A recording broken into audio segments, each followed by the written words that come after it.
see the flames of fire on the wings of the plane. Your plane is on fire. Ladies and gentlemen, these are real visuals. This is the reality that the Civil Aviation Minister does not want you to see. This is the reality SpiceJet does not want you to see. This is the reality DGCA does not want you to see. Because at the cockpit, at that very moment while you're sitting in the plane, there are calls of Mayday, Mayday, Mayday, Mayday. That is a flight emergency. The flight circles back. There's engine failure in one of the engines, lands at 6:49 p.m. Ladies and gentlemen, and as you get off the plane, you realize this is the same SpiceJet. This is the same SpiceJet that does not have the money to pay the Bangladesh government, which is why it had been, I don't know the present situation, not allowed to fly in Bangladeshi airspace. They're out of money.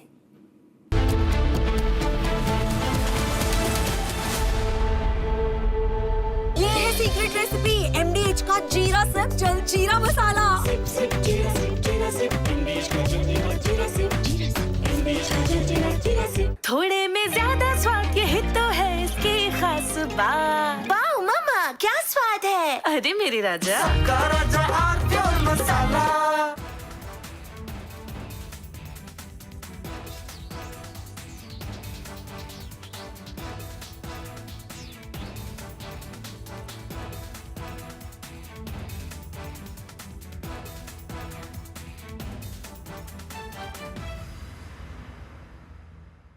Now here's the reality, it's fact not fiction. You are sitting on a plane. You're boarding the plane in the national capital of India for Leh at 6:08 in the morning. It's a SpiceJet plane. 6 minutes into the take, against the backdrop of daybreak and a beautiful sunrise, you suddenly look to your right towards the wings and you see the flames of fire on the wings of the plane. Your plane is on fire. Ladies and gentlemen, these are real visuals. This is the reality that the Civil Aviation Minister does not want you to see. This is the reality SpiceJet does not want you to see. This is the reality DGCA does not want you to see. Because at the cockpit, at that very moment while you're sitting in the plane, there are calls of Mayday, Mayday, Mayday, Mayday. That is a flight emergency. The flight circles back. There's engine failure in one of the engines, lands at 6:49 p.m. Ladies and gentlemen. From Asia's largest news headquarters, setting the agenda for Bharat.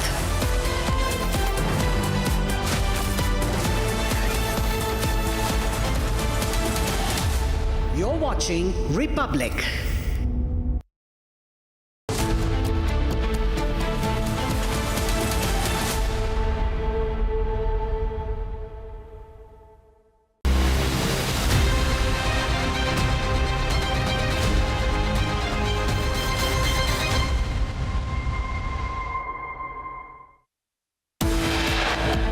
Let's take a look at the headlines at this hour. India closer to sealing FTA with Israel as Prime Minister Narendra Modi meets Netanyahu. FTA conclusion likely tomorrow.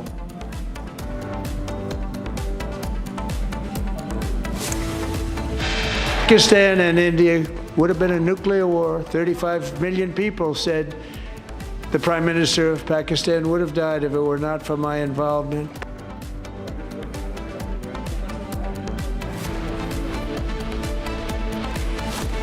Donald Trump addresses the State of Union, claims he had not intervened. If he had not intervened, in fact, 35 million would have died in India-Pakistan war.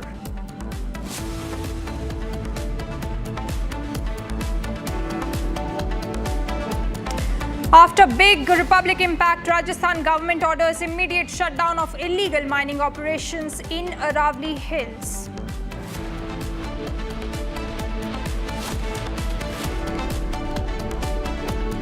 Shooter's uncle in Bulandshahr has been detained by the police. A big Republic impact.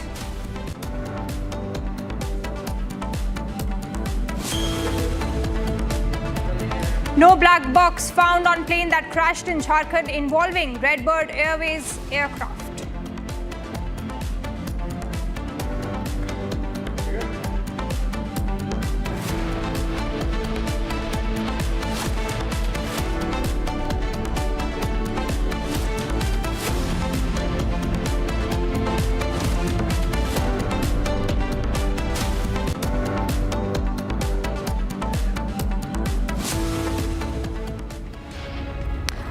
viewers, US President Donald Trump, as part of his State of Union address, repeated his claims that he had stopped 8 wars globally so far. Now, speaking specifically on the conflict that took place between India and Pakistan in May last year, Trump claimed that Shehbaz Sharif told him that 35 million people would have been killed during Operation Sindoor had he not stepped in. He said, and I quote him here, Pakistan and India would have had a nuclear war. 35 million people said that Prime Minister of Pakistan would have died if it were not for his involvement. And this is not the first time, viewers, that Trump has talked about intervening and ending the India-Pakistan conflict. However, New Delhi maintains that if the direct engagements between DGMOs of India and Pakistan that led to the ceasefire. So this is a big news that we're covering at this point in time. India has always kept his stance clear that it was the talks between both DGMOs that led to this ceasefire. Let's listen in to this bite. Cambodia and Thailand, Pakistan and India would have been a nuclear war. 35 million people said the Prime Minister of Pakistan would have died if it were not for my involvement. Kosovo and Serbia, Israel and Iran, Egypt and Ethiopia, Armenia and Azerbaijan, the Congo and Rwanda, and of course the war in Gaza, which proceeds at a very low level. It's just about there. And I want to thank Steve Witkoff and Jared Kushner for your help. Thank you, Steve. Cambodia and Thailand, Pakistan and India would have been a nuclear war. 35 million people said the Prime Minister of Pakistan would have died if it were not for my involvement. Kosovo and Serbia, Israel and Iran, Egypt and Ethiopia, Armenia and Azerbaijan, the Congo and Rwanda, and of course the war in Gaza, which proceeds at a very low level. It's just about there. And I want to thank Steve Witkoff and Jared Kushner for your help. Thank you, Steve. All right, I have with me Foreign Affairs expert Rabinder Sachdeva with us. Rabinder Sachdeva, this is a big statement by Donald Trump, who has definitely exposed Pakistan on global stage, where he said that Pakistan, in fact, is the country who came begging to the United States, asking that please stop this war because millions of lives otherwise will be lost. Now, we know that India was shattering Pakistan's terror bases at that time. How do you read this statement by Donald Trump? Thank you very much. A pleasure to be with you. Trump has repeated this number earlier also, that Shehbaz Sharif told me, or the Pakistan PM told me, that 35 million people would have died had the war continued. Or rather, the other way around, Shehbaz Sharif played on the ego of Trump by telling him that if you stop this war, you will save 35 million lives. Right? So that's something, which massages Trump's ego. And so we are getting a better understanding of what triggered the perspective or the views of Trump as to why he thinks that he's done a huge peacemaking job, because he has saved 35 million lives. That is the tune which Shehbaz Sharif played to him. As to what Trump said today, I think it's nuances of language and communication and comma. 35 million people would have died, comma, said the Prime Minister of Pakistan had the war continued. I don't think that he is claiming, though Trump can claim anything, but he is not claiming that 35 million people said that Shehbaz Sharif would have died had the war not stopped. I think there's, that nuance out there. But whatever it be, bottom line is that Pakistan played to Trump's ego, and it's very clear now, or much clearer now, as to what, really got Trump going on this particular line of thought. The idea was that he is doing a great job for humanity by saving 35 million lives. That is one. On the other hand, in parallel, so it's also becoming clearer as to what Pakistan was doing in those days. So on the one hand, it was massaging Trump's ego, inflating, and telling him that, please stop this war. You would have the credit of saving 35 million lives. That's what they were playing with Pakistan. And on the other hand, they were reaching out to India for a ceasefire. And the ceasefire which happened came about because Pakistan, their DG military operations, reached out to our PG military operations because they'd got such a whacking and they were losing many of their assets and they could see the writing on the wall. So I think now two things are clear as to what Pakistan was doing. One, it was massaging Trump's ego, showing him, the wonders that he could do and save 35 million lives, which is a huge thing for any human being to be able to achieve, right? So Trump was happily coasting along on that balloon. On the other hand, Pakistan was desperately trying also to, get India to pause the war. Robindra Sachdeva, you are someone who know Donald Trump very well. You have written a book also on him. Seems like there is a parallel here. Donald Trump goes all out on his business negotiations, and Shehbaz Sharif is the one who goes all out on propaganda politics. And once that is busted, he takes a back step. Because we've already seen a statement from Pakistan, who is in fact welcoming the statement by Donald Trump. So basically confirming that yes, Pakistan is the one who begged to United States to stop this war. Oh yeah, that's absolutely crystal clear. I mean, Trump has been saying it, and he is saying that by stopping this war, he saved 35 million lives. That is what Shehbaz Sharif is telling him. Where did Trump get this number of 35 million? This number of 35 million was given to Trump, showing a threat to life of 35 million people, that 35 million people will die. Where did this number come from? It came from Pakistan only. No? Pakistan conveyed this to Trump, that you stop this war because otherwise 35 million people would die. And Trump wanted to take credit for that. But on the other hand, Pakistan, that's why I'm saying Pakistan was following a two-track strategy, it seems. On the one hand, reaching out, massaging the ego of Trump, giving him all the, praises that it could, up to the heavens and up to the skies, up to the Nobel Prize, right? And at the same time, Pakistan was reaching out to India for a pause in the conflict, and it's Pakistan's direct outreach to India which led to India stopping the war or pausing the war. Absolutely. Thank you so much, Robindra Sachdeva, for joining us and giving your perspective on this. Thank you once again. All right, moving on to another special 1-minute package. Let's see how panic gripped the area outside Manipur University after a suspected IED was found near the Manipur University gate. According to sources, a suspicious object, in fact, along with a handwritten note, was spotted near the main gate of Manipur University. Now, as per the sources, the object was fabricated using 2 empty juice cans, tightly wrapped with red tape and fitted with wires to resemble an actual explosive device, clearly designed to create fear, panic and alarm at the university campus. So you have this. Right, the crackdown on illegal Bangladeshi nationals continues in Mumbai when Versova police taking major action against Bangladeshi nationals. Now the police arrested 25 Bangladeshi nationals in Andheri West. All these Bangladeshi nationals had entered India illegally.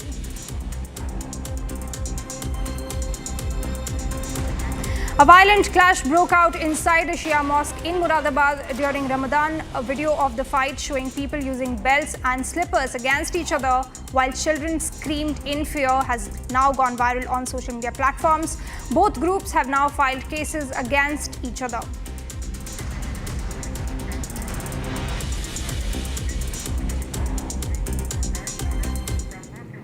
Now we bring to you an update on the Jharkhand aircraft crash. Now no cockpit, no voice recorder or flight data recorder was found on Redbird plane. No black box found on plane that crashed in Jharkhand. First certificate for airworthiness was issued in 1987 for the plane. Report says that plane lost communication 23 minutes after takeoff. Now, AAIB report claims that there was no mandatory requirement for voice recorders. So this is a big news that we're getting. After the crash, when the investigation team went there, they found that there was no black box, no cockpit voice recorder. There. All right, I have my colleague Harsha live with us. Harsha, thank you so much for joining. Now, this is a big update, no black box. And in fact, we have a statement saying that there was no requirement for that. So can you tell us more about it? So at the time when this particular charter got the airworthiness certificate in 1987, that time there was no requirement of CVR and FDR in this particular aircraft, because in the year 1987 what was seen as that the weight of the aircraft was around 4700 kg, which at that time didn't require CVR and FDR. It was not needed. But the rules, norms and the accessibility had changed, in 2016 and 1990. 1990 it came from the FDR, and in 2016 it came for the CVR. That these both the equipments are very important in the charter planes who are weighted 5700 kg or above. And this particular aircraft didn't follow this accessibility data and date because of the 1987 making of this aircraft, and that is the reason why it didn't have the black box at the accident spot. The AIB team didn't find any black box CVR or FDR to investigate into the issue of the crash, the reasons behind crash. And now we have the detailed synopsis from the side of the AIB also telling us the detailed note that what was the making of the aircraft. The aircraft was 25 years old, and that's the reason there were so many issues in the aircraft. In fact, there could be the issue in the weather radar system of the aircraft as well. That will be investigated with the debris which has been found at the accident spot, the body, tail, nose and the engine which has been recovered. Now the line of investigation will not be the black box bit because it was not in the aircraft, but majorly the line of investigation will be the accounts of the eyewitnesses and also the evidences and the debris found in the accident spot, and that will include the investigation, not the black box, because this particular plane charter didn't had the black box because of its making in 1987 and the certification of airworthiness in the year 1987. After that, regulatory body never ever audited the charters and helicopters providing services to the passengers, and that's the reason why they didn't fix the CVR and FDR in the aircraft. Back to you. Harsha, so what we are gathering from what we are getting from you is that this was a very old aircraft we're talking about. So certainly questions will be raised as to if the aircraft was properly maintained or not. The maintenance was taken care by Redbird Airways or not. But apart from that, if the guidelines were updated, why this aircraft did not have the black box also installed in it? Yes, the aircraft was very old, 25 years old, and the aircraft didn't even meet the quality standards. The quality standards is very important to inquire, and with the debris of the tail and body which has been taken from the spot by AIB, they will investigate whether this aircraft was maintained enough. What were the MEL issues in this particular charter? Did this meet the quality standards or not? Because if the aircraft is in not proper condition, if the equipments are not in proper condition, if the MEL is lacking, then how come a charter can work for a medical services, providing to the passengers in the air ambulance, providing air ambulance services to the passengers? How can this happen if the aircraft is very old? And if this happens, then there should be an immediate FIR on the promoter and founder of the company, which is Mr. Akshay Kumar, because no company can allow an aircraft with low quality standards with the not airworthiness to fly in the air. And in this condition, the family took a loan of 8 lakh rupees, booked a charter, took this medical service, to take the patient from Ranchi to National Capital, and all 7 of them died. So that's the tragic loss, and that raises a lot of question on the maintenance of the aircraft and how the quality standards were met or not. That will be investigated, and it will get to know in investigation only exactly what was the issue with the aircraft and the system inside. Back to you. Absolutely, Harsha. Keep tracking this investigation for us. Now, shifting our focus to another news, ladies and gentlemen. From Bulandshahr firing case, where 8-year-old Riyansh is still fighting for his life after being shot in the head during a wedding procession in Bulandshahr in Uttar Pradesh. Now, the accused, Krishna Verma, allegedly 16-year-old, is on the run with his father, who reportedly encouraged him to fire the gun. Now, Riyansh's family claims that Krishna isn't a minor, contradicting police reports. The boy's condition remains critical on ventilator support at Fortis Hospital, Noida. Now, the incident has sparked widespread outrage, with questions now being raised about the Uttar Pradesh police's response. Now, the police has already seized the licensed pistol and is collecting CCTV footage after rigorous reporting by Republic TV. Now remember, yesterday we also reported to you, and we also spoke to the parents of Riansh, 8-year-old, who is fighting for his life and is in the ICU right now. You can see the visuals of Riansh, who is fighting for his life. All right, let's listen in to the confrontation that Republic TV did with the police officials.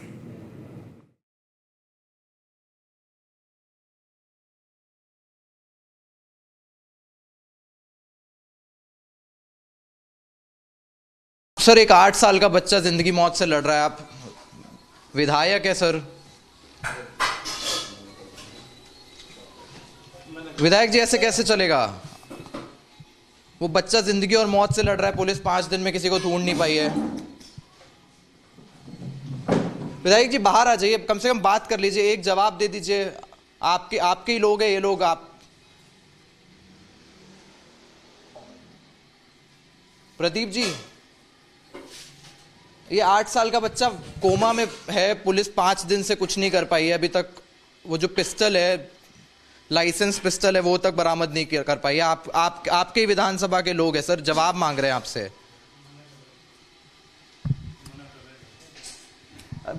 एक जवाब तो बनता है यार। प्रदीप जी, एक जवाब, आपके ही लोग हैं, आपसे सर, एक बच्चा 8 साल का, आप बिल्कुल आप भोजन कर लीजिएगा। एक 8 साल का अपराधी है, उसमें उसको सजा मिलेगी। पुलिस ने FIR दर्ज करा ली, वो अरेस्ट करेगी। सर, 5 दिन हो गए बच्चा। कोई बात नहीं है ना, पुलिस ने FIR दर्ज कर ली ना। क्या इस मामले से अवगत हैं? ना, मेरे को जानकारी में कल आई थी, मैंने उसको भेजा है वहाँ। अगर वो अपराधी जिसने अपराध करा वो पकड़ा जाएगा, बंद होगा, जेल में जाएगा। आप क्या पुलिस से जवाब मांगेंगे? क्योंकि आप पुलिस से बात करें, पूछेंगे भाई अपराधी क्यों नहीं पकड़े जा रहे। आपकी विधानसभा मैंने मान ली ना भाई, बात करेंगे ना, क्यों नहीं पकड़े जा रहे। FIR दर्ज हो गई है, उसमें जो दोषी हैं वो जेल जाएंगे। अभी 5 दिन में क्योंकि अभी तक उनको वो लाइसेंस वेपन है वो भी बरामद। विधानसभा में चली, विधानसभा से आई तो माता वैष्णो देवी चले गए। अभी कल लौटे, कल उसके परिवार के लोग आए थे, तो उनसे बात करेंगे, जो भी उनकी मदद करेगी। सरकार पीछे नहीं है, योगी जी की सरकार है, हर किसी को न्याय मिलेगा भाई। और क्या रियांश की किसी तरीके की मदद करवाए? 8 साल का छोटा सा बच्चा है। कोई विधायक के लायक कोई काम होगा तो 100% मदद करी जाएगी। वो कोमा में है इस वक्त, ICU में। उसका लायक अगर कोई काम होगा 110% मदद करेंगे। क्या आपकी उनके परिवार वालों से अभी तक बात हो पाई? कल उन परिवार में संस्कार आया था, मेरे को नहीं पता क्या परिवार में है, लेकिन मैंने उनसे कहा कि जो भी मदद होगी करेगी सरकार, अपना काम करेगी। योगी जी की सरकार है, आप निश्चिंत रहो। अपराधी कोई भी हो वो बचेगा नहीं किसी हालत में। तो आप क्या पुलिस वालों से बात कर रहे हो? हम हमारे SP सिटी से बात, प्रभारी मंत्री आएंगे, बात करेंगे, विषय रखेंगे।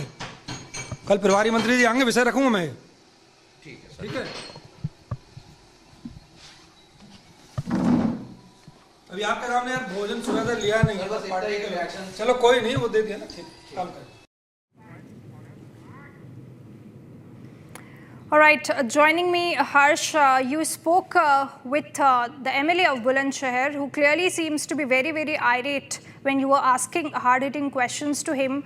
He seems to be dodging many questions that you were asking, that why the licensed pistol has not been seized yet and why the accused and the father is still on the run. What is the response like on the ground? There must be a lot of outrage in the society where this incident took place.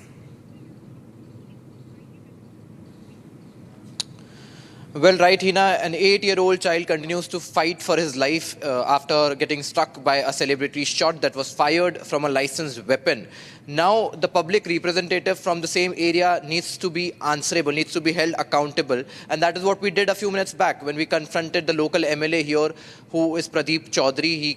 He is from BJP. We confronted him. We asked him the tough questions because head should roll when an 8-year-old child has to fight for his life after suffering fatal injuries that was caused by a celebratory shot that was fired by a licensed weapon. Now here on the ground, it's day 5 from the tragedy. It's February 25th. This incident took place on February 19th. It's day 5th, and none of the accused has been detained at this point. Only the police has only managed to get the brother of the accused father.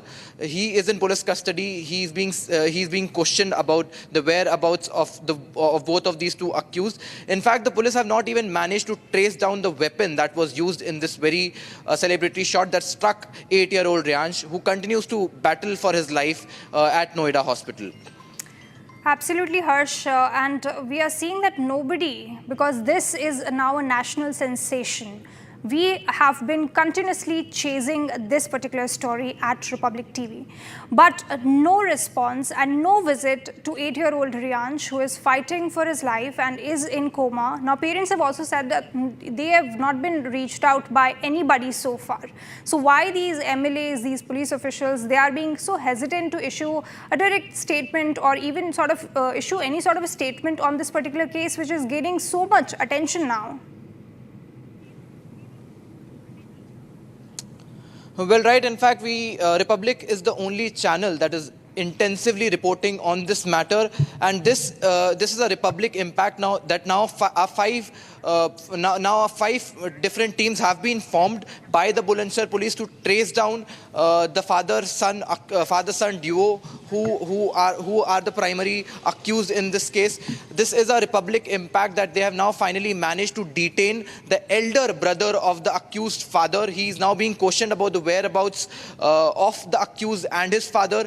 Now, yesterday we got this breaking for our viewers that the family of the 8-year-old victim who continues to battle for his life is claiming that the accused, who is being considered as a minor, might not really be a minor. In fact, they have also managed to managed to produce a Facebook profile in front of us that clearly shows that the victim, who is being considered as a minor, has mentioned his date of birth as August 2007, which makes it a little more evident that he might not all of these really. Details, of course, conflicting statements related to the age of the accused. Now, let's listen in to this confrontation that we had with the Bulandshahr MLA once again.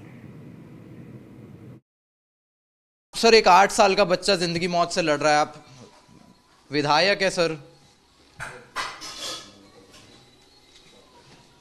विधायक जी, ऐसे कैसे चलेगा? वो बच्चा जिंदगी और मौत से लड़ रहा है, पुलिस 5 दिन में किसी को ढूंढ नहीं पाई है। विधायक जी, बाहर आ जाइए, कम से कम बात कर लीजिए, एक जवाब दे दीजिए। आपके ही लोग हैं ये लोग। आप प्रदीप जी, ये 8 साल का बच्चा कोमा में है, पुलिस 5 दिन से कुछ नहीं कर पाई है अभी तक। वो जो पिस्टल है, लाइसेंस पिस्टल है, वो तक बरामद नहीं कर पाई है। आपके विधानसभा के लोग हैं सर, जवाब मांग रहे हैं आपसे।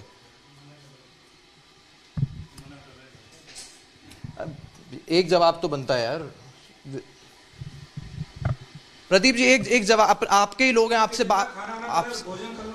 सर, एक बच्चा 8 साल का, आप बिल्कुल आप भोजन कर लीजिएगा। एक 8 साल का अपराधी है, उसमें उसको सजा मिलेगी। पुलिस ने FIR दर्ज करा ली, वो अरेस्ट करेगी। सर, 5 दिन हो गए, बच्चा कोई बात नहीं है ना, पुलिस ने FIR दर्ज कर ली ना। क्या इस मामले से अवगत हैं? नहीं, मेरे को जानकारी में कल आई थी, मैंने उसको भेजा है वहाँ। अगर वो अपराधी जिसने अपराध करा वो पकड़ा जाएगा, बंद होगा, जेल में जाएगा। आप क्या पुलिस से जवाब मांगेंगे? क्योंकि आप पुलिस से बात करें, पूछेंगे भाई अपराधी क्यों नहीं पकड़े जा रहे। आपकी विधानसभा मैंने मान ली ना भाई, बात करेंगे ना, क्यों नहीं पकड़े जा रहे। FIR दर्ज हो गई है, उसमें जो दोषी हैं वो जेल जाएंगे। अभी 5 दिन में क्योंकि अभी तक उनको वो लाइसेंस वेपन है वो भी बरामद। विधानसभा में चली, विधानसभा से आए तो माता वैष्णो देवी चले गए, अभी कल लौटे। कल उसके परिवार के लोग आए थे, तो उनसे बात करेंगे, जो भी उनकी मदद करेगी। सरकार पीछे नहीं है, योगी जी की सरकार है, हर किसी को न्याय मिलेगा भाई। और क्या रियांश की किसी तरीके की मदद करवाए? 8 साल का छोटा सा बच्चा है। कोई विधायक के लायक कोई काम होगा तो 100% मदद करी जाएगी। वो कोमा में इस वक्त ICU में, उसका अगर कोई काम होगा 110% मदद करेंगे। क्या आपकी उनके परिवार वालों से अभी तक बात हो पाई? कल उन परिवार में संस्कार आया था, मेरे को नहीं पता क्या परिवार में है, लेकिन मैंने उनसे कहा कि जो भी मदद हुई करेगी, सरकार अपना काम करेगी। योगी जी की सरकार है, आप निश्चिंत रहो, अपराधी कोई भी हो वो बचेगा नहीं किसी हालत में। तो आप क्या पुलिस वालों से बात कर रहे हो? हम हमारी SP सिटी से बात, प्रभारी मंत्री आएंगे, बात करेंगे, विषय रखेंगे। कल प्रभारी मंत्री जी आएंगे, विषय रखूंगा मैं। ठीक है। अभी आपके सामने यार भोजन सुना था, लिया नहीं है। चलो कोई नहीं, वो दे दिया ना, ठीक काम करें। All right, taking a short break. Coming up, India closer to sealing a free trade agreement with Israel as Prime Minister Narendra Modi meets Benjamin Netanyahu. FTA conclusion likely tomorrow.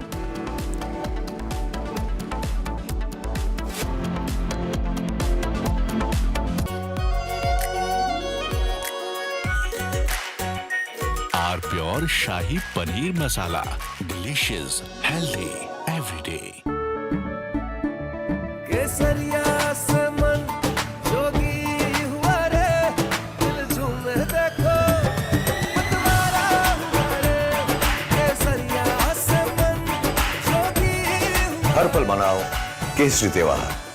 विमल, बोलो जुबान केसरी। अब छोलिया हो या लोबिया, सफेद चने या काले चने, सब कुछ मजेदार बने। Now here's the reality. It's fact, not fiction. You are sitting on a plane. You're boarding the plane in the national capital of India for Leh at 6:08 in the morning. It's a SpiceJet plane. 6 minutes into the take, against the backdrop of daybreak and a beautiful sunrise, you suddenly look to your right towards the wings and you see the flames of fire on the wings of the plane. Your plane is on fire. Ladies and gentlemen, these are real visuals. This is the reality that the Civil Aviation Minister does not want you to see. This is the reality SpiceJet does not want you to see. This is the reality DGCA does not want you to see. Because at the cockpit, at that very moment while you're sitting in the plane, there are calls of Mayday, Mayday, Mayday, Mayday. That is a flight emergency. The flight circles back. There's engine failure in one of the engines, lands at 6:49 p.m. Ladies and gentlemen, and as you get off the plane, you realize this is the same SpiceJet. This is the same.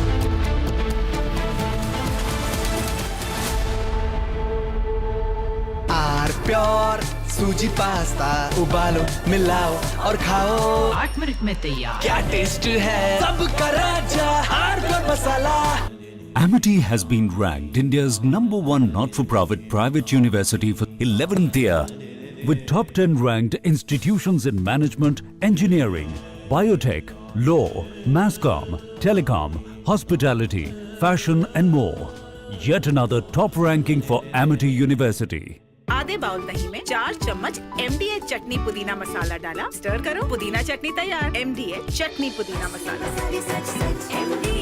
MDH थोड़े में ज्यादा स्वाद, यही तो है इसकी खास बात। वाओ मामा, क्या स्वाद है। अरे मेरी राजा, सबका राजा hardcore masala.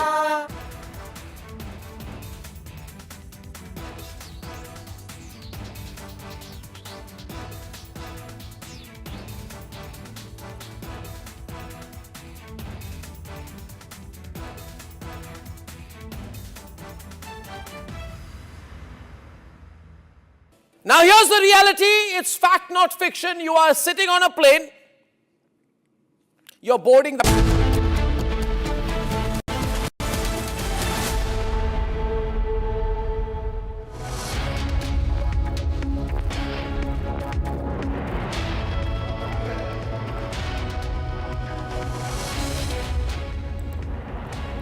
Hello and welcome. You're watching live and breaking on Republic TV with me, Ishita Mitra. Now, viewers, the Prime Minister Modi has embarked on a 2-day visit to Israel. We are closer to signing the FTA with the country. We'll get you all the details on the big visit. But first up, headlines. India closer to sealing FTA with Israel as Prime Minister Modi is set to meet Israeli Prime Minister. FTA conclusion likely tomorrow. Pakistan and India would have been a nuclear war. 35 million people said the Prime Minister of Pakistan would have died if it were not for my involvement.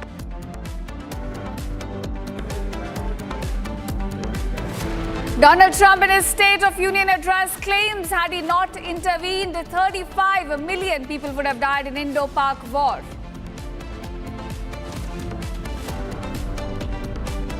Republic's a big impact. Rajasthan government orders immediate shutdown of illegal mining operations in Aravalli.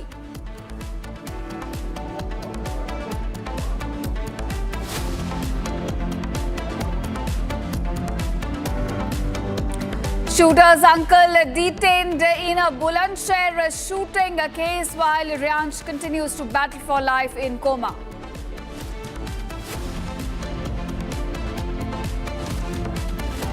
No black box found on plane that crashed in Jharkhand involving a Red Bus Airways aircraft.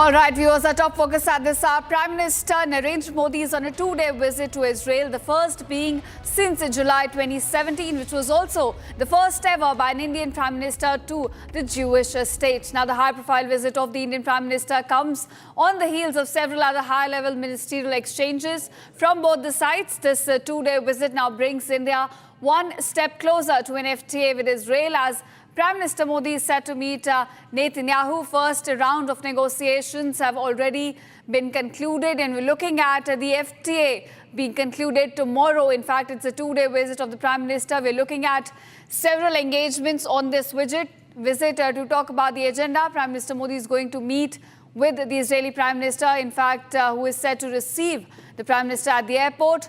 High-level bilateral talks will take place between the two leaders. The focus will be on the strategic ties and the joint cooperation in the areas of security and defense.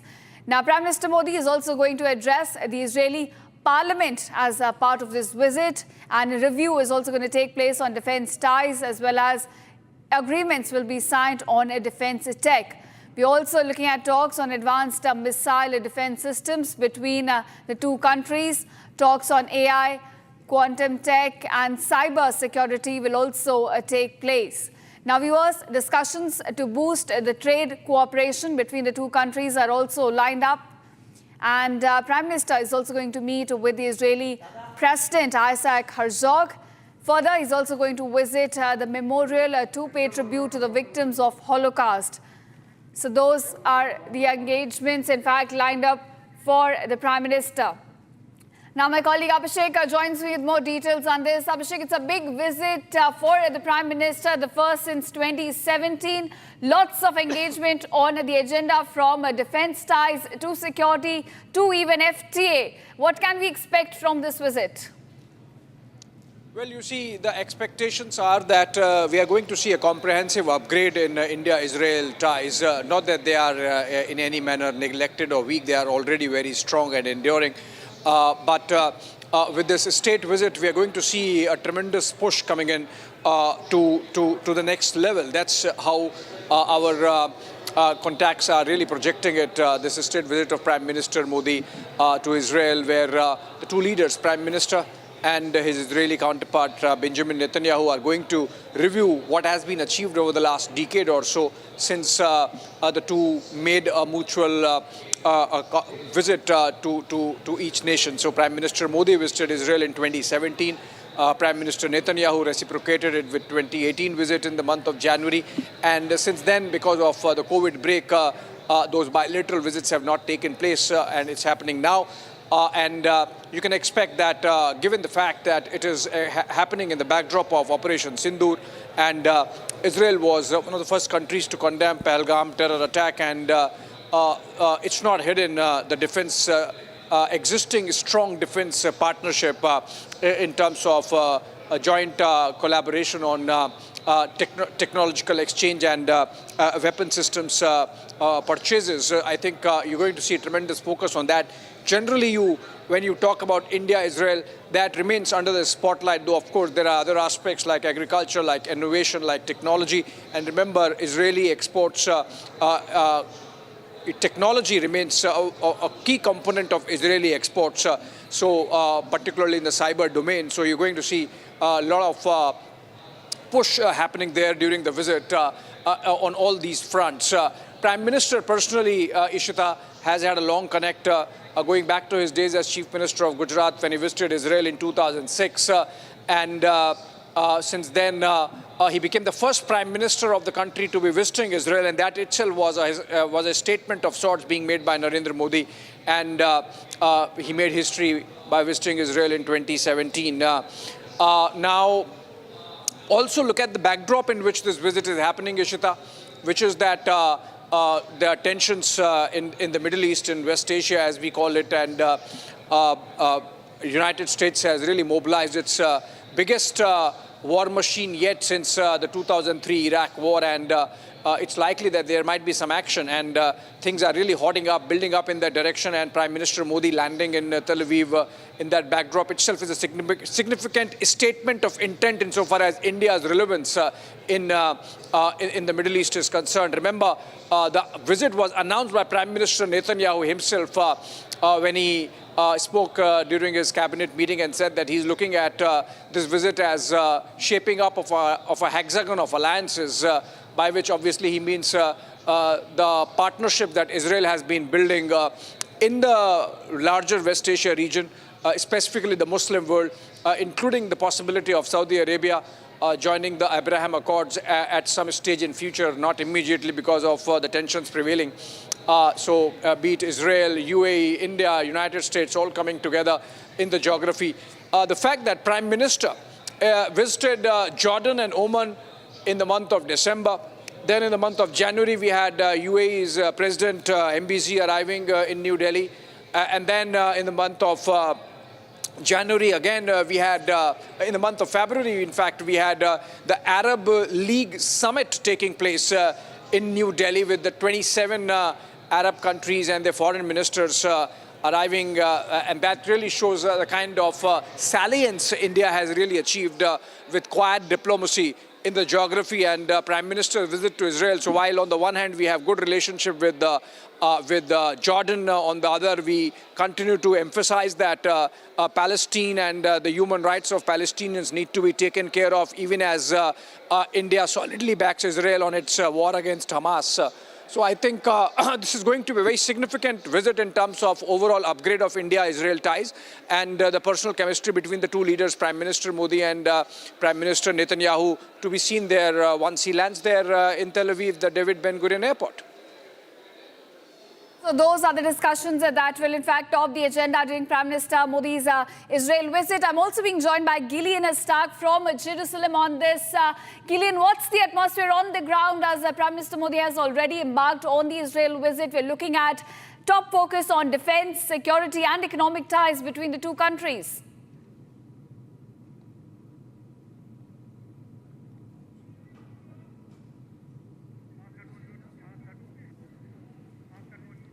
All right, Gillian, could you please unmute yourself?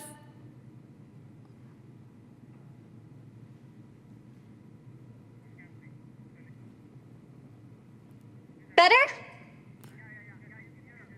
Okay. Can you hear me now? Yes, Gillian, we can hear you. Perfect. Wonderful. Okay. Well, from the Israeli side, we are extremely excited. Basically, this just shows how far the India-Israel relations have evolved. And, you know, this cooperation that we're seeing is turning into a very broad strategic partnership. So from a security side, it's wonderful news. From a technology side, being able to combine everything that Tel Aviv has and everything that India has to offer is wonderful collaboration for us. So this trip is not just significant for the, bilateral ties, but also because we're welcoming very much India's participation in the Middle East and everything that India has to offer. Right. Gillian, also, Prime Minister Modi is going to address the Israeli parliament. It was lit up in Indian colors, and we also saw Jerusalem Post at the front page of it posting a tribute to Prime Minister. So do tell us about the preparations on ground for Prime Minister's visit. Yeah, so already today we've seen extra security out. That's pretty standard here in Israel. And basically people just preparing the way. Already in our sector, we've listened to quite a few people who are excited, very excited to listening to what this is going to bring today and are waiting with bated breath to see how these talks turn out over the next 2 days. Right, and we're also looking at the conclusion of the FTA between the two countries. Several rounds of negotiations have already taken place, and big focus of this visit is going to be on the economic ties. So if you could share some details on that as well. Yeah, the economic ties are really what we're looking forward to as well. These, as I mentioned previously, the tech and defense modernization and being able to tie those economically with each other. Trade deals are also this trade deal that they reached before, after I think the 2017, visit, that trade deal's reached, I think, somewhere in $3.6 billion already. So these are excellent, excellent partnerships that we here in Israel are very much looking forward to. Right. Gillian, also the ties between the two countries, they go beyond the economic and the defensive realm. There's a special camaraderie that the two leaders of the countries share, and also the people-to-people ties. So help us understand, how are people of Israel looking at this visit? Well, the people-to-people ties are obviously here in Israel one of the things we're most excited about, just among the general populace. The knowledge that basically a more open communication and friendship with India is something that the Israelis are really looking forward to. Just the people on the street as well.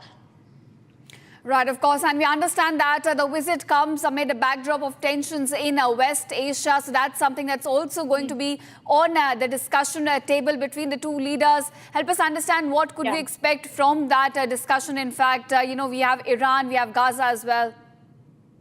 Yes, unfortunately, it's very difficult to say exactly what they'll speak of before they speak. Most of these topics are quite secretive, obviously, but there's definitely going to be some discussion, I would assume, on these new developments with Iran, especially with the buildup of the U.S. Military in the Middle East and the area as well as some discussions probably on, the cooperation between India and Israel for all of India's security concerns as well, and for making sure that the cooperation is truly bilateral for everything.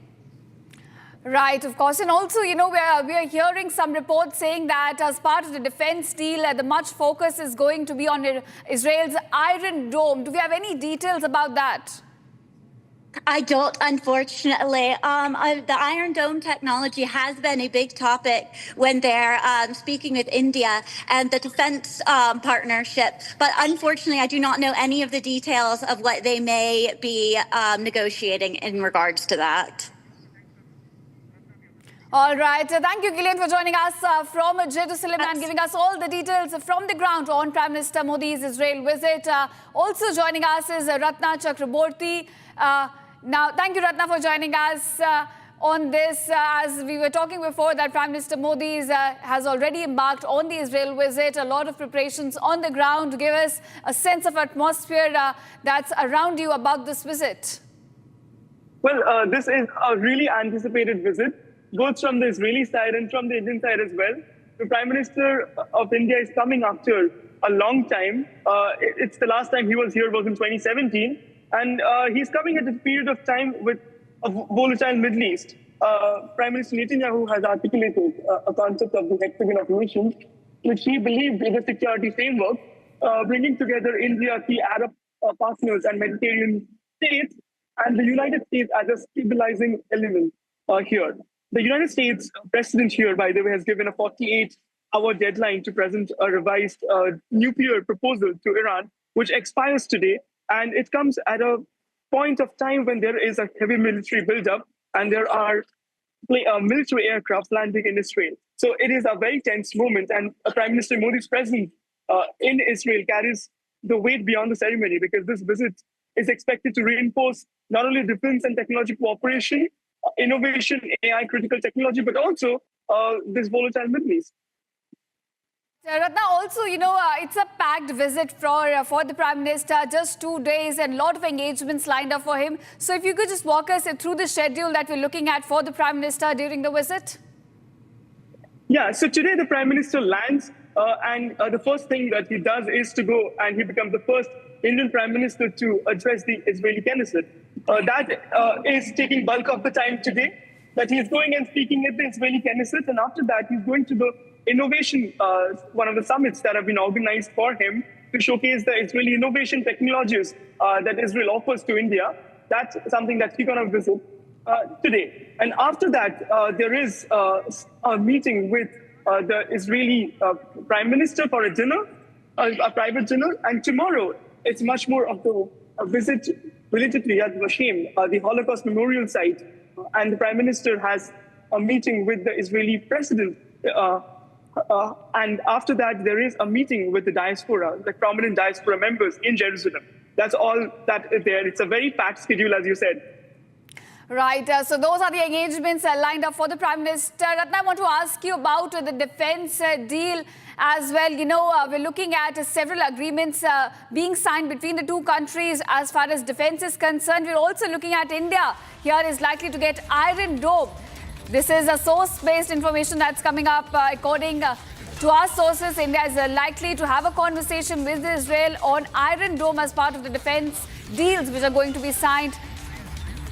Iron Dome, these are the defense deals which will be signed between the two countries. So, Ratna, what details do we have about this?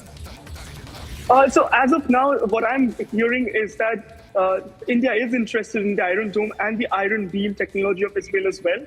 It will significantly increase our defense capabilities to take down interceptions.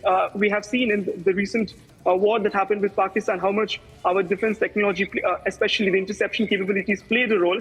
And this will be a huge boost to India's defense if that happens.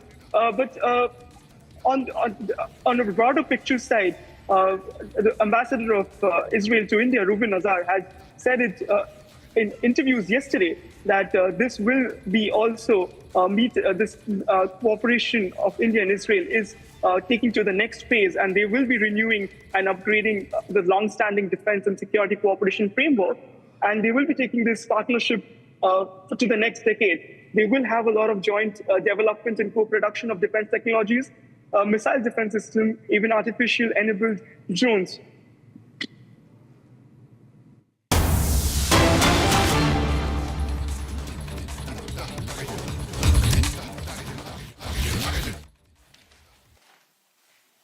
मित्रों, राहुल गांधी यानी compromise, Gandhi परिवार पूरी तरीके से एक compromised परिवार है, एक कॉम्प्रोमाइज्ड कांग्रेस के नेतृत्व करते हैं। अनेक तरीके से कांग्रेस पार्टी का इतिहास देख लें, वर्तमान देख लें, चाहे उनके भ्रष्टाचार के अलग अलग किस्से हों, किस प्रकार से वो विदेशी ताकतों के प्रभाव में जनहित और राष्ट्रहित के साथ कॉम्प्रोमाइज करते हैं, किस प्रकार से देश और देश के उज्जवल भविष्य, देशवासियों के उज्जवल भविष्य को पूरी तरीके से कॉम्प्रोमाइज करते हैं, उसके अनेक उदाहरण देश और जनता के सामने हैं। राहुल गांधी जी तो नकारात्मक राजनीति के पोस्टर बॉय बन गए। एक कॉम्प्रोमाइज राहुल गांधी 247 बार 247 टाइम्स विदेश यात्रा पे जाते हैं, जो येलो बुक प्रोटोकॉल है उसको नजरअंदाज करते हैं, उसको कॉम्प्रोमाइज करते हैं। उनकी खुद की सुरक्षा के लिए जो इंतजाम सरकार करती है उसको कॉम्प्रोमाइज करते हैं, और बाहर जाके भारत और भारतवासियों के साथ कॉम्प्रोमाइज करते हैं। किस प्रकार के देश विरोधी ताकतों से उनका संबंध है ये तो आप सब जानते ही हैं। कैसे वो इल्हान उमार को, जो सोरोस का जोड़ीदार है, जॉर्ज सोरोस के साथ जिनके अवैध संबंध सामने आते रहते हैं, उनको मिलने जुलने का कार्यक्रम करते हैं। किस प्रकार से बॉर्डर सेंसिटिव एरिया लद्दाख में जाके वो विदेशी लोग जो भारत के हितों के खिलाफ काम कर रहे हैं, शाकिर मिराली जैसे, उनके साथ संबंध रखते हैं।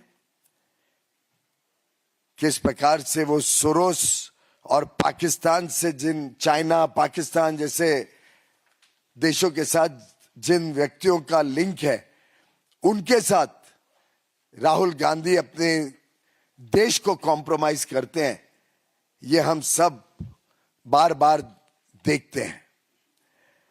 भारत को किस प्रकार से आर्थिक रूप से कमजोर बनाना, भारत की अर्थव्यवस्था को चोट पहुंचाने का काम करना, जिसके लिए वो OCCRP जैसी संस्थाओं के टूल किट का इस्तेमाल बार बार करते हैं भारत की अर्थव्यवस्था को डिस्टेबलाइज करने के लिए, कमजोर बनाने के लिए, ये भी देश ने लगातार महसूस किया है, देखा है, अनुभव किया है। राहुल गांधी जी ने एक प्रकार से बड़ी ओछी राजनीति देश और दुनिया के सामने दिखाई है। एक प्रकार से फॉरेन पावर्स के पपेट के रूप में he is nothing but a puppet of anti-India forces, anti-India organizations and anti-India governments. This is the compromised Rahul Gandhi and Gandhi family that we see today, whether in parliament, whether outside parliament, whether in a press conference. We have seen the behavior with the press. You can't even ask an uncomfortable question to Mr. Rahul Gandhi without being tagged as a BJP associated press person. उनको सिर्फ curated press conferences चाहिए, उनको सिर्फ लिखा पढ़ा के जिसको प्रश्न दिया हो उसके अलावा वो कोई प्रश्न भी नहीं ले सकते। ऐसा व्यक्ति कांग्रेस पार्टी का नेतृत्व कर रहा है, देश के साथ खिलवाड़ कर रहा है, देशवासियों के हितों को पूरी तरीके से दांव पर लगा रहे, और आज के नए भारत, उभरती हुई अर्थव्यवस्था, उभरती हुई दुनिया में भारत का वर्चस्व को, प्रधानमंत्री नरेंद्र मोदी जी की लोकप्रियता को शायद वो सहन नहीं कर पा रहे हैं। इसलिए झूठ के ऊपर झूठ बोलकर देश हित और राष्ट्र हित को बार बार कॉम्प्रोमाइज करते हैं। और ये आज की किस्सा नहीं है। आपने देखा मनमोहन सिंह जी की सरकार के समय भी कैसे extra constitutional powers Rahul Gandhi और सोनिया गांधी जी अपने हाथ में रखते थे। कभी कैबिनेट का निर्णय प्रेस के सामने फाड़ के ध्वस्त कर दिया, देश के प्रधानमंत्री को बेइज्जत करना, कैसे नेशनल एडवाइजरी काउंसिल के माध्यम से सरकार चलाना और लेफ्टिस्ट आइडियोलॉजी देश पर थोपना। एक पैरेलल कैबिनेट इनकी माताजी सोनिया गांधी जी और राहुल जी चलाया करते थे और देश को कॉम्प्रोमाइज करते थे। सिर्फ सोनिया जी और राहुल जी ने देश को कॉम्प्रोमाइज नहीं किया, सुपर पीएम के तरह अपनी राजनीति चलाकर देश को सिर्फ कॉम्प्रोमाइज नहीं किया, राजीव गांधी जी भी देश को कॉम्प्रोमाइज करने में कभी पीछे नहीं हटे। हम सब जानते हैं कि बोफोर्स के स्कैंडल में कैसे स्वीडिश अथॉरिटीज को राहुल गांधी जी के कहने पे विदेश मंत्री ने कोशिश की कि इन्वेस्टिगेशन को थाम दिया जाए। हम सब जानते हैं कैसे अपने मित्र ओटावियो कटराची को बचाने के लिए ईमानदार इन्वेस्टिगेशन होने नहीं दी गई बोफोर्स में। पता नहीं कांग्रेस का और राजीव गांधी जी का बोफोर्स में क्या हाथ था। और यह हाथ ऐसा है उनका जो लाखों करोड़ों रुपए के भ्रष्टाचार में पाया गया है, कलंकित किया देश को विश्व के सामने और देश को कॉम्प्रोमाइज किया इस गांधी परिवार ने। इंदिरा गांधी जी कोई पीछे नहीं रही कॉम्प्रोमाइज करने में देश के हितों को। हमने देखा एम्बेसडर मोनियान ने कैसे कंफर्म किया कि CIA कांग्रेस को बार बार इलेक्शन के लिए फंड्स प्रोवाइड करती थी, पैसे दिया करती थी और CIA के माध्यम से कांग्रेस पार्टी अपने राजनीति चलाती थी। हमने मेट्रोकिन आर्काइव्स में देखा कैसे सूटकेस भर भर के KGB पैसा दिया करती थी कॉम्प्रोमाइज्ड इंदिरा गांधी जी को। और ये गांधी परिवार का कॉम्प्रोमाइज के किस्से अनेक बार बार देखने को मिलते हैं। और ये पैसा सीधा केजीबी का उस समय की प्रधानमंत्री इंदिरा गांधी जी के घर तक जाता था। ये मित्रों के आर्काइव्स में लिखा गया है।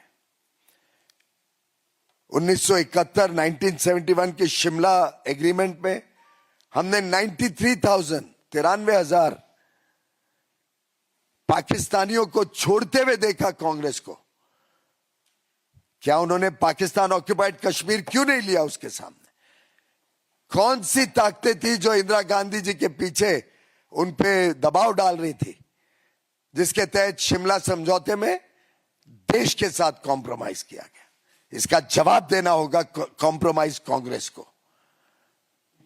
क्यों पाकिस्तान ऑक्युपाइड कश्मीर नहीं लिया गया जब 93,000 पाकिस्तानियों को छोड़ा गया, बिना देश के हितों को संभालते हुए, देश के साथ कॉम्प्रोमाइज करके, देश के सुरक्षा के साथ गांधी परिवार ने कॉम्प्रोमाइज किया। और किससे चलते ही जाते हैं। जवाहरलाल नेहरू जी ने किस प्रकार से बार बार देश के हितों के साथ कॉम्प्रोमाइज किया। उनका सेक्रेटेरिएट तो कहा जाता है एक ओपन बुक था सीआईए और केजीबी के लिए। 1954 में 1954 में उन्होंने देश के तिब्बत के ऊपर सभी हितों को चाइना के समक्ष झुकाकर देश को कॉम्प्रोमाइज कर दिया,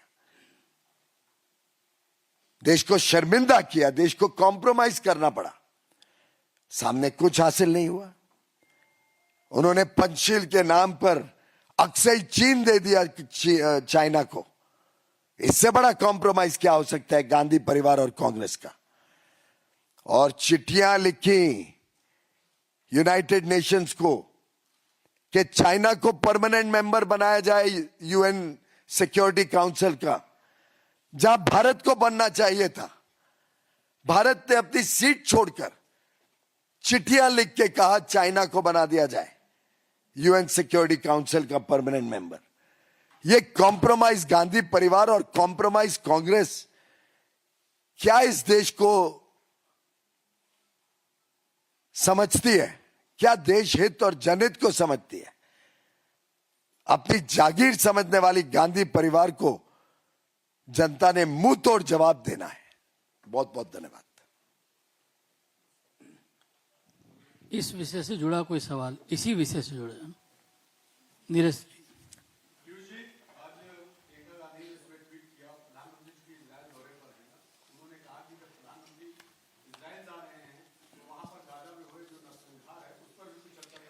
भारत का स्टैंड बड़ा क्लियर है। भारत डायलॉग और डिप्लोमेसी से इन सब प्रकार के मुद्दों को सुलझाने में विश्वास करता है। पवन गौड़।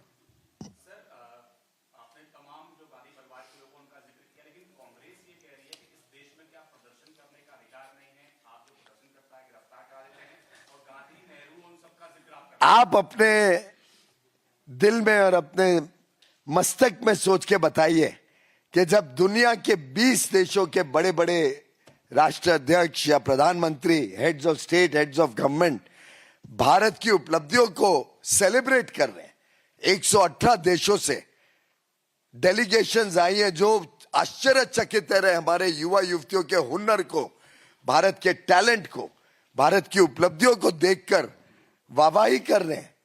ये नंगा नाच जो कांग्रेस पार्टी के नेताओं ने करवाया वहां, और मैं सीधे तौर पर राहुल गांधी और प्रियंका गांधी को पूछना चाहता हूं कि क्या उनका हाथ था इसके पीछे? क्या उन्होंने देश को नीचा दिखाने के लिए देश के साथ कॉम्प्रोमाइज किया, वो नंगा नाच करवा कर? जवाब देना चाहिए राहुल गांधी और प्रियंका गांधी जी को। विकास जी।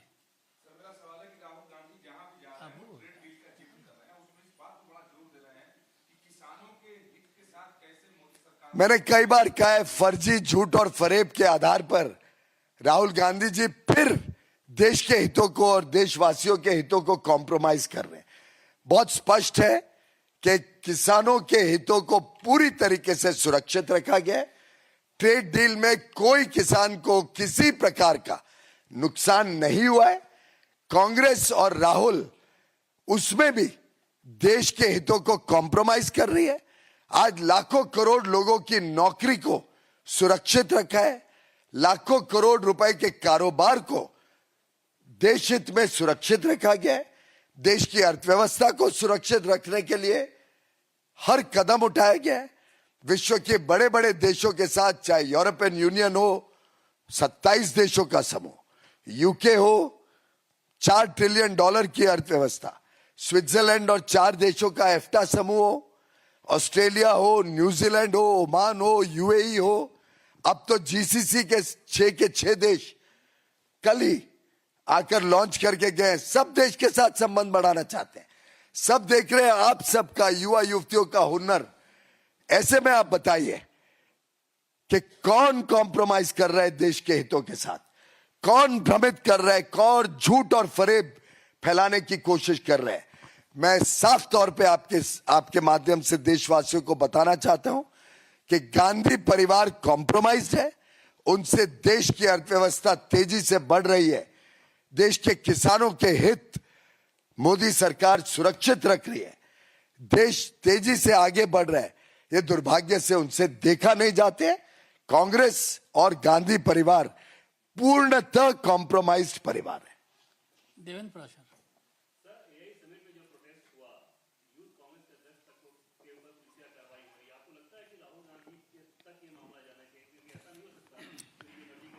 राहुल गांधी जी की चुप्पी अपने आप में कुछ रहस्य छुपा रही है। दीपक चौबे कांग्रेस के एक लीडर है पंजाब के, वो ये कह रहे हैं कि हम खुद गिरफ्तारी देते हैं और उन्होंने कहा कि प्रधानमंत्री से भी ऐसी इस तरह शब्द का उपयोग किया उन्होंने पंजाब में। मैं निंदा करता हूं इस प्रकार के शब्दों का। प्रधानमंत्री नरेंद्र मोदी जी देश के सबसे लोकप्रिय नेता है, विश्व के आज सबसे लोकप्रिय नेता है। हम सब ने देखा है कि बार बार कांग्रेस पार्टी और उनके मित्र दल, चाहे डीएमके हो, चाहे समाजवादी हो, चाहे तृणमूल कांग्रेस हो, ये सब मिलकर प्रधानमंत्री जी को बार बार गाली गलौज करते हैं।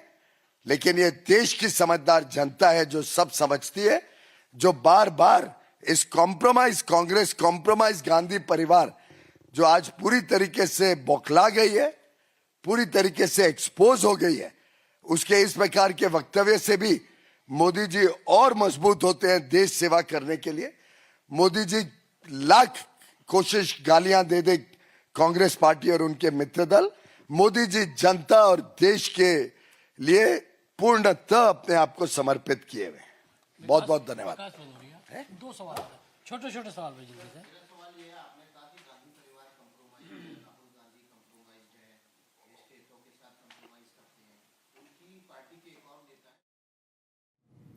Viewers, now shifting focus. The 8-year-old Riyansh is fighting for his life after being shot in the head during a wedding procession in Bulandshahr in Uttar Pradesh.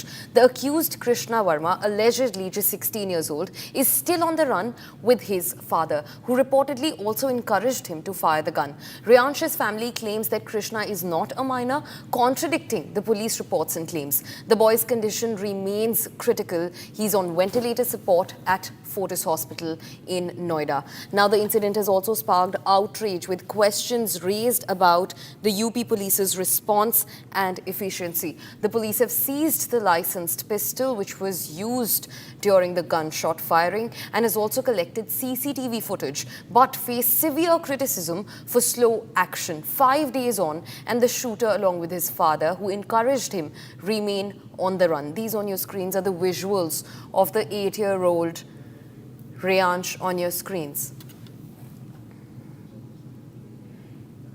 In fact, viewers, my colleague Harsh also confronted the MLA of Bulandshahr to seek answers and to understand what the authorities are doing about this entire case. Listen into that.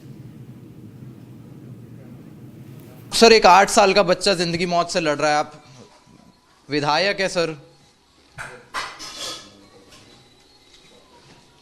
विधायक जी, ऐसे कैसे चलेगा? वो बच्चा जिंदगी और मौत से लड़ रहा है, पुलिस 5 दिन में किसी को ढूंढ नहीं पाई है। विधायक जी, बाहर आ जाइए, कम से कम बात कर लीजिए, एक जवाब दे दीजिए। आपके ही लोग हैं ये लोग। आप प्रदीप जी, ये 8 साल का बच्चा कोमा में है, पुलिस 5 दिन से कुछ नहीं कर पाई है अभी तक। वो जो पिस्टल है, लाइसेंस पिस्टल है, वो तक बरामद नहीं कर पाई है। आपके विधानसभा के लोग हैं सर, जवाब मांग रहे हैं आपसे।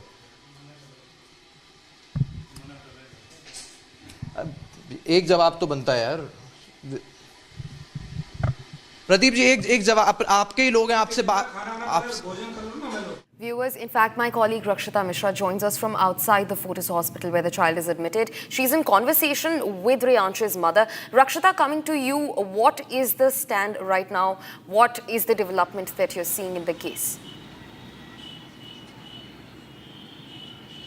Well, it's more than 5 days and little Riyansh continues to fight against death. He's fighting for his life, and today there have been some scans that have been carried out. We are reporting from outside the Fortis Hospital where we have been speaking, we have been in constant touch with the parents of Riyansh, and I have with me Ms. Sonam Verma, who is the mother of Riyansh. Ma'am, अभी कैसी स्थिति है Riyansh? Ma'am, जो स्थिति रियांश की कल थी वही स्थिति आज है। डॉक्टर से कुछ बोला अभी टेस्ट को लेकर? हाँ जी, आज उसे टेस्ट के लिए लेके गए हैं, सिटी स्कैन के लिए लेकर गए थे।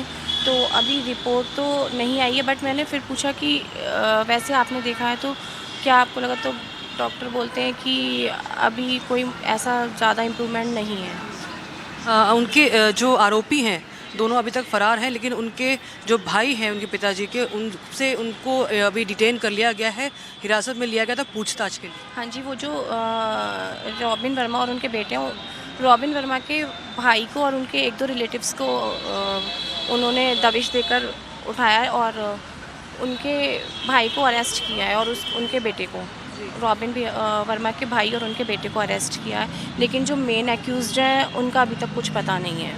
जी, क्या लगता है इतनी देर क्यों लग रही होगी?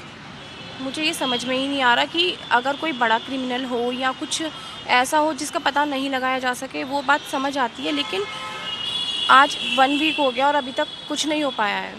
जी, और आप अभी कुछ कहना चाहेंगे, जो कि लंबे वक्त से हमने भी ये मुहिम छेड़ी हुई है जस्टिस फॉर रियांश, और जैसा आपने खुद कहा कि इतने बड़े बड़े क्रिमिनल्स की बात की जाती है, यूपी सरकार ऑपरेशन लंगड़ा जैसे कई ऐसे कैंपेन्स करती है और ऐसे इनिशिएटिव्स करती है, और जहाँ पर हम देखते हैं कि बड़े बड़े डॉन्स पर के घरों पर बुलडोज़र चलाया जाता है, लेकिन अभी तक 2 बेटे और जो उनका पिता और पुत्र को जो अभी तक पकड़ा नहीं गया है, इतनी नाकामी जो हो रही है उसको लेकर आप क्या कहेंगे? पुलिस ने भी अभी 1-2 दिन से थोड़ा सा ज़्यादा मतलब काम शुरू किया है, कोशिश कर रहे हैं, लेकिन कोई भी विधायक, वो भी प्रेशर पे, जी वो भी प्रेशर में आके, और वरना कोई भी विधायक, कोई भी प्रशासनिक अधिकारी अभी तक यहाँ हमारे आंसू पोंछने नहीं आया है। हमने विधायक से भी बात की थी और उन्होंने कहा कि जो हो सकेगा उनकी तरफ से बतौर विधायक तो वो मदद करेंगे, लेकिन क्या कोई बात करी उन्होंने आपको? नहीं, यहाँ पर कोई आया ही नहीं है, तो बात तो कोई जब आपके घर में बुलंदशहर में किसी ने संपर्क साधने की कोशिश करी? जी नहीं, कोई संपर्क नहीं, कुछ नहीं। So there you have, Gesu, the reaction that is coming in from the parents. They have been on their toes whole day, whole night. They have been in contact with the doctors who are supervising Riyansh's condition, and they have been giving us the updates as well. And they are, of course, feeling helpless because all they care for right now is the safety of their child, while the law and order that should be taking its own course and should have at least caught those 2 perpetrators, those criminals. Till now, there has been no success yet, and that's the biggest disappointment right now. Right, Rakshita, thanks for getting us the latest in the case. In fact, viewers, we just heard the mother say that. Viewers, let's quickly go back to Rakshita, the mother of the child. बहुत ज़्यादा delay है, बहुत ज़्यादा delay.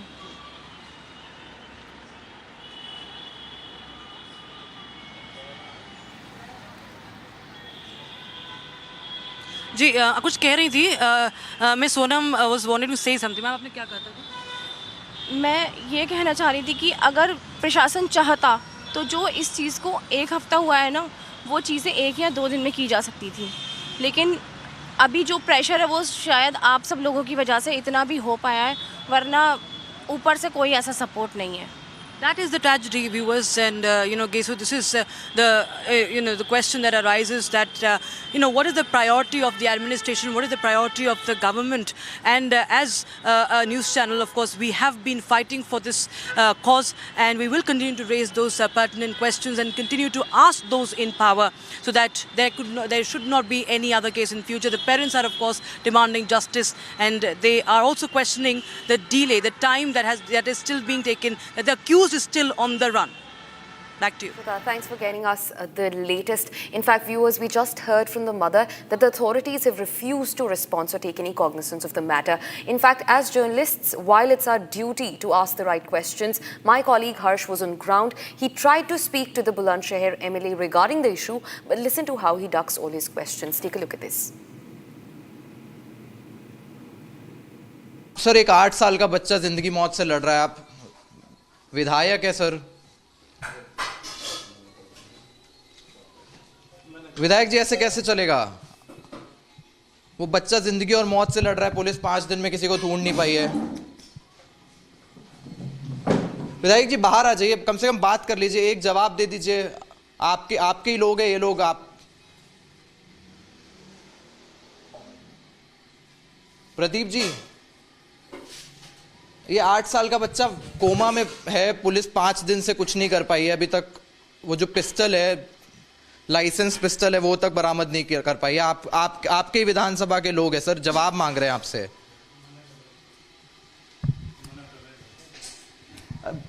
एक जवाब तो बनता है यार। प्रदीप जी, एक जवाब, आपके ही लोग हैं, आपसे सर, एक बच्चा 8 साल का, आप बिल्कुल आप भोजन कर लीजिएगा। एक 8 साल का अपराधी है, उसमें उसको सजा मिलेगी। पुलिस ने FIR दर्ज करा ली, वो लश्त करेगी। सर 5 दिन हो गए बच्चा। कोई बात नहीं है ना, पुलिस ने FIR दर्ज कर ली ना। क्या इस मामले से अवगत हैं? नहीं, मेरे को जानकारी में कल आई थी, मैंने उसको भेजा है वहाँ। अगर वो अपराधी जिसने अपराध करा वो पकड़ा जाएगा, बंद होगा, जेल में जाएगा। आप क्या पुलिस से जवाब मांगेंगे? क्योंकि आप पुलिस से बात करें, पूछेंगे भाई अपराधी क्यों नहीं पकड़े जा रहे? आपकी विधानसभा मैंने मान ली ना भाई, बात करेंगे ना, क्यों नहीं पकड़े जा रहे? FIR दर्ज हो गई है उसमें, जो दोषी हैं वो जेल जाएंगे। अभी 5 दिन में क्योंकि अभी तक उनको वो लाइसेंस वेपन है वो भी बरामद। विधानसभा में चली, विधानसभा से आई तो माता वैष्णो देवी चले गए, अभी कल लौटे। कल उसके परिवार के लोग आए थे, तो उनसे बात करेंगे, जो भी उनकी मदद करेगी। सरकार पीछे नहीं है, योगी जी की सरकार है, हर किसी को न्याय मिलेगा भाई। और क्या रियांश की किसी तरीके की मदद करवाए? 8 साल का छोटा सा बच्चा, कोई विधायक के लायक कोई काम होगा तो 100% मदद करी जाएगी। वो कोमा में इस वक्त ICU में, उसका अगर कोई काम होगा 110% मदद करेंगे। क्या आपकी उनके परिवार वालों से अभी तक बात हो पाई? कल उन परिवार में संस्कार आया था, मेरे को नहीं पता क्या परिवार में है, लेकिन मैंने उनसे कहा कि जो भी मदद हुई करेगी, सरकार अपना काम करेगी। योगी जी की सरकार है, आप निश्चिंत रहो, अपराधी कोई भी हो वो बचेगा नहीं किसी हालत में। तो आप क्या पुलिस वालों से बात कर रहे हैं? हम हमारी SP सिटी से बात, प्रभारी मंत्री आएंगे, बात करेंगे, विषय रखेंगे। कल प्रभारी मंत्री जी आएंगे, विषय रखूंगा मैं। ठीक है। अभी आपके सामने यार भोजन सुबह से लिया नहीं, चलो कोई नहीं, वो दे दिया ना, ठीक काम कर। Viewers, shifting focus to the long-standing fight for the Aravalli range. Now, the Rajasthan government in the latest has acknowledged that illegal mining operations are ongoing in the Aravalli range. They have in fact also ordered an immediate shutdown. The Rajasthan government has officially acknowledged that the land that was allocated for mining to a private company named Ojasvi Marbles and Granites Private Limited is part of the Aravalli mountain range consequently. Now, remember, Republic has been reporting on this face front. The government has now directed an immediate halt to all mining activities in this area. This also marks the first time that the Rajasthan government has recognized that the land designated for mining is within the Aravalli range and has been deemed that the mining there is completely illegal. They have put a halt onto the mining operations in Aravalli.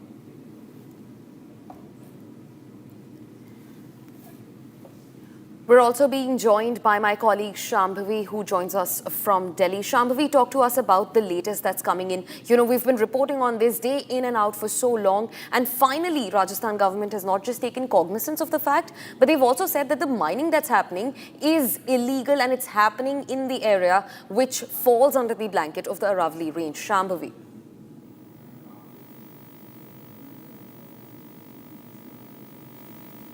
Again, an impact that the Rajasthan government has officially, formally addressed and admitted that one of the lands which was given to this private entity of Ojasvi Marbles and Granite, that was a part of the Aravalli range, and the mining which was going on there was illegal. This is a huge admission, and that comes as a republic impact. We also know that there has been rampant illegal mining going on in the Aravalli range. That was before the acceptance of this new definition of Aravalli, which is the 100-meter definition, where any mountain which is below the height of 100 meter will not be considered as a part of Aravalli range, which is again more than 90% of the entire Aravalli range. And Aravalli is the lung of the Delhi NCR. So if anything happens, that Delhi is going to be directly affected by it. It prevents the sun from coming from Rajasthan to Delhi, and from Delhi becoming a hot desert. So this, again, is a huge development, and this comes as a second republic impact. The first being that there was the order, the acceptance of the new definition was put at abeyance, and the other impact that we are seeing right now is that the Rajasthan government has formally admitted that the land which was given to this private entity, Ojasvi Marbles and Granite Private Limited, was a part of the Aravalli range, and the mining going on there was illegal. Back to you. Right, Shambhavi, thanks for getting us the latest on the case. In fact, viewers, remember, this is a Republic Impact story. We've been reporting on this day in and out, and finally, we see a little scope of light, some breakthrough in the Aravalli range case. In fact, viewers, quickly shifting focus to a breaking development that we're getting in. Now, in a presentation made by Air India to the Civil Aviation Secretary and the Minister on February 9th, several safety observations were highlighted. In January alone, there were 34 reported incidents, including 23 technical issues such as engine stall warnings, fuel leaks, fire alerts, and flight control problems. Multiple aircraft, including A320, A321 and Boeing 787, reported repeated engine and fuel-related warnings. Some of these cases are still under review. In fact, one Boeing 787 continued operating despite repeated auxiliary power unit fire warnings, which has raised multiple severe questions. In the month of January, we also saw multiple rejected takeoffs, one of the most critical phases of flight operations. Regulatory inspections noted missing oxygen bottles and unsecured emergency equipment in certain cases. The presentation has completely triggered serious discussions and discourse at the highest levels of aviation oversight. In fact, this leaves a large looming question for all of us. What are our aviation safety standards? Why are they not being followed through? And who is responsible for so many lapses, one after the other? And remember, viewers, these lapses are the ones that are out in the public eye. This is just the tip of an iceberg. We're in fact also being joined by my colleague Harsha, who will get us more updates. Harsha, these are some scathing revelations in the case. One after the other, there are multiple types of failures that are being spoken of. Talk to us about what is unfolding. So there are scathing revelations, and Republic has got its hand on the presentation which was given by Air India to the Civil Aviation Ministry and the Minister or Secretary Civil Aviation in the meeting, how they accepted that in January alone there were 34 incidents, out of which 23 were technical issues. This is the negligence at the highest level of the aviation oversight which the aviation industry have been.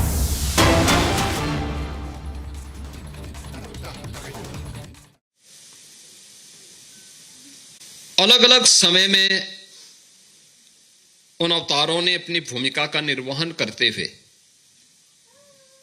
उस समय की मानवता को एक नया मार्ग प्रशस्त किया, और अगर कह सकें कि मानव जाति के विकास की क्रमिक यात्रा का प्रतिनिधित्व और उसका मार्ग प्रदाता ये सब अवतार रहे हैं। राम राज्य की अवधारणा जब हम करते हैं, राम राज्य वास्तव में हमारी भारतीय परंपरा ने, सनातन धर्म की परंपरा ने धर्म को केवल उपासना विधि तक नहीं जोड़ा है। इसे अपने कर्तव्यों के साथ जोड़ा है, इसको एक जीवन पद्धति के रूप में अंगीकार किया है, इसको वे ऑफ लाइफ माना है, जो जीने की पद्धति है, जो आपको आगे बढ़ने के लिए नैतिक मूल्यों के पथ पर अग्रसर करने के लिए अपने से बड़ों के प्रति और जिस धरती पर रहें उस धरती के प्रति कृतज्ञता ज्ञापित करने की प्रेरणा प्रदान करती हो। हम अपने कर्तव्यों का पालन करें, यही हमारा धर्म है और हर भारतीय अपने इस धर्म का पालन जहां भी रहता है वह करता है। और मुझे प्रसन्नता है कि भारत से हजारों किलोमीटर दूर जापान में रह करके आप सब यहां के विकास में योगदान दे रहे हैं, लेकिन अपने आध्यात्मिक विरासत को भी, सांस्कृतिक विरासत को भी संजो करके रख करके विभिन्न पर्व और त्योहारों के माध्यम से भी एकजुट होकर के इन कार्यक्रमों को मनाते हैं, उनका आयोजन करते हैं। मैं अभी देख रहा था यहां पे उत्तर प्रदेश दिवस का भी कार्यक्रम हुआ। 24 जनवरी उत्तर प्रदेश की स्थापना का दिवस है। प्रधानमंत्री मोदी जी की प्रेरणा से पूरे देश के अंदर हर राज्य से कहा गया कि वे अपने स्थापना दिवस के कार्यक्रम को आयोजित करें। उन आयोजनों के माध्यम से अपने राज्य के साथ साथ राष्ट्र के प्रति अपने दायित्वों के निर्वहन की शपथ भी ले। कुछ नयापन उस अवसर पर एक नए संकल्प के रूप में आना चाहिए।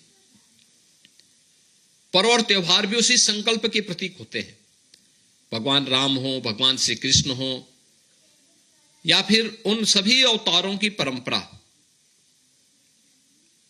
जो हमें एक प्रेरणा देती है, उसके पीछे का उद्देश्य भी यही होता है कि हम सब उन मूल्यों को जिएं, उसके अनुरूप आचरण करें, उसके अनुरूप आगे बढ़ें और वही प्रेरणा प्राप्त करने का अवसर ये पर्व और त्योहार हमें प्रदान करते हैं, जो कभी कभी आते हैं। और आपने देखा होगा दीपावली देश में, दुनिया में मनाई जा रही थी, लेकिन जिस अयोध्या से शुरुआत हुई थी 2017 के पहले वहां दीपावली नहीं मनाई जाती थी।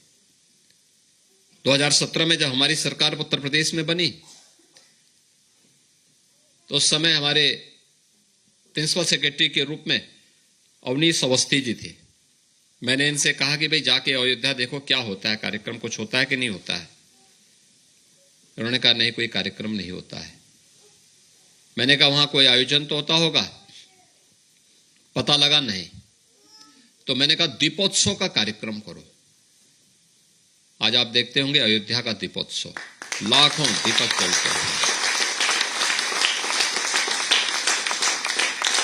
अयोध्या में दीपोत्सव के अवसर पर पहले वर्ष जब हमने दीपक जलवाने प्रज्वलित करने की कार्यक्रम आगे बढ़ाया, हमें 51,000 दीपक नहीं मिले थे अयोध्या के आसपास।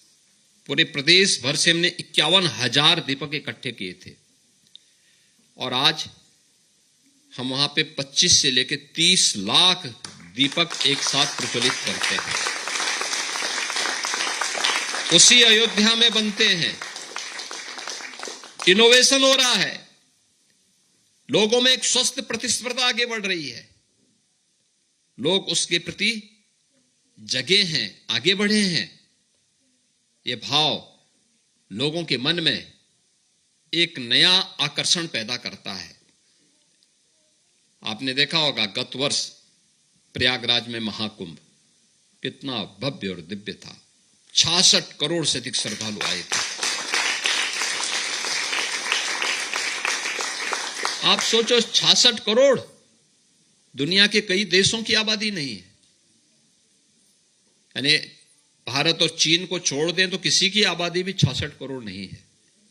उतने लोग आए और पूरे वर्ष भर में उत्तर प्रदेश में 156 करोड़ टूरिस्ट उत्तर प्रदेश के विभिन्न धर्मस्थलों की यात्रा किया है।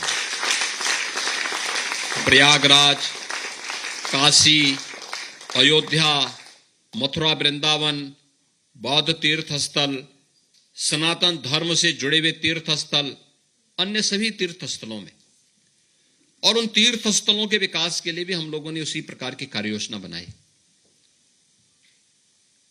क्योंकि विरासत पर गौरव की अनुभूति करके ही कोई समाज आगे बढ़ सकता है, और विरासत पर गौरव की अनुभूति ही कृतज्ञता ज्ञापन का है अपने पूर्वजों के प्रति, अपने महापुरुषों के प्रति। जिस धरती के अंदर हम रह रहे हैं उस धरती के प्रति कृतज्ञता ज्ञापन का यह भाव, यही हमें कर्तव्य बोध के साथ जोड़ता है, आगे बढ़ने के लिए एक नई प्रेरणा प्रदान करता है। हम भारतीयों के मन में सदैव कृतज्ञता के भाव रहता है, और हमारे बारे में कहा भी जाता है कि हम सनातनी क्यों हैं, क्योंकि कृते च प्रति कर्तव्यम, यानी किसी ने हमारे प्रति कुछ किया है तो उसके प्रति हमारे द्वारा जो उस कृत्य के प्रति आभार व्यक्त किया जाता है वही हमारा कर्तव्य होता है, और वही कर्तव्य हमारा सनातन धर्म की एक नई प्रेरणा हमें प्रदान करता है। और उसी प्रेरणा से ओतप्रोत होकर के हम जब कार्य करते हैं तो कर्तव्य हम सब भारतीयों को अपने अपने जीवन क्षेत्र में एक नई ऊंचाई प्रदान करवाता है। आज आप देख रहे होंगे भारतीय जहां कहीं भी हैं दुनिया के अंदर अपने क्षेत्र में उन्होंने अच्छी प्रगति की है, कुछ नयापन करके दिखाया है, लोगों के लिए एक नई प्रेरणा प्रदान की है। और आज भारत में भी प्रधानमंत्री मोदी जी के नेतृत्व में भारत विकास की एक नई ऊंचाई को प्राप्त कर रहा है, एक नया भारत का दर्शन हो रहा है। एक विकसित भारत की संकल्पना को हम साकार होते हुए देख रहे हैं। हमारी पीढ़ी इस बात पर गौरव की अनुभूति कर सकती है कि हमने अपनी विरासत को भी प्रभावी ढंग से आगे बढ़ाने का काम किया है। तो विकसित भारत के उन सभी आयामों को छूने का प्रयास किया है। समग्र विकास की अच्छा इंफ्रास्ट्रक्चर विकसित हो रहा है, अच्छी कनेक्टिविटी है, सुरक्षा का एक बेहतरीन वातावरण है। हर एक क्षेत्र में आज भारत प्रगति कर रहा है, और भारत की सबसे बड़ी आबादी के राज्य उत्तर प्रदेश ने भी विकास के कुछ नए आयाम छूने के कार्य किए हैं। 25 करोड़ की आबादी उत्तर प्रदेश में रहती है। अब आप देखते होंगे वहां कर्फ्यू का कोई समाचार नहीं आता होगा।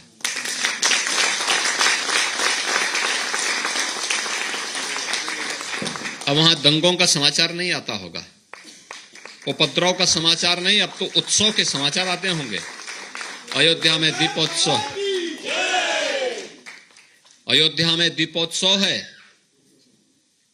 काशी में देव दीपावली, और इस समय संजोग है कि मैं यहां हूं, नहीं तो मुझे मथुरा वृंदावन में आज वहां पे लठमार होली थी बरसाना में। हाँ। आज जितने भी होली खेलने वाले लोग हैं ये राधा रानी के गांव में, नंद गांव में गए हुए हैं, नंद बाबा के गांव में गए हैं। दीपोत्सव यानी रंगोत्सव का कार्यक्रम भी ये हमारी सरकार ने वहां प्रारंभ करवाया, और लाखों लोग थे। कल बरसाना में 5 लाख लोग थे, और आज नंद गांव में उससे भी ज्यादा भीड़ है। क्या उत्साह है, क्या उमंग है, हर व्यक्ति जुड़ा हुआ है। जीवन की इस आपाधापी में कुछ समय अपने मूल्यों के साथ, अपने आदर्शों के साथ, किसी प्रकार से तनाव से मुक्त, भय मुक्त होकर के व्यक्ति जी सके, यही जीने का मजा है। डर करके, मर करके कब तक व्यक्ति जिएगा? और उस वातावरण को देना ये किसी भी लोकप्रिय सरकार का काम होना चाहिए, और यही हम लोगों ने यूपी में किया है। पहले कनेक्टिविटी का संकट था, सड़कें नहीं थी, बिजली नहीं आती थी। लोग कहते थे कि पहले बिजली नहीं आती थी, मैंने कभी पहले की सरकारें अंधेरे में रहने की आदी थी, क्योंकि उनके सारे कार्य तो अंधेरे में होते थे। आप मुझे बताओ, क्या उजाले में डकैती पड़ेगी क्या? तो जब प्रवृत्ति डकैती डालने की थी तो अंधेरे में ही वो पड़ता, तो इसलिए बिजली नहीं देते थे, वे अपने कर्तव्यों का निर्वहन करते थे। हम चाहते थे कि डकैती से मुक्त हो, भय से मुक्त हो, उसके लिए उजाला चाहिए, और हम सूर्य पुत्र हैं तो हमें तो सूर्य जैसी रोशनी चाहिए, और बिजली की आपूर्ति भी करवा दी गई।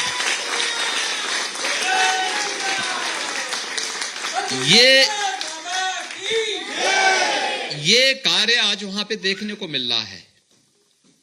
और मैं आज देख रहा था निवेश के लिए, कल और परसों 2 दिन हम सिंगापुर में थे। कौन ऐसा निवेशक न हो किसी भी क्षेत्र का? कोई सोचता था भारत में कभी सेमीकंडक्टर में निवेश होगा? डाटा सेंटर के अंतर्गत डाटा सेंटर स्थापित होंगे, आर्टिफिशियल इंटेलिजेंस के बारे में भारत के अंदर, ग्रीन हाइड्रोजन के बारे में, इन्वेस्टमेंट के बारे में, लॉजिस्टिक पार्क बने, इंटरनेशनल एयरपोर्ट दुनिया के बड़े बड़े एयरपोर्ट्स की तुलना में भारत के अंदर बने। और ये सभी काम आज के दिन पे उत्तर प्रदेश में हो रहे हैं। उत्तर प्रदेश में हमारी सामर्थ्य क्या है? आपने हमारी सामर्थ्य को देखना हो तो महाकुंभ उसका एक उदाहरण है। कैसे 66 करोड़ लोग आ सकते हैं। All right, viewers, shifting to a breaking news coming in a presentation which was made by Air India to Civil Aviation Secretary and the Minister on 9th of February this year. Several safety observations were highlighted at that meet. In fact, in January alone, there were about 34 reported incidents, including 23 technical issues such as engine stall warnings, fuel leaks, fire alerts and flight control problems. Now in this meeting, multiple aircraft including A320, A321 and Boeing 787 reported repeated engine and fuel related warnings. Some of these cases are still under review. Those are the discussions that took place at that meeting. It was highlighted one Boeing 787 continued operating despite repeated auxiliary power unit fire warnings, which has raised questions of viewers now. Now the January month alone saw multiple rejected takeoffs, one of the most critical phases of the flight. Regulatory inspections noted missing oxygen bottles and unsecured emergency equipment in certain cases as well. Now, the presentation has triggered serious discussions at the highest level of aviation oversight. And in fact, the public has also been repeatedly asking these questions. Why are the aviation security norms not being followed? Why are the airlines not being held accountable for the lapses that in fact have been pointed out? My colleague who's been closely tracking this, Harsha, joins me. Harsha, we're getting exclusive details about this aviation meet that took place on February 19, in which February 9th, in fact, in which multiple lapses of security were pointed out. Give us more details about this meet. What all was discussed here? So there were a lot of lapses in the Air India, and we already know that the meeting happened. There was an entire PPT which was shared with the Secretary Civil Aviation and the Minister Civil Aviation. Air India itself stated that in the January month alone, there were 34 incidents reported, out of which 23 were the technical issues. There were the fault which was found in the Boeing 787 fleet, Airbus 320, 321 fleet.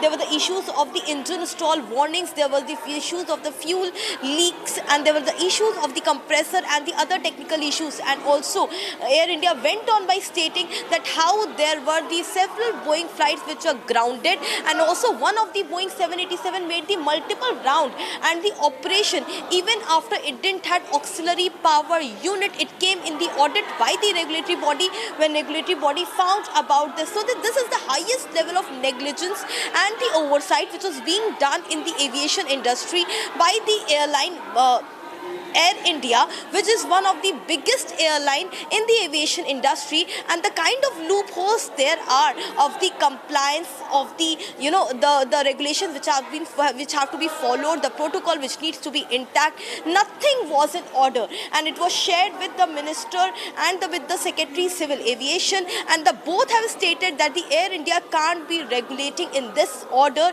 They need to be pulled up because it's the highest level of oversight by them. Then this aviation industry, such things can't go along, and therefore they have been asked, Air India has been asked to come up again and to revise and to keep in order the Boeing fleet and to give the detailed report exactly what has been done after January by Air India to ensure that there's a proper order in Airbus 320, 321 and Boeing 787 fleet. This is exclusive information which Republic has got its hands on the compliance, negligence, fuel issues, engine stall warnings, all the leakage and the technical errors which erupted in the Air India fleet of Boeing Airbus 320, 321, and how it was not made in order, how there was the lack of the auxiliary power unit, oxygen and other equipments in the aircrafts of Air India, which was shared in a PPT in a presentation given by Air India officials to the minister and to the secretary. Back to you. Right, Harsha. So basically, at large, the big aviation mess that Republic has been pointing out time and again was discussed at this meet with the Civil Aviation Secretary and the Minister on February 9th. I want to ask you, was there any plan of action which was also discussed, after the security lapses and the negligence was pointed out? So right now they have given their plan of action. They have told to the minister that this is how they are trying to make Boeing in order. They are trying to look into the MEL issues. They are trying to find out and they are trying to be more vigilant that the maintenance is regularized and the repair work is regularized. If there is any shortage of the MEL in any of the aircraft will not be allowed to fly. They have told minister that they will be doing all this. But see, the fact of the matter is we are sitting in February. We are speaking about it. 9th February was the meeting and January was the starting of the month. Republic itself reported that how many issues were reported, technical issues were reported in so many Air India fleets. But Air India every time came up with the templated response asking us to not do the story, telling us that there was no technical issue. It was just a mere small issue which has been fixed. But to the ministry, they have clearly responded by saying that no, there were technical errors, there were issue in the engine, there was issue in the fuel leaks, and these are the issues that are the highest level of negligence issues. The fuel leak issue, the engine stall warning issue can lead to any untoward incident, which we have seen in the case of AI-171 and the other aircrafts as well, which can't be neglected. So right now they have assured to the Ministry of Civil Aviation that they will look into these matters, they will comply by the rules and protocol of the CAR, they will ensure that all the MELs are properly fixed in the aircraft. They also have promised to look into these matters and seriously work on it on the Boeing and Airbus fleet.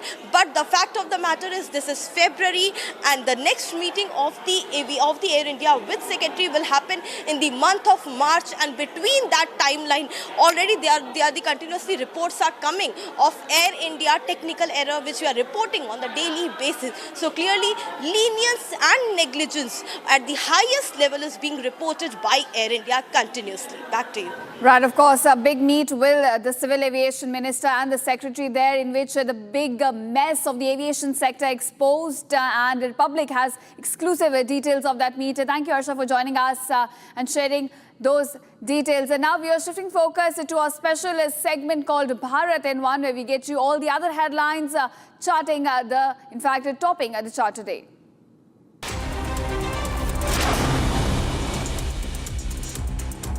Panic gripped the area outside Manipur University after a suspected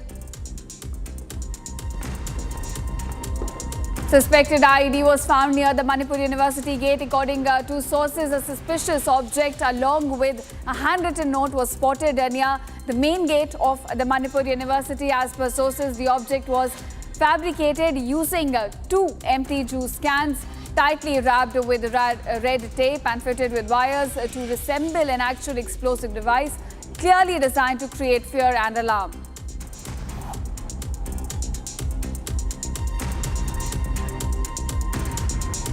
The crackdown on illegal Bangladeshi nationals continues in Mumbai, with Versova police taking major action against Bangladeshi nationals. The police arrested 25 Bangladeshi nationals in Andheri West. All these Bangladeshi nationals had entered India illegally.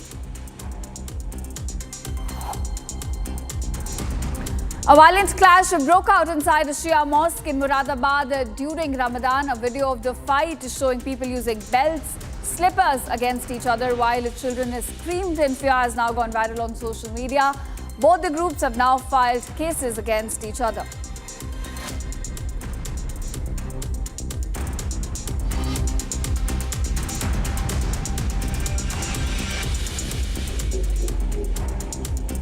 Now we are shifting focus. 8-year-old Riyansh is fighting for his life after being shot in the head during a wedding procession in Bulandshahr, Uttar Pradesh. Now the accused, Krishna Verma, allegedly 16, is on the run with a father who reportedly encouraged him to fire that gun in celebratory gesture.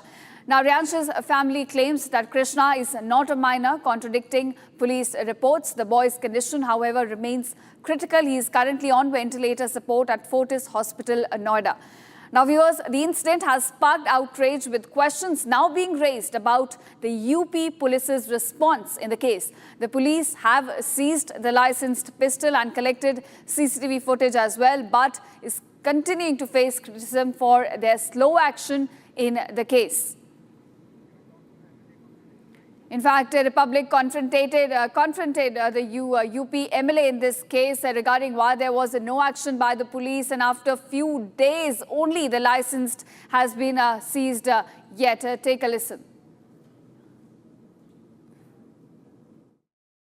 Sir, एक 8 साल का बच्चा जिंदगी मौत से लड़ रहा है, आप विधायक है सर।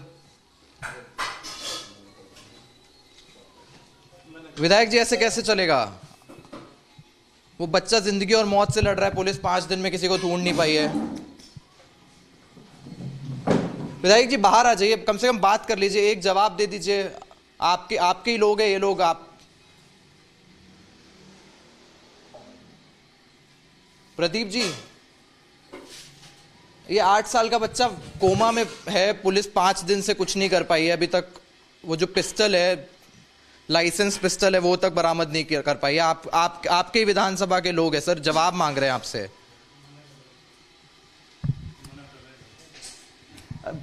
एक जवाब तो बनता है यार। प्रदीप जी, एक जवाब, आपके ही लोग हैं, आपसे सर, एक बच्चा 8 साल का, आप बिल्कुल आप भोजन कर लीजिएगा। एक 8 साल का अपराधी है, उसमें उसको सजा मिलेगी। पुलिस ने FIR दर्ज करा ली, वो लश्कर करेगी। सर, 5 दिन हो गए, बच्चा कोई बात नहीं है ना, पुलिस ने FIR दर्ज कर ली ना। क्या इस मामले से अवगत हैं? ना, मेरे को जानकारी में कल आई थी, मैंने उसको भेजा है वहाँ। अगर वो अपराधी जिसने अपराध करा वो पकड़ा जाएगा, बंद होगा, जेल में जाएगा। आप क्या पुलिस से जवाब मांगेंगे? क्योंकि आप पुलिस से बात करें, पूछेंगे भाई अपराधी क्यों नहीं पकड़े जा रहे। आपकी विधानसभा मैंने मान ली ना भाई, बात करेंगे ना, क्यों नहीं पकड़े जा रहे। FIR दर्ज हो गई है, उसमें जो दोषी हैं वो जेल जाएंगे। अभी 5 दिन में क्योंकि अभी तक उनको वो लाइसेंस वेपन है वो भी बरामद। विधानसभा में चली, विधानसभा से आई तो माता वैष्णो देवी चले गए, अभी कल लौटे। कल उसके परिवार के लोग आए थे, तो उनसे बात करेंगे, जो भी उनकी मदद करेगी। सरकार पीछे नहीं है, योगी जी की सरकार है, हर किसी को न्याय मिलेगा भाई। और क्या रियांश की किसी तरीके की मदद करवाए? 8 साल का छोटा सा बच्चा है। कोई विधायक के लायक कोई काम होगा तो 100% मदद करी जाएगी। वो कोमा में है इस वक्त, ICU में। उसके लायक अगर कोई काम होगा 110% मदद करेंगे। क्या आपकी उनके परिवार वालों से अभी तक बात हो पाई? कल उन परिवार में संस्कार आया था, मेरे को नहीं पता क्या परिवार में है, लेकिन मैंने उनसे कहा कि जो भी मदद हुई करेगी सरकार, अपना काम करेगी। योगी जी की सरकार है, आप निश्चिंत रहो। अपराधी कोई भी हो वो बचेगा नहीं किसी हालत में। तो आप क्या पुलिस वालों से बात कर रहे हो? हम हमारी SP सिटी से बात, प्रभारी मंत्री आएंगे, बात करेंगे, विषय रखेंगे। कल प्रभारी मंत्री जी आएंगे, विषय रखूंगा मैं। ठीक है। अभी आपके सामने यार भोजन सुबह से लिया नहीं है, चलो कोई नहीं, वो दे दिया ना, ठीक काम करें। All right, my colleagues Rakshita and Harsh are now joining me, who've been closely tracking the story on the ground. Rakshita, first coming to you, you're present outside the hospital in which Riyansh is now battling for his life. What are the health updates about his condition? Have you been able to speak to the family? Yes, but just a while back, the mother was speaking to us live here on Republic TV, and she was extremely emotional. And even after we spoke to her live off the record, also she was very emotional, and she was describing to us the moment. And she continues to recount that horrific moment when she saw her child, just in a state of lying unconscious and in a pool of blood. She cannot just move past that moment, but she is trying to control her tears today as we speak, as he's under observation, he's under ventilator support, he's on ventilator support, continues to be so. They've tried to remove it to see if he can survive without it, but as of now that is not the case. He is still in the same condition. No considerable improvement has been reported so far. That's what the doctor has told the parents, what we are gathering from here on. And it's been almost a week now that Riyansh has been battling. It's a young, innocent life who is still battling. He's in coma. He's also been given anesthesia today, and he continues to be on life support system. For an 8-year-old, it's a very, very difficult situation. And the parents, of course, are doing their every possible bit. And the doctors, too, have assured them that they will give the patient, the child, all the possible medical attention that is happening right now as we speak. But yes, the fact remains the perpetrators are still on the run. Those who are behind this attempt to murder of a child, they are still on the run. The brother of the father has been detained for questioning. This is what even the parents have been apprised of. But they still are raising questions that what is taking so much time to catch hold of those who are responsible for the condition of Riyansh, the horrific condition, the sad situation that he's in right now. Right, Rakshita, so Riyansh still remains in a critical condition. Harsh is also joining us from the site of the incident in Bulandshahr. Harsh, you've spoken to the local MLA, police as well. Why has there been no action? We only know that the uncle got detained, but the shooter still remains at large. Right, Ishita, it's day 5 of the incident, and in fact, head should roll when incident of such grave tragedy happens anywhere in India. Now, we spoke to the local MLA here in Bulandshahr. He was not accountable. We asked him the tough questions, and this becomes an even bigger tragedy when it's day 5 of the incident, and the Uttar Pradesh police have failed to not just get both the accused, the father-son duo, traced, but also they have not even managed to get the weapon, which is said to be a licensed pistol. In fact, this very pistol from where these celebrity shots were fired that ultimately struck 8-year-old Riyansh, leading to his condition where he is lying in coma at Noida Hospital. This very weapon has not been seized. In fact, Republic is the only channel covering this story with great intensity, and this is a Republic impact that they have now decided to constitute 5 different teams to trace down, to launch a manhunt to get both of these father-son duo traced. They have now, in fact, detained the elder brother of the accused father, and they are questioning him about the whereabouts of the father and son, who remain at large. Let me also tell you that the entire family which is involved in this tragedy remains at large. They're absconding since the day 1 of the tragedy, that happens to be on February 19, when the celebratory shot that was fired from a licensed weapon in Bulandshahr struck Riyansh, ultimately leading to fatal injuries that ultimately landed him into coma. And he's suffering severe injuries at this point. His condition remains critical, but none of the authorities, including the police force, is answerable. And this becomes far more tragic when incident of such big level happens anywhere in India, and heads are not rolling, and MLAs and MPs are not held accountable. We at Republic here are asking the tough questions to the authorities. However, they remain unanswerable, and this becomes far more shocking when Riyansh had to suffer severe injuries and he had to undergo treatment. Harsh, we will continue our campaign Justice for Riyansh, and thank you, Rakshita and Harsh, for joining me and giving us all the details from ground on this story.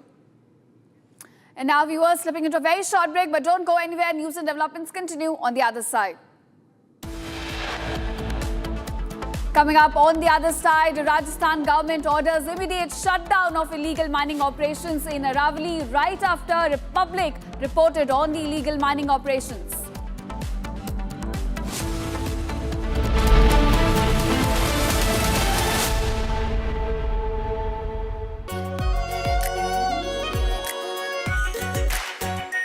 Our pure Shahi Paneer Masala. Delicious, healthy, every day.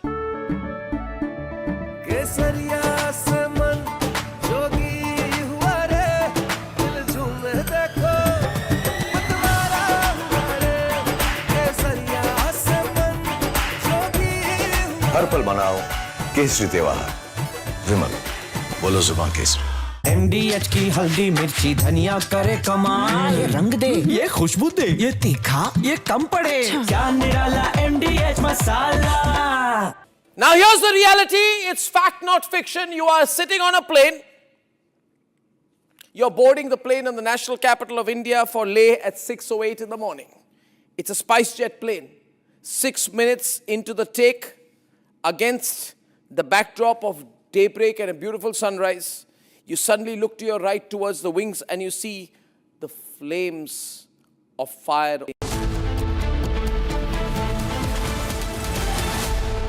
दादी के हाथों का जादू और खुशबू से महकता घर, माँ की मुस्कुराहट और खाने की सुगंध। MDH गरम मसाला, क्योंकि हर रिश्ता है स्वाद से जुड़ा। आर प्योर सूजी पास्ता, उबालो, मिलाओ और खाओ, 8 मिनट में तैयार। क्या टेस्ट है, सबका राजा R pure masala.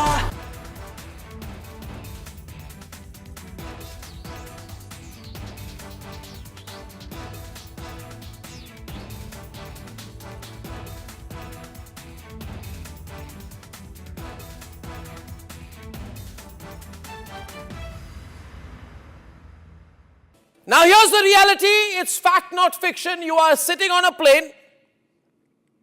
You're boarding the plane in the national capital of India for Leh at 6:08 in the morning. It's a SpiceJet plane.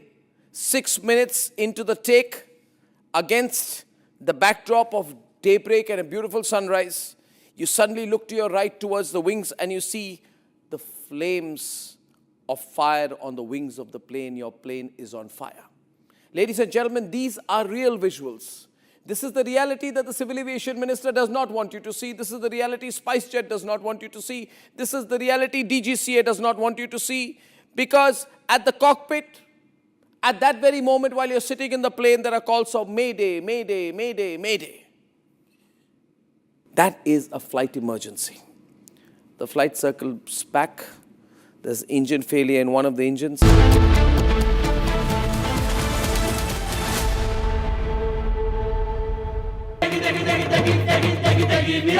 MDH की देगी मिर्च, देगी मिर्च का तड़का, अंग अंग फड़का। MDH की देगी मिर्च।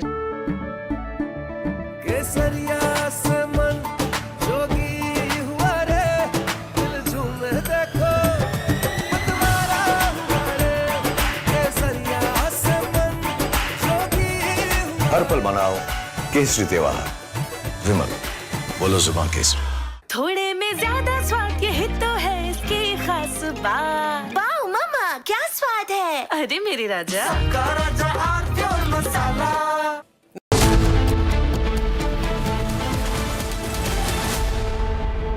ये है सीक्रेट रेसिपी MDH का जीरा सिप जल जीरा मसाला। सिप सिप जीरा सिप जीरा सिप, MDH का जल जीरा सिप जीरा सिप, MDH का जल जीरा सिप। केसरिया से मन जोगी हुआ रे, दिल झूमे देखो मतवारा हुआ रे। केसरिया से मन जोगी हुआ। हर पल मनाओ केसरी त्योहार। विमल, बोलो जुबान Kesari.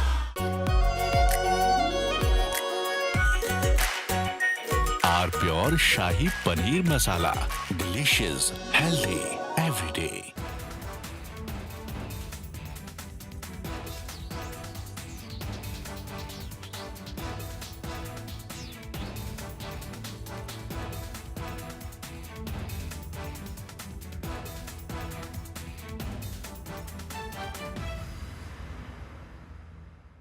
Now here's the reality. It's fact, not fiction. You are sitting on a plane. You're boarding the plane in the national capital of India for Leh at 6:08 in the morning. It's a SpiceJet plane. 6 minutes into the take, against the backdrop of daybreak and a beautiful sunrise, you suddenly look to your right towards the wings and you see the flames of fire on the wings of the plane. Your plane is on fire. Ladies and gentlemen, these are real visuals.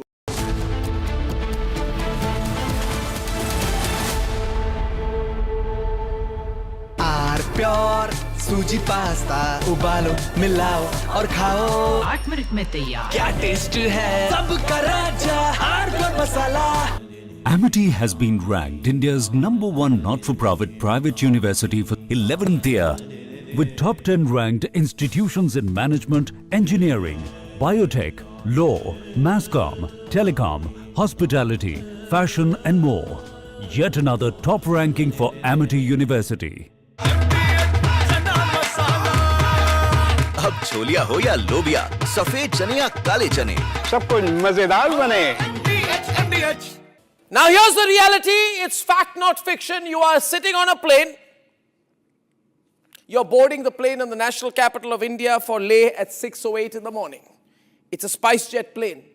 6 minutes into the take, against the backdrop of daybreak and a beautiful sunrise, you suddenly look. From Asia's largest news headquarters, setting the agenda for Bharat.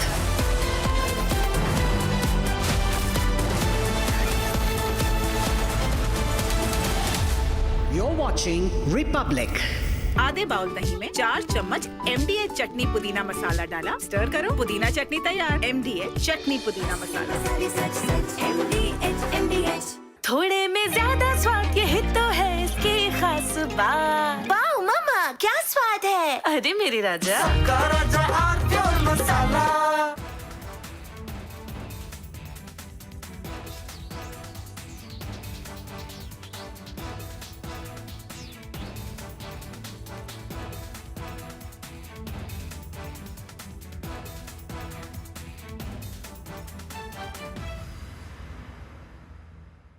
Now here's the reality. It's fact, not fiction. You are sitting on a plane. You're boarding the plane in the national capital of India for Leh at 6:08 in the morning. It's a SpiceJet plane. 6 minutes into the take, against the backdrop of daybreak and a beautiful sunrise, you suddenly look to your right towards the wings and you see the flames of fire on the wings of the plane. Your plane is on fire. Ladies and gentlemen, these are real visuals. This is the reality that the Civil Aviation Minister does not want you to see. This is the reality SpiceJet does not want you to see. This is the reality DGCA does not want you to see. Because at the cockpit, at that very moment while you're sitting in the plane, there are calls of Mayday, Mayday, Mayday, Mayday. That is a flight emergency.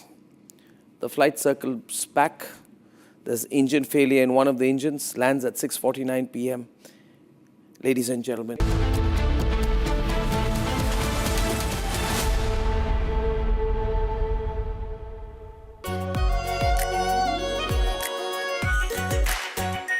Our pure Shahi Paneer Masala. Delicious, healthy, every day. केसरिया से मन जोगी हुआ रे, दिल झूमे देखो मतवारा हुआ रे। केसरिया से मन जोगी हुआ। हर पल मनाओ केसरी त्योहार। विमल, बोलो जुबान केसरी। MDH की हल्दी मिर्ची धनिया करे कमाल, ये रंग दे, ये खुशबू दे, ये तीखा, ये कम पड़े, क्या निराला MDH masala. Now here's the reality. It's fact, not fiction. You are sitting on a plane. You're boarding the plane in the national capital of India for Leh at 6:08 in the morning. It's a SpiceJet plane. 6 minutes into the take, against the backdrop of daybreak and a beautiful sunrise, you suddenly look to your right towards the wings and you see the flames of fire on the wings of the plane. Your plane is on fire. Ladies and gentlemen, these are real visuals. This is the reality that the Civil Aviation Minister does not want you to see. This is the reality SpiceJet does not want you to see. This is the reality DGCA does not want you to see. Because from Asia's largest news headquarters, setting the agenda for Bharat.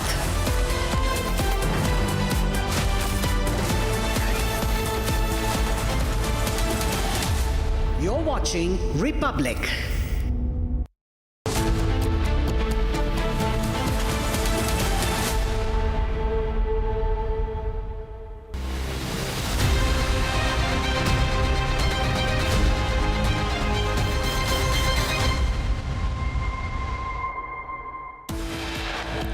India closer to sealing FTA with Israel as Prime Minister Modi embarks on two-day visit. FTA conclusion likely tomorrow.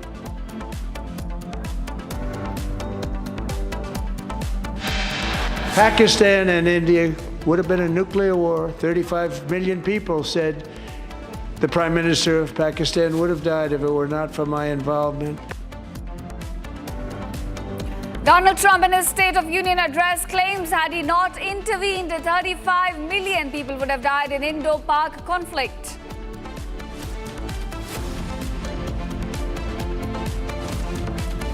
Republic's a big impact. Rajasthan government now orders immediate shutdown of illegal mining operations in Aravalli.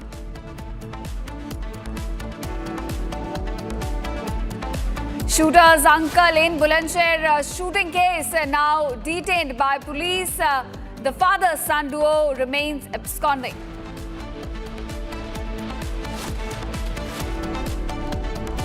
No black box recovered on plane that crashed in Jharkhand involving a Red Bus Airways aircraft.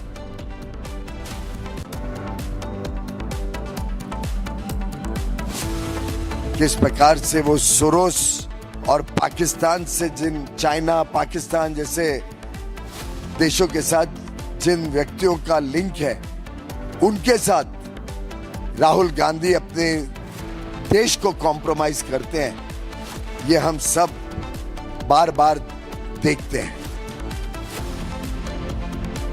Union Minister Piyush Goyal's big attack says Rahul Gandhi is compromised, visited abroad 247 times.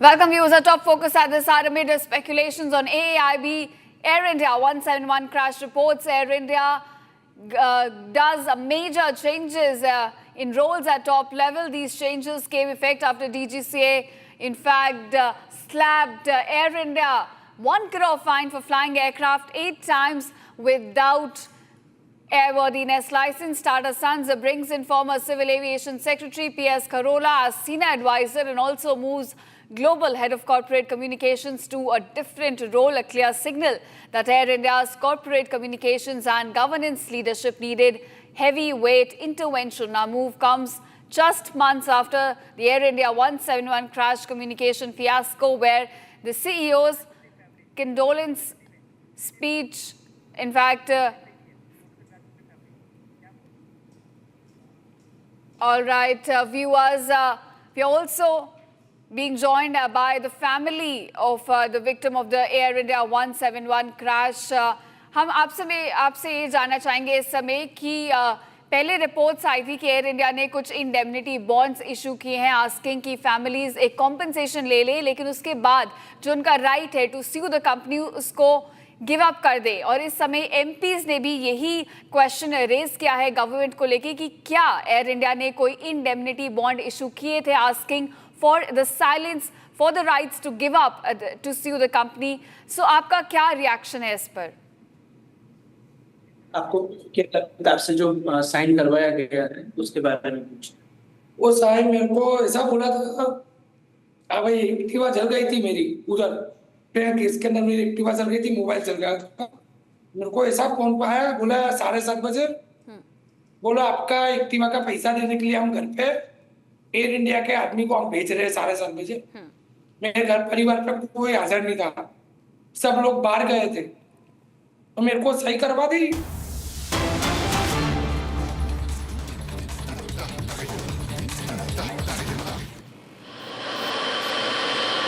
All right, viewers, we're getting a glimpse of Prime Minister Modi landing in Israel as he embarks on his two-day visit to the country. A big visit, a big boost to the ties between India and Israel. In fact, Prime Minister of Israel is likely to receive the Prime Minister at the airport. And now we're getting the glimpse of Prime Minister's flight, in fact, landing at the airport. In a short while from now, we could see a Prime Minister get off the plane as well. This as he kicks off his two-day visit to Israel. So those are the visuals we're getting at this point from Israel as Prime Minister Modi's flight lands in the country. It's a two-day visit. We're going to see the elevation of ties between the two countries to special strategic partnership, more defense deals, FTA, and now we're looking at a red carpet being rolled for the Indian Prime Minister as his plane lands in Israel. We're getting you live visuals, viewers, from Israel. Prime Minister Modi's plane has landed. Short while from now, Prime Minister will in fact be coming off the plane. We're looking at Israeli Prime Minister, in fact, being there to welcome him as well. Red carpet being rolled out for the Indian Prime Minister. And we're getting you visuals of Prime Minister's plane landing at the Israeli airport. Short while from now, we'll get a glimpse of Prime Minister as well. Remember, we're looking at a packed two-day visit. Prime Minister Modi is going to hold high-level bilateral talks with the Israeli Prime Minister. He's going to meet the Israeli President, address Israeli Parliament as well. Defense deals, FTA lined up here, and we're looking at visuals of Prime Minister Modi. In fact, his plane landing in Israel. My colleague Abhishek, who's been closely tracking all these developments for us, joins me now. Abhishek, it's a big visit for India and Israel. Prime Minister Modi has just landed. We're getting a few visuals of his plane landing in Israel and red carpet being rolled out for the Prime Minister. Give us what could we expect from this big visit? Well, you see, Prime Minister is traveling to Israel after a gap of 9 years, and he remains the first and only Prime Minister to have visited Israel and brought the relationship out of a closet that it was since the 1990s when India established diplomatic ties with the Jewish state during the Narasimha Rao government. And in fact, from independence till 1993, we did not even have a diplomatic relationship or official relationship with the Israelis. So in that sense, Prime Minister has really upgraded the relationship already by that visit in 2017. It was reciprocated with Prime Minister Netanyahu coming in 2018, and since then, because of the COVID break and otherwise, these high-level visits did not happen. Though, of course, at the level of cabinet minister rank, the engagement has been intense. In fact, External Affairs Minister S. Jaishankar was in Tel Aviv and Jerusalem just December, and we have had frequent visits of Israeli ministers, including their finance minister, including their trade minister. And in fact, on the eve of Prime Minister Modi landing in Tel Aviv, as we see his aircraft, India One, parked now at the David Ben Gurion Airport, India and Israel carried out or had their first round of FTA talks in New Delhi just last evening. Right, Abhishek. I'm also being joined by Joe Brown, I-24 news correspondent, who's joining us live from Jerusalem. Thank you, Brown, for joining us on Republic. I want to ask you, a big visit for both the countries, India as well as Israel. Prime Minister Modi has just landed in Tel Aviv. What's the atmosphere on the ground? So there's been a bit of a diplomatic rollercoaster from Israel over the last couple of years. On the one hand, straight after the October 7th massacre, a lot of countries were sending their support to Israel. Some of them had leaders who were visiting Israel. But as the war dragged on, the diplomatic pressure mounted, and there were a lot of countries who were trying to distance themselves from Israel, including the recognition of a Palestinian state in many cases. But India has always remained steadfast in its support of Israel, and Benjamin Netanyahu has been speaking about his personal relationship with Narendra Modi. He has been saying in cabinet meetings earlier this week that they are very close friends and that they are together in an alliance against radical forces of Sunni and Shiite groups. And it's also worth noting that Benjamin Netanyahu has been giving personalized video messages for Narendra Modi on the occasion of his birthday or for India's Independence Day. So it's a very important meeting for Israel to show to the diplomatic world that it has a major partner among over 1 billion people in India willing to speak to them and who are willing to engage in trade deals with them. And that's what we are likely to see today. There have been talks of a potential massive trade deal worth up to $10 billion. And there've also been some kind of a shared trauma between Israel and India. Of course, here in Israel, we had the October 7th massacre. Last year in India, there was the Pahalgam massacre. And after that, India became on edge. And that's when they turned to Israel, because over the last couple of years in particular, there's been an increase in demand for Israeli defense weaponry systems because they have shown that in times of war, in constant war from 7 fronts in Israel's case, they are able to stand up and to stand strong and are able to protect their countries. Think about the amount of weapons. Tens of thousands of rockets have been fired at Israel over the last couple of years, including hundreds of ballistic missiles coming from Iran, and they've caused relatively little damage in the country. So that's something that India will be keeping an eye on to make sure that if there are any flare-ups with Pakistan once more, that they're able to have the defense that Israel has had over the last couple of years. So all in all, it's a mixture of excitement on two ends. On the one hand, the diplomatic front, Israel is showing that they have a very close partner in India and specifically with Narendra Modi, but also is able to have a beneficial trade deal, one that will help both Israel and India. Right, Joe, you know, it is there are a lot of shared goals and interests between India and Israel, and the special camaraderie that Prime Minister Modi, in fact, shares with Israeli Prime Minister. I want to ask you, on the economic front, we're looking at the conclusion of the FTA between India and Israel. If you could share more details on that. Sorry, can you repeat that for me? Right, I'm asking you about the FTA. In the economic ties, we're looking at the conclusion of the free trade deal between the two countries. If you could share more details on that. Yes, so Israel is very economically relevant to India, especially with the India, Middle East, Europe corridor that they've been wanting to create. And Israel is very important both strategically in terms of its location, being the gateway between the Middle East and Europe. But also it's worth noting that the largest port in Israel, the 4th largest in the Middle East in Haifa, this is 70% owned by the Indian group Adani. So this is something that they will be wanting to add on to. In terms of the free trade agreement, this will involve not only the goods and services trade, but also human labor. India was helpful to Israel in the aftermath of October the 7th when Israel, which has a lot of Palestinian migrant workers, they weren't able to come to the country because their permits were revoked. India sent over 20,000 people to help with Israel. So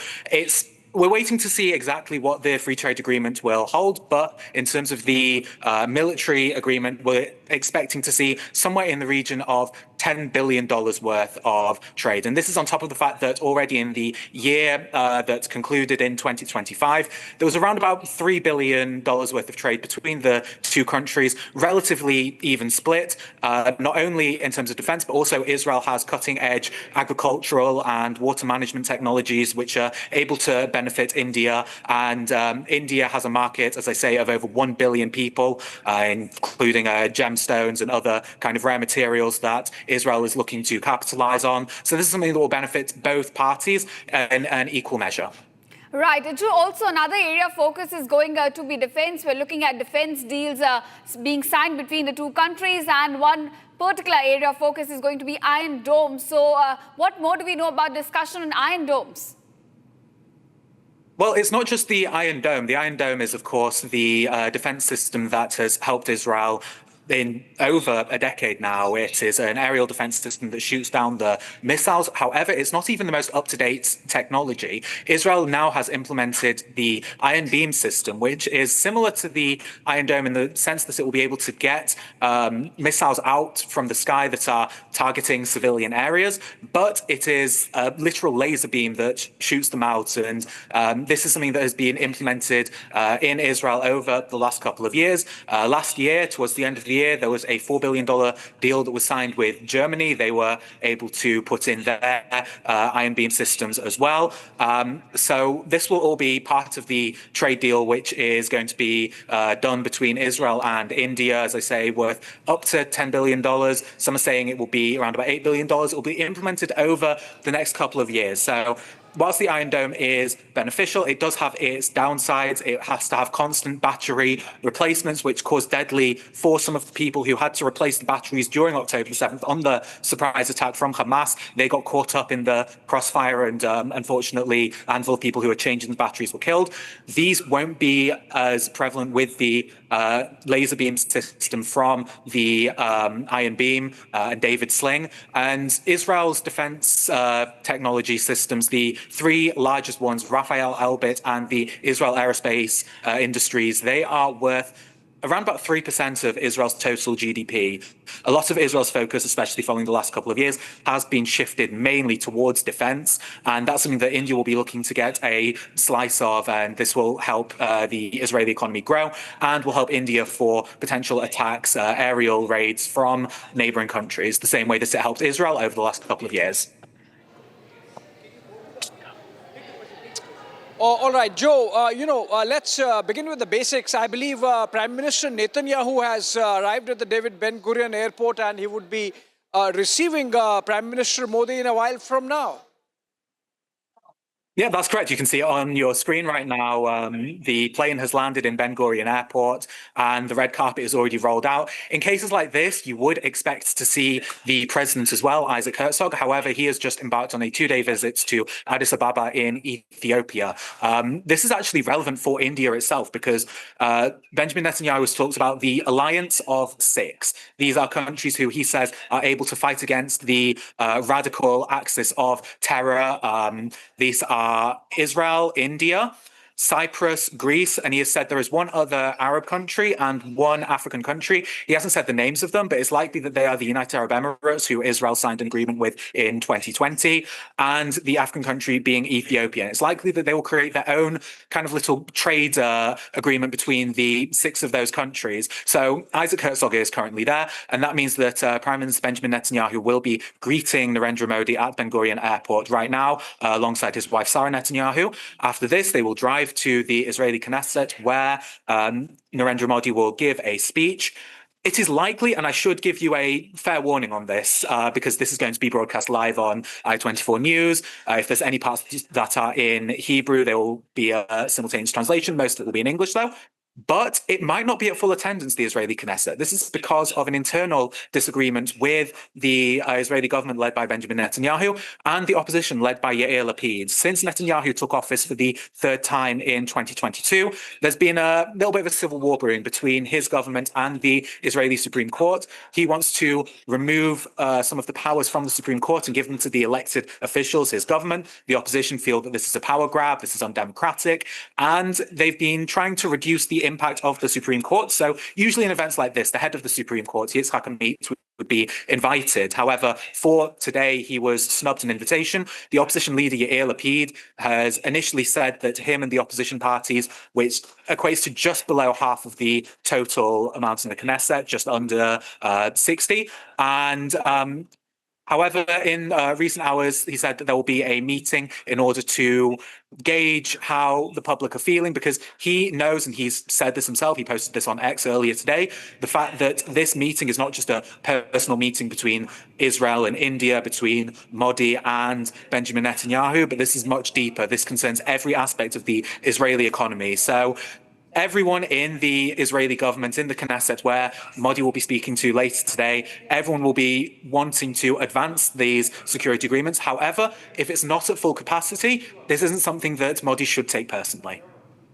All right, so red carpet already laid out for the Indian Prime Minister there, and Israeli Prime Minister has already arrived to receive Prime Minister Modi. I want to ask you, Prime Minister Modi is going to hold a bilateral with the Israeli Prime Minister. What's on agenda?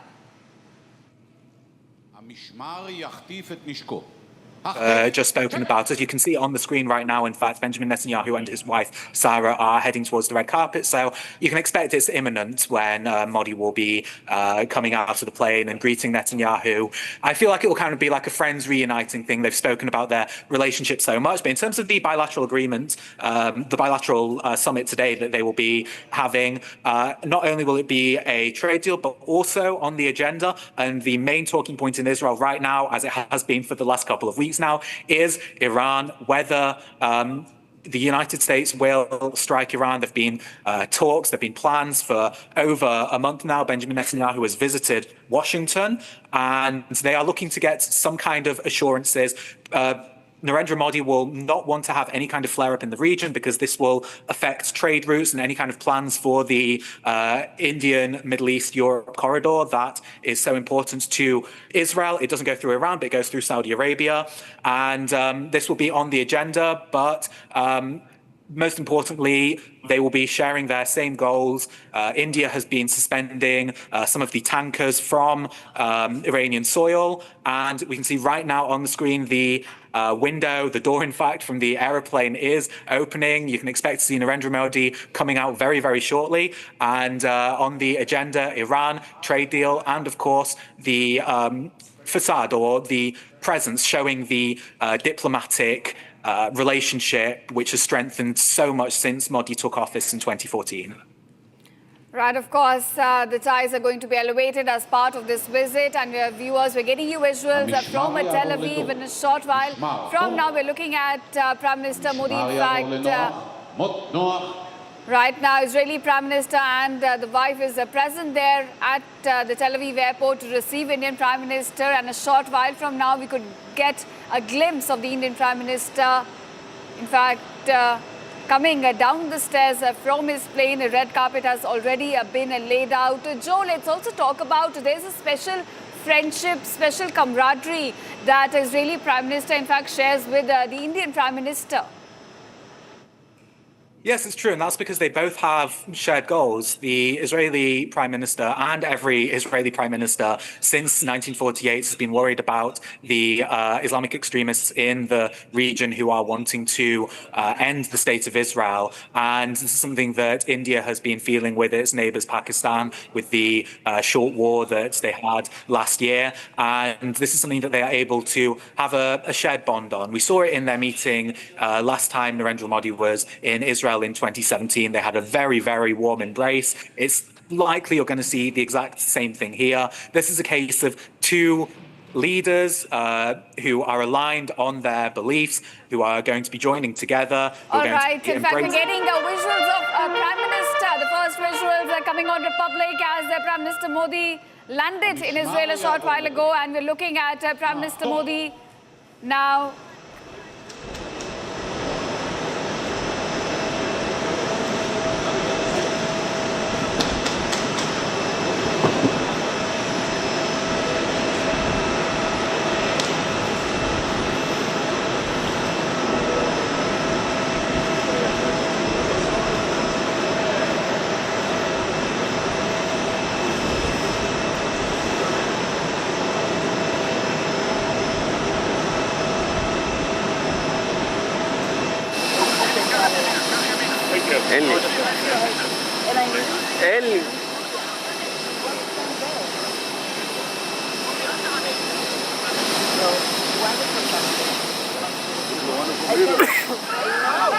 We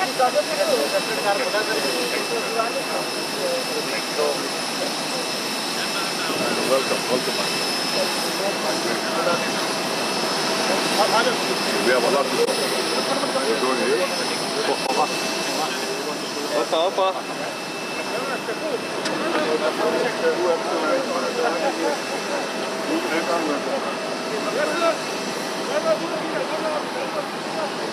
לראות שלומי, לראות שידור חי פה.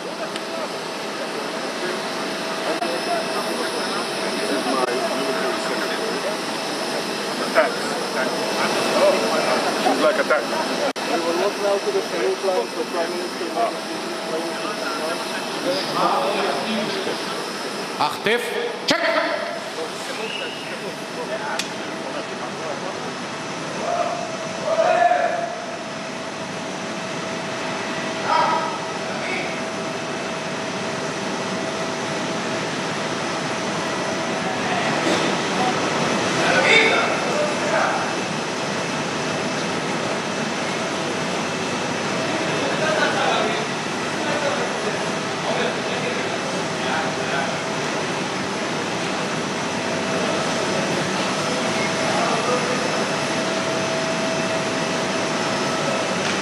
המשמר ידגל את נשקו. דגל, צ'ק!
משמר יחטיף את נשקו.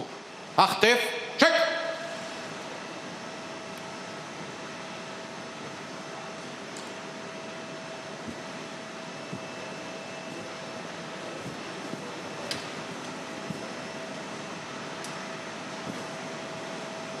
אדוני ראש הממשלה, משמר כבוד של חיילי צבא ההגנה לישראל ערוך ונכון לסקירתך.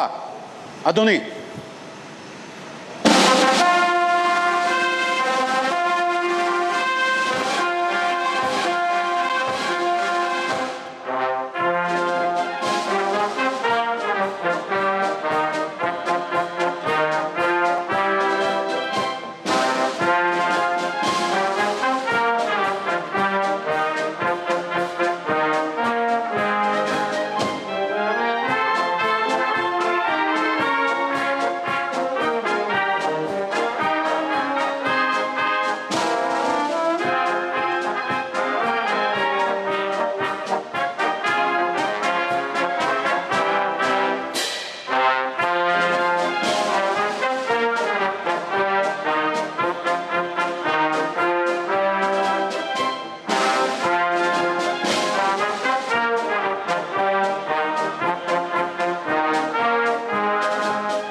המשמר ידגל את נשקו. דגל, צ'ק!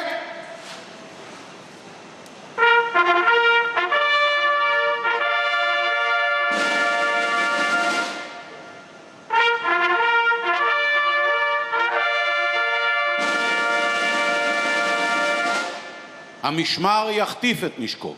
החטף, צ'ק!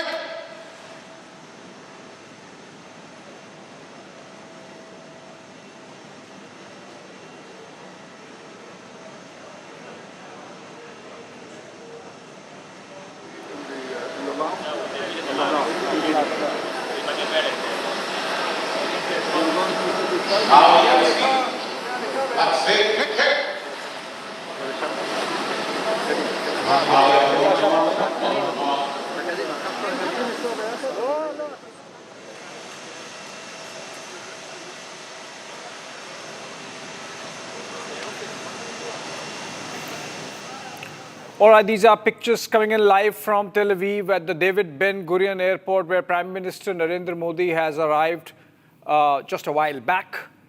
India One still in the backdrop, Prime Minister getting into the car. He was received by Prime Minister Netanyahu and his wife Sarah together with their respective delegations there. Formal ceremonies of welcome happening. National anthems of both the nations played. The two leaders introduced their respective teams, and now the Prime Minister is heading out of the David Ben Gurion Airport as part of the plan. The two leaders would again be meeting for a one-on-one.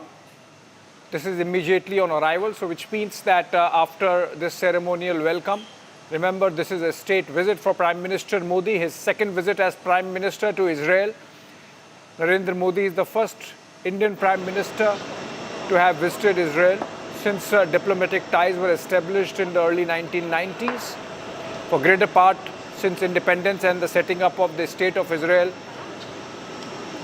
India did not have official diplomatic ties or full ambassadorial ties with the Jewish state. Prime Minister there being welcomed earlier by Prime Minister Netanyahu underscores the kind of importance that Netanyahu personally and Israel generally attaches to India and to Prime Minister Modi, and that famous diplomacy in play. The two leaders have a certain chemistry, and that's got reflected, for example, in the fact that every time Netanyahu speaks of Prime Minister Modi, he prefaces it by calling him his dear friend.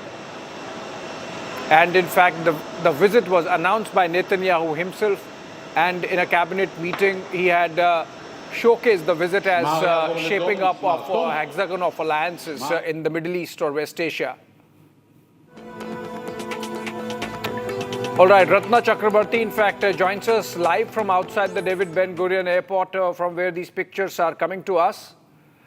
And Ratna, coming to you, we saw those ceremonies, Prime Minister Modi arriving, warm welcome there by Prime Minister Netanyahu, accompanied by his wife, hug and shake hand, and the blue color of Prime Minister's bandi matching the blue tie of Netanyahu. Of course, it would not have been choreographed, just happened. The orange saffron scarf or the pocket handkerchief in the Prime Minister's pocket there, matching Sarah Netanyahu's dress. Yeah. Or the suit that she's wearing. So, a lot of chemistry really there in play, Ratna. Yeah, that's true. The two leaders have known each other for a long time, and in the better part of the decade, the last decade, where the relationship between India and Israel flourished, both of them at the helm of power, and it's both of them understand each other. Prime Minister Netanyahu, for example, said he talks to Prime Minister Modi often, and they are in contact. And this visit is also a symbol of their relationship that these two leaders shared. So Prime Minister Netanyahu came to receive Prime Minister Modi at the airport. Now Prime Minister Modi, and we have seen the famous hug. And Sarah Netanyahu, Prime Minister Netanyahu's wife, is also there. And after that, they will be going to the historic, one of the first Indian Prime Minister to address the Israeli Knesset. Yeah, and how are things panning out from here on, Ratna? Like Prime Minister travels to Jerusalem from here, or are they going to have a one-on-one meeting, Prime Minister Modi and Netanyahu, in Tel Aviv itself? Well, the Prime Minister is heading out of the Ben Gurion International Airport.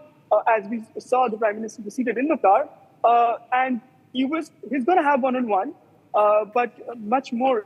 There is a dinner planned for Prime Minister Modi at night by Prime Minister Netanyahu. But first, he goes to the King David Hotel where the Prime Minister is staying today, and from there is the Knesset address. So from there, from the David Ben Gurion International Airport, he heads directly to Jerusalem. Right, and what time is the Knesset address that Prime Minister is going to make to the Israeli Parliament? Well, he is supposed to speak from 4 o'clock. The Knesset address consists of a few things. Number one is the leader of opposition, Yair Lapid, speaking, the Speaker of the Parliament speaking, Prime Minister Netanyahu speaking, and also the Prime Minister Modi making the famous historic remarks. All right, and by all accounts, this is being billed as a historic visit, Ratna, 9 years after Prime Minister's first visit. What are you hearing? You're there on the ground. You're there on the ground. What are you hearing? What are the likely, MOUs, agreements, takeaways that the Israeli press is talking about, for example? Well, it's one of the most anticipated visits. As we saw, there were a visit planned by Prime Minister Netanyahu to visit India, but that got cancelled. So this visit is a much anticipated visit because what we can hear, it also happens in a backdrop of a serious, volatile Middle East, where the US has given 48 hours to Iran to come on cable. Otherwise, they're going to launch an attack. There is a buildup in the Middle East right now. And Prime Minister Modi comes at a very crucial juncture in this point of time. But also, from a historic point of view, we're hearing that there might be something on the free trade agreement. On November last year, we have seen Prime Minister, the Commerce Minister coming to Israel and signing the terms of reference for the FTA, and we might have something regarding the FTA now. But also, we will have a renewed and upgraded long-standing defense and security cooperation framework with the Israelis going forward, as has been mentioned by the Israeli Ambassador Reuven Azar yesterday. This will include, of course, joint development and co-production of defense technologies, missile defense system, artificial intelligence-enabled drones, cybersecurity, and other emerging capabilities. Yeah. Also, Ratna, this visit of Prime Minister Modi comes at a very crucial time insofar as the geopolitical situation in the Middle East is concerned, which is the war clouds over Iran. You think Prime Minister's presence there is actually a stabilizing factor, at least for a few days? That's for sure, because the 48 hours that Trump has given, it expires today. So the next 48 hours in which marks the visit of the Indian Prime Minister, there shouldn't be any steps either taken by the Israelis or the United States going forward, that's for sure. And the Geneva talks also starts from today. It is basically one of a very crucial moment where the Prime Minister is making a visit and having this alliance with the United States, with Iran, and with Israel. Who better to communicate and probably help coming up with a solution? Right, absolutely. And, Ratna, the fact of the matter is that the relationship between India and Israel has really grown in leaps and bounds over the last few years. Kesu joins me live in the broadcast in the studios. And also the fact that between the two nations, there is an understanding, there is a commonality of interests. Both are democracies and very vibrant, strong democracies. And both have had a long relationship, many times hidden, sometimes out, but a very strategic relationship going back to the 1960s. In fact, as I said, sometimes hidden, most of the times hidden, only recently out in the open. You think Prime Minister...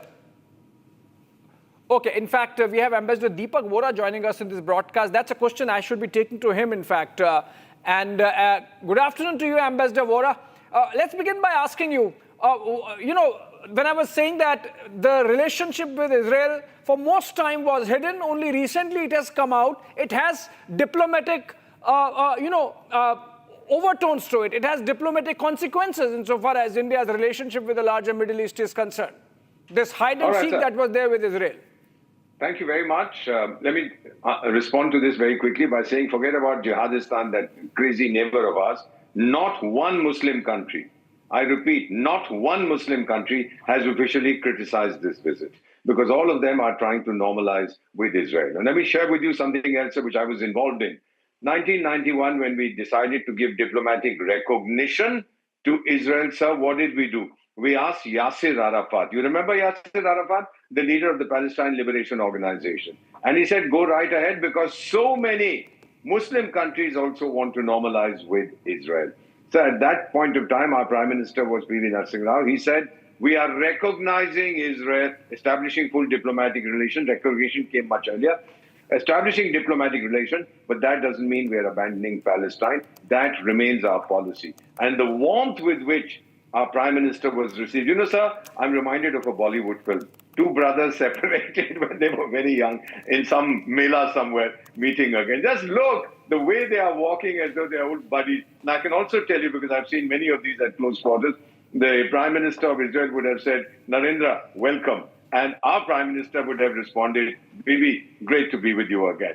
And then, of course, they're going to go for their meetings and so on. So this is a visit. The whole world is focusing on it. And the Islamic countries in particular are quiet because they all want to normalize with Israel. They understand that without Israel's partnership, they will be lost in their region. Is the Middle East being redefined? Geographically, no. In terms of power structures, in terms of relationships, yes. In that, Israel is going to play a major role, and that the animosity towards Israel that we saw from all the Islamic countries, that is going to dilute, if not disappear. I've been 20 years in that region. I've seen the worst. Now I'm seeing the best. Yeah. Absolutely. Ambassador Vora, my colleague Gesu has a question for you.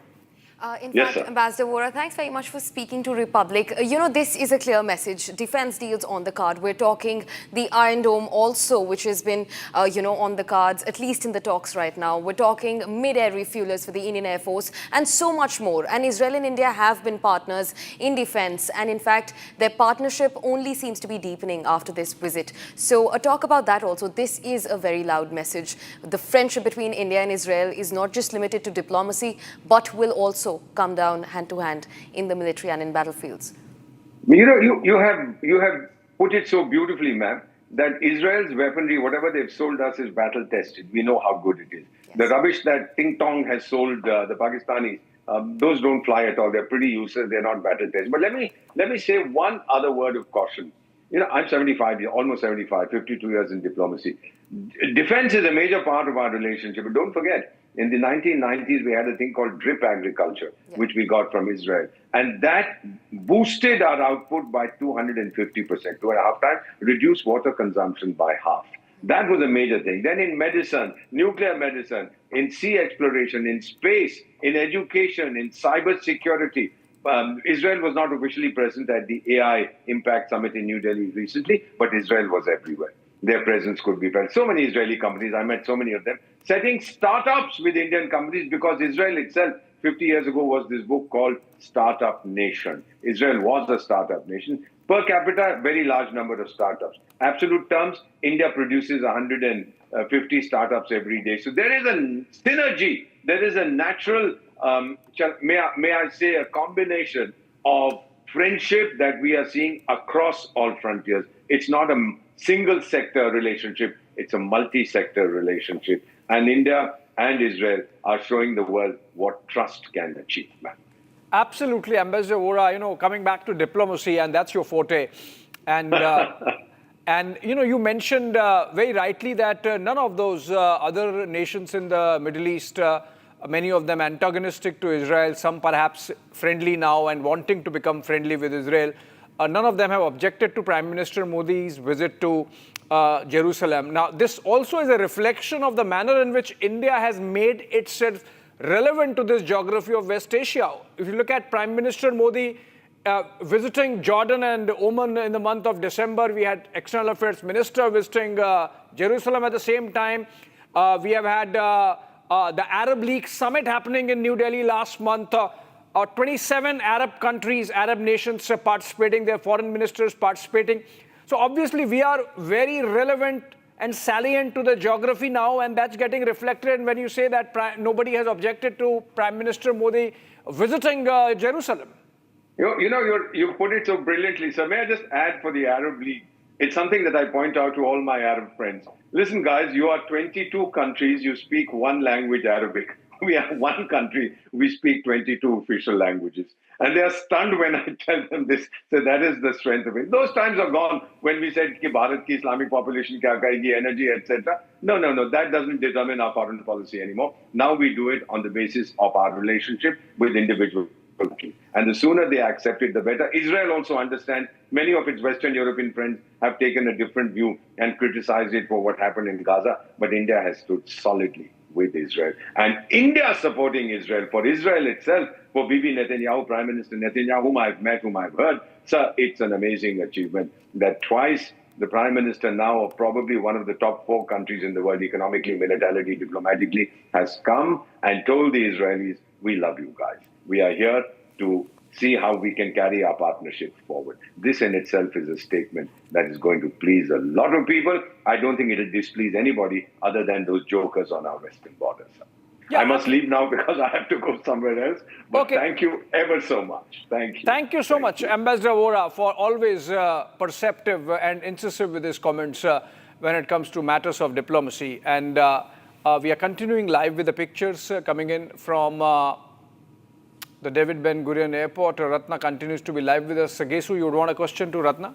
Right. Ratna, in fact, also speak to us about, the diaspora. Do you see anything around? He's set to, in fact, also address the Israeli parliament, which is on the cards. The first ever Indian leader to be doing so. What's that like, Ratna? Well, the Knesset has lit up with Indian tricolour since last night, and the Knesset has been preparing for the visit. There has been a lot of logistical support going across the country. We have seen people are excited, and especially a lot of Israeli counterparts that I'm meeting, they're really excited for the visit simply because they know how much this relationship means to Israel as well. Israel is a crucial juncture to diversify its relation and go look beyond the United States. They're also trying to indigenize their defense production, and India offers that scale. So Israel is equally excited, and especially India has one of the things that India provides is scalability. And we have a huge diaspora of Indian Jews who have never faced anti-Semitism while they was there in India, which is something very different when we compare it to the other Jewish diasporas across the world. Because other Jewish diaspora across the world came to Israel often because they faced anti-Semitism, they faced Holocaust. But we have Indian Jews who have never faced persecution while they were in India, and they're very happy with this visit. The Prime Minister is meeting the Jewish diaspora, the Indian Jewish diaspora tomorrow. So that is also on the visit. Right, Ratna. Okay, go ahead. In fact, that's exactly what I think all of us have also been focusing on. The fact that, this comes at a time when India, Israel and UAE are like an emerging bloc. And on top of it, there's an India-Israel bilateral with such major things on the cards. Well, absolutely. And let's stay with Ratna for a bit. Ratna, has the Prime Minister left? The schedule that we have shows that before Prime Minister goes to Knesset, the two leaders would have a one-on-one, a brief one, and that would be like not with the aides, just a direct one-on-one between Prime Minister Modi and Prime Minister Netanyahu. That's true. I think it's happening as we speak. Maybe they're having it. The conversation is happening right now, but it's not on the schedule as we know. We'll probably only get to know at a later stage. But there is a significant time. If you see right now in Israel, it's only I think around 1:20, and the Knesset speech only begins at 4 o'clock. So there is this 3-hour time that it's there between the Prime Minister landing in the airport, meeting the Israeli Prime Minister, and going to Jerusalem to the Knesset. So there is a significant time there. So maybe they might have a conversation at that point of time. But also the Prime Minister of Israel, Netanyahu, is hosting Prime Minister Modi for a dinner today. Yeah. And are they traveling from the David Ben Gurion Airport to Jerusalem, Old Jerusalem? by a chopper? Are they taking the air route or are they traveling by road? Because in that case, it would be a lot of time before they reach. It's not very far from here to Jerusalem. Israel is a very small country. So I think they would be taking the land route, but I'm not very sure. But it's a very small country. So the distance between the Ben Gurion airport to Jerusalem by car will be only 40 minutes. 40 minutes. So which means we are looking at something like around 2 p.m. when the two leaders arrive in Jerusalem. Then they have their one-on-one. Then the Prime Minister goes to the King David Hotel where the Indian delegation is put up and then comes to the Knesset. And okay, we have pictures, a candid video released by Prime Minister Netanyahu of his welcoming Prime Minister Modi. Let's cut to the nets.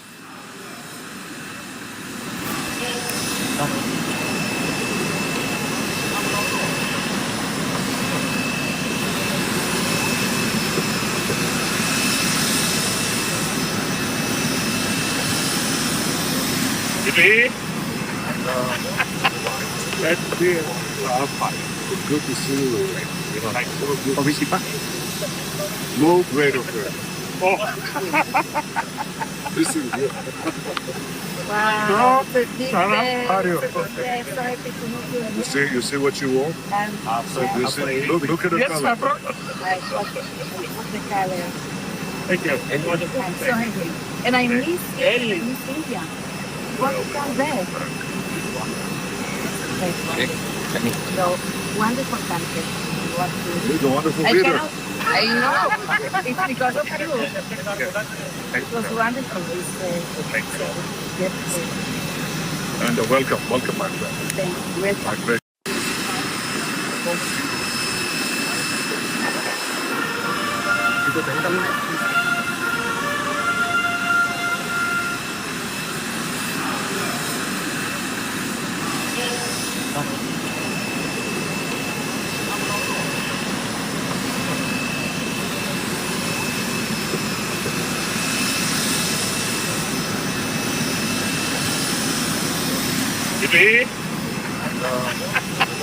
That's it.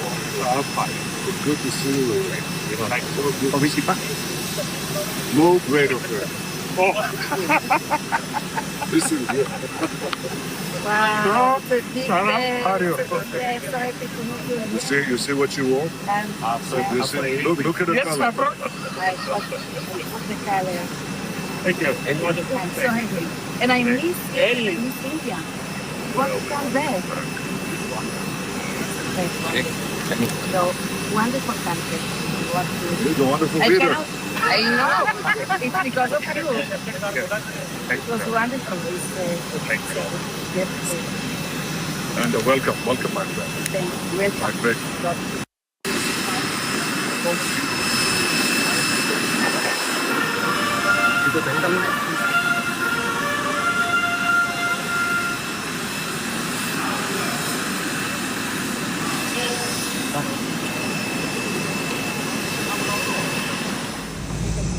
No great affair. This is good. Sarah, how are you? You see what you want? Look at the color.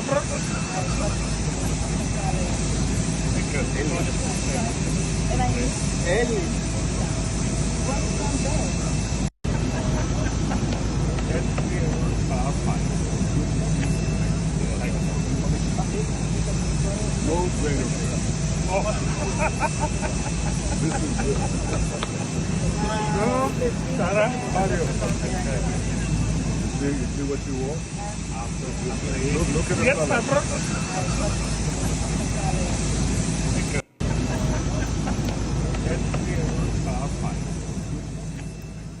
All right, you heard in those Nats, short video released by Prime Minister Netanyahu's official X handle. And Prime Minister getting down says, Bibi, how are you? And Netanyahu welcomes him, calls him a wonderful leader as he introduces him to his wife, Sarah. Prime Minister says, hi, how are you, Sarah? And then in the meantime, as the two say hello, Netanyahu indicates towards the saffron suit of his wife, and the kerchief that Prime Minister has in his pocket Yeah, square. pocket So, square. Gesu, I believe we are coming back after a short break to the same pictures. Yes, we are. All right. And this was the Prime Minister being welcomed by Prime Minister Netanyahu in Israel, and there's a lot that is to come, and stay tuned to Republic TV.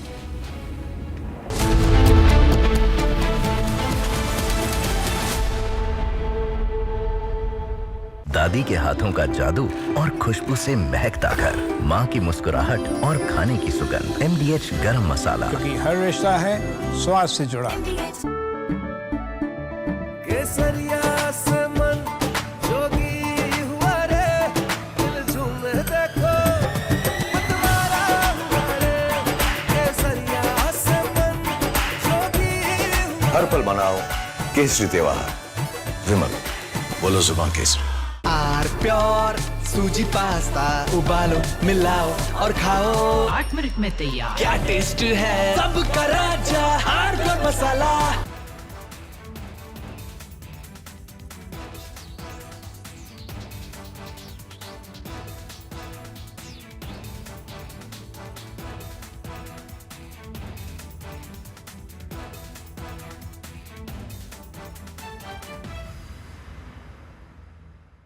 Now here's the reality, it's fact not fiction. You are sitting on a plane.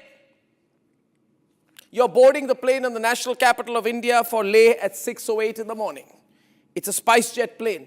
6 minutes into the take, against the backdrop of daybreak and a beautiful sunrise, you suddenly look to your right towards the wings and you see the flames of fire on the wings of the plane. Your plane is on fire. Ladies and gentlemen, these are real visuals.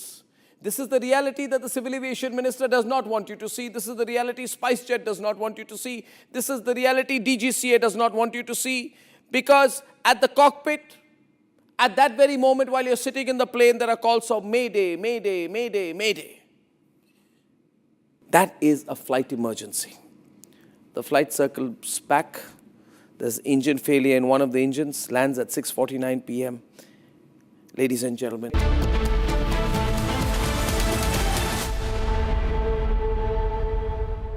थोड़े में ज्यादा स्वाद यही तो है इसकी खास बात। वाओ मामा क्या स्वाद है। अरे मेरे राजा सबका राजा आर प्योर मसाला। केसरिया से मन जोगी हुआ रे, दिल झूमे देखो मतवारा हुआ रे। केसरिया से मन जोगी हुआ। हर पल मनाओ केसरी त्योहार। विमल, बोलो जुबान केसरी। अब छोलिया हो या लोबिया, सफेद चने या काले चने, सब कुछ मजेदार बने। Now here's the reality, it's fact not fiction. You are sitting on a plane. You're boarding the plane in the national capital of India for Leh at 6:08 in the morning. It's a SpiceJet plane. 6 minutes into the take, against the backdrop of daybreak and a beautiful sunrise, you suddenly look to your right towards the wings and you see the flames of fire on the wings of the plane. Your plane is on fire. Ladies and gentlemen, these are real visuals. This is the reality that the Civil Aviation Minister does not want you to see. This is the reality SpiceJet does not want you to see. This is the reality DGCA does not want you to see. Because at the cockpit, at that very moment while you're sitting in the plane, there are calls of Mayday, Mayday, Mayday, Mayday. That is a flight emergency. The flight circles back. There's engine failure in one of the engines, lands at 6:49 p.m.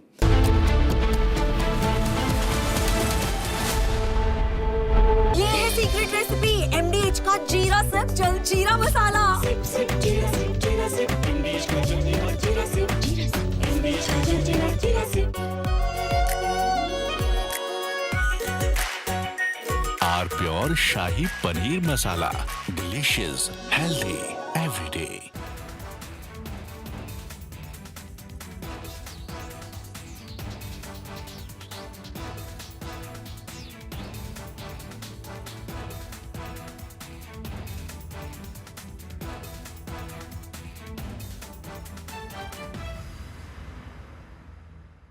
Now here's the reality, it's fact not fiction. You are sitting on a plane. You're boarding the plane in the national capital of India for Leh at 6:08 in the morning. It's a SpiceJet plane.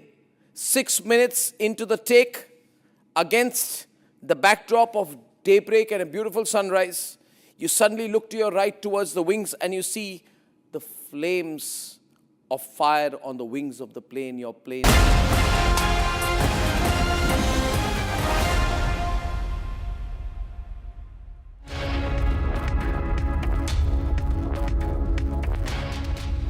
All right, welcome back. Gesu, Prime Minister Modi given a warm welcome by Prime Minister Netanyahu along with his wife on his reaching Tel Aviv at the David Ben Gurion Airport. We can cut back again to the pictures Definitely. that came in from that welcome. Yes, some very warm, vibrant visuals coming in, especially after the national anthem that started playing, the protocol.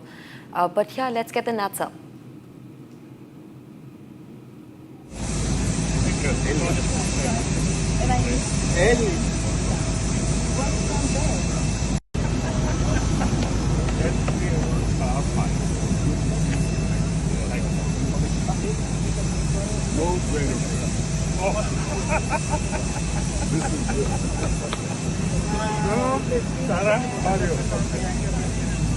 You see what you want? Look at the color.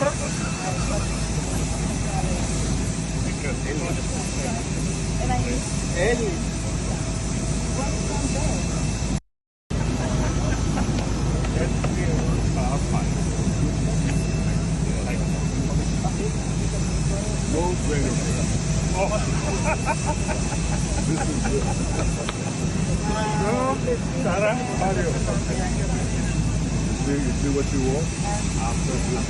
Look at the color.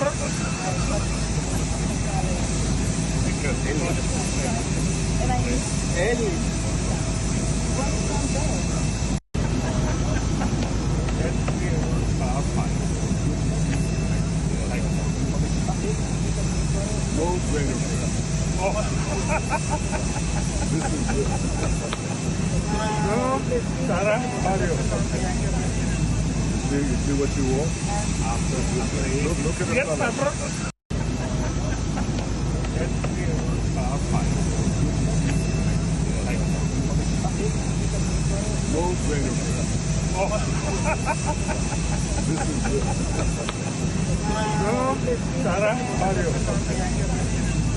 You see what you want?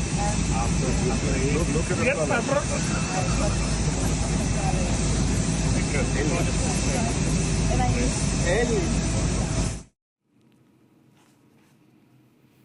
All right, fresh pictures, I believe, coming in now of the one-on-one taking place between the two leaders, Gesu. These are still from Tel Aviv, and the two leaders are sort of reappraising from their last meeting, perhaps, or the last phone call.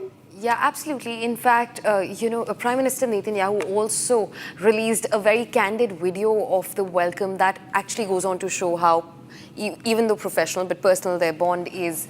And these are the official images of their first meet. Yeah, absolutely. In diplomacy, personal chemistry really counts and does a lot of things, achieves a lot of things for the relationship of nations. And so it is in the case of Prime Minister, or the two leaders now, Prime Ministers Modi and Netanyahu. Look at the pictures. You see the warmth, it's visible, it's there on the face, the comfort, and that really achieves a lot of things. So in a way, it's a coup for Netanyahu, a diplomatic coup of sorts that he's getting Prime Minister Modi at a time when war clouds are hovering over the region. And the leader of the fourth largest economy, strongest democratic leader in the geography to be coming in and spending 2 days on a state visit is an endorsement of sorts. Definitely. And also the fact that there's been no public dissent of this meeting as of yet, which also goes on to show how the impact is being realized across the region. In fact, we've also just gotten a tweet from Prime Minister Narendra Modi talking more about his visit to Israel. Let's take a look at that.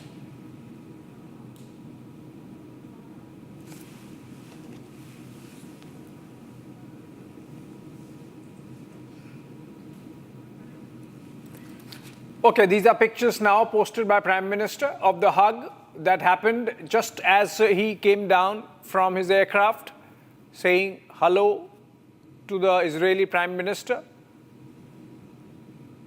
Look at the warmth and the happiness that's there on the faces of the two leaders.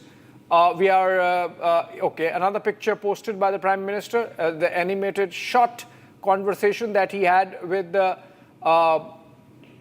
Sarah Netanyahu. Another picture of the ceremonial welcome by the armed forces, Israeli Defense Forces, IDF as they are called. Another picture again of the reception at the tarmac. And these are pictures, all right, going back to live pictures of the meeting between the two. Okay. The formal handshake, meeting, etc. Remember, in fact, last time that Prime Minister visited Israel in 2017, Netanyahu spent almost all the time that Prime Minister was there, almost accompanying the Prime Minister to all the events and all the occasions. And this time also, it seems from the time that Prime Minister has landed to the time that he would be flying back a little over 24 hours tomorrow afternoon post-lunch. The schedule is packed in such a manner that the two leaders would be spending a lot of time together. So beginning with the reception, receiving personally at the airport, to this one-on-one meeting that's taking place now. I think this is for the cameras, the formal photo op, but apart from that, a one-on-one meeting is taking place between the two leaders as we speak. These are deferred live pictures. Definitely.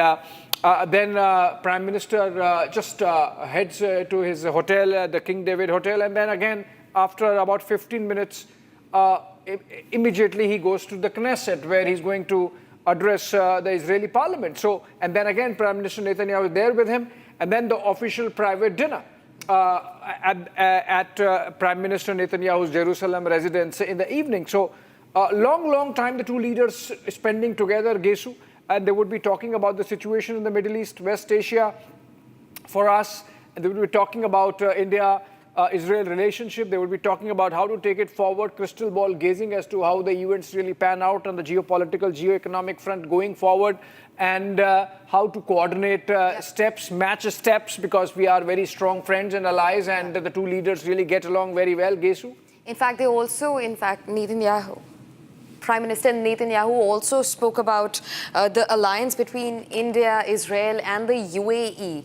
And that also remains a top focus, of course, because we're talking about the region as a whole. And this meeting is impactful on the region. And also the live photos, the pictures, the meetings, we can see that there is so much more confidence in this friendship now. We have had great relationship with Israel for so long, but it's only getting better, and that's fairly visible. Yes.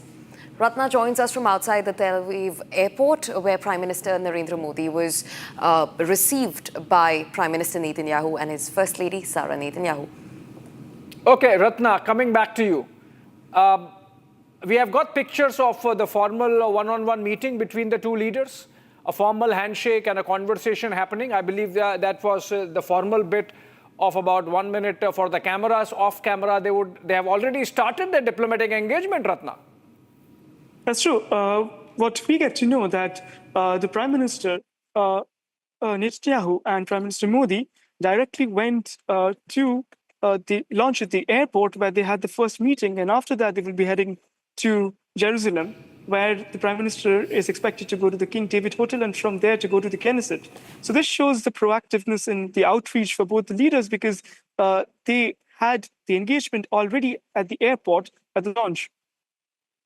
I can actually, from the pillar behind you, sense that you are at the David Ben Gurion airport.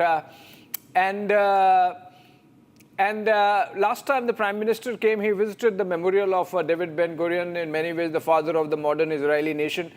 And he's also tomorrow going to visit the Yad Vashem Museum, the memorial to the Holocaust. That's very close to every Israeli and Jewish heart.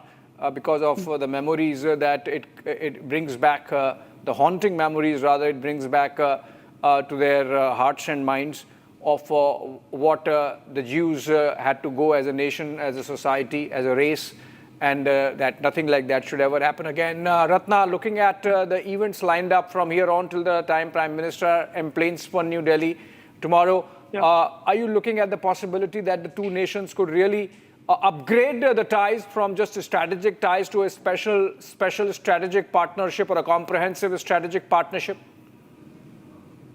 It makes sense for both the countries to come together to update to the security standpoint, because only sky is the limit for this partnership. If you see the amount of trust that 12 years old, she come to Israel.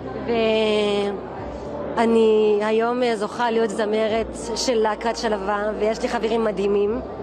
She says she's so happy to sing in Shalva band, and she's so happy now that she come and perform to the Prime Minister. וזו זכות ענקית בשבילי, ואני מתגעגעת לשירה ההודי. And because of this, she learned sing in India, and she's very happy to sing this to Modi. What will happy and she now that she come and perform to the Prime Minister. וזו זכות ענקית בשבילי, ואני מתגעגעת לשירה ההודי.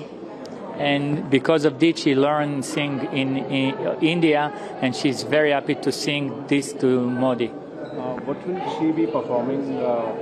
What will be she performing in front of the Prime Minister if she can sing a bit? תספרי מה זה בשבילך להופיע לפני מודי, Prime Minister. אוקיי, בשבילי להופיע מול ראש ממשלת הודו, מודי, זה זכות ענקית, זה משהו שלא חשבתי להציג אותנו כאן. אנחנו אלה שנמצאים בישראל, בתאי חיבור, בסוף אנחנו כולנו ביחד כאן. אנחנו אלה שנמצאים בתאי חיבור, בסוף אנחנו כולנו ביחד והמוזיקה מחברת. She said the music connect, and she's so happy to perform to Modi, to the Prime Minister, and for her, that she come from India and he come to here and she perform. This is very, very special for her. Can she give us a glimpse of her performance to us for 10 seconds, if she can? What she's singing? Yeah. רוצה שתגידי מה עכשיו? I love my India. אז תשאירי משהו קטן.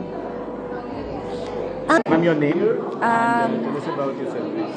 My name is Tsipi. I was in a KIP 86 group, the same like him, and I'm very excited to. So you'll be meeting the Prime Minister as well? Yeah, I was 1 month before. I was in Young Bharat in New Delhi, so I saw Modi before. So now again. Thank you. Your name, please, and tell us about the Bharat Ko Janiye competition you have won. Can I talk about the No India program? It was fun. Okay, so my name is Ravital Moses. I was actually born in India and I made Aliyah with my family. I come from the Indian Jewish community. I've been living here for a while now, and I had the opportunity, being a part of the Indian diaspora, go to New Delhi and other cities and explore how India has changed. Because usually people see India as post-colonial India, and India is now gearing towards Vikasit Bharat. So that is something that I really explored, and I covered on my own channel and made sure that people knew what India is today. Talking about how do you look at the visit by Prime Minister? It's coming after 9 years. Last time he was in 2017. Now this time in 2026 he is here. And how excited are you, because you're going to meet him as well? And how do you look at the visit? I'll be very honest. When he was here on his first visit in 2017, I was in India and I was watching the news, and I wished that I was there in person, in the flesh, to meet him, and I've manifested my dream today. So and he is the first Indian Prime Minister to walk on the Israeli soil. So we are very excited and very happy that we get to represent the community. Hello. My name is Rajan Vishwakarma, and I'm on a spouse visa here. And I played the game. Yes, exactly. And I work as an online teacher, and I'm very, very excited to meet the Prime Minister. Interestingly, talking about the visit, what do you have to say, because you're going to meet the Prime Minister as well? Yeah. Can you tell him when We are very honored, first of all, and I like his work and I spread his work, and I'm really looking forward that the India and Israel ties goes way beyond friendship, and they kind of support each other all the time, and there should be a give and take between all the AI and education and all the field that we have. Thank you so much. Hi. If you can introduce yourself, please. Yeah, hi. My name is Roni Helitzer, and I don't have Indian ancestry. I just like India, and I took part in the No India contest, and yeah, that's it. It started as a hobby, and now I'm here. Talking about understanding India, what is the fact which amazed you the most, astonished you the most, if you could tell us? It's a one country of over 1 billion people, and it somehow works together. And the Jewish community of India, you see them around, but they're like spread all over, and they come from all over the places in India. So we had like this very tiny aspect of how big it is, and India was also always like this mystical place with all those like stories and different histories and different everything, different languages, and I just enjoyed learning about it. Prime Minister Modi is going to be here in a few minutes probably, and then he's going to interact with you guys. Any message? What do you want to say to him? Well, I like the No India concept, like the contest and stuff, and Israel and India are now in a junction of, or in increasing treaties and contacts in general, and it's just exciting to be part of it. Sure. Your name, please, and tell us about the participation. Okay.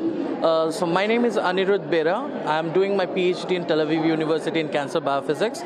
So last year we participated in this quiz competition. So generally, being inquisitive is the main thing, so I participated in that, and luckily we got selected as the winner, and that's how it is. Very interestingly, that India and Israel are collaborating in multiple aspects. Yeah. Since your field is also... Yes, science and defense and agri-tech. So what are your thoughts regarding that, if you have to say something about it, and how do you look at the Prime Minister Modi's visit? First of all, we are feeling honored to be here to see him, because he's the, like, what do we say in our Gen Z language, is the OG Prime Minister. We are going to see him. And apart from that, the collaboration between India and Israel is the match made in heaven. Like, these people are also having the resilience to fight against all the odd situation. So do we have. So similarly we share many values. Like in the Hinduism and the Judaism and the culturally we share much of the values. And if you just see on the science and agri aspect, I think this is the best thing, because this is the only deserted country, and they flourish themselves by adding some scientific protocols over here, and they're flourishing over and over again. So we really want the same thing for the India, and both of the countries should grow together. That's what I...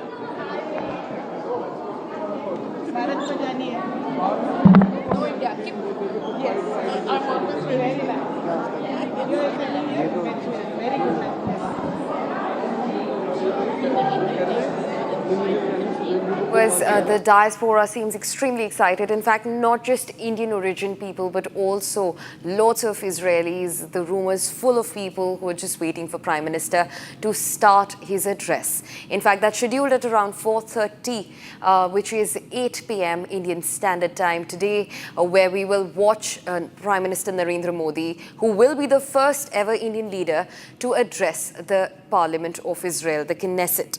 Now, in fact, after that, he will also return to Tel Aviv for the night, and tomorrow, first thing, he will visit the Yad Vashem Museum, which Israelis hold really close to their heart. In fact, lots of defense deals, robust deals, strategic partnership on the cards. These are the visuals from their formal one-on-one meet.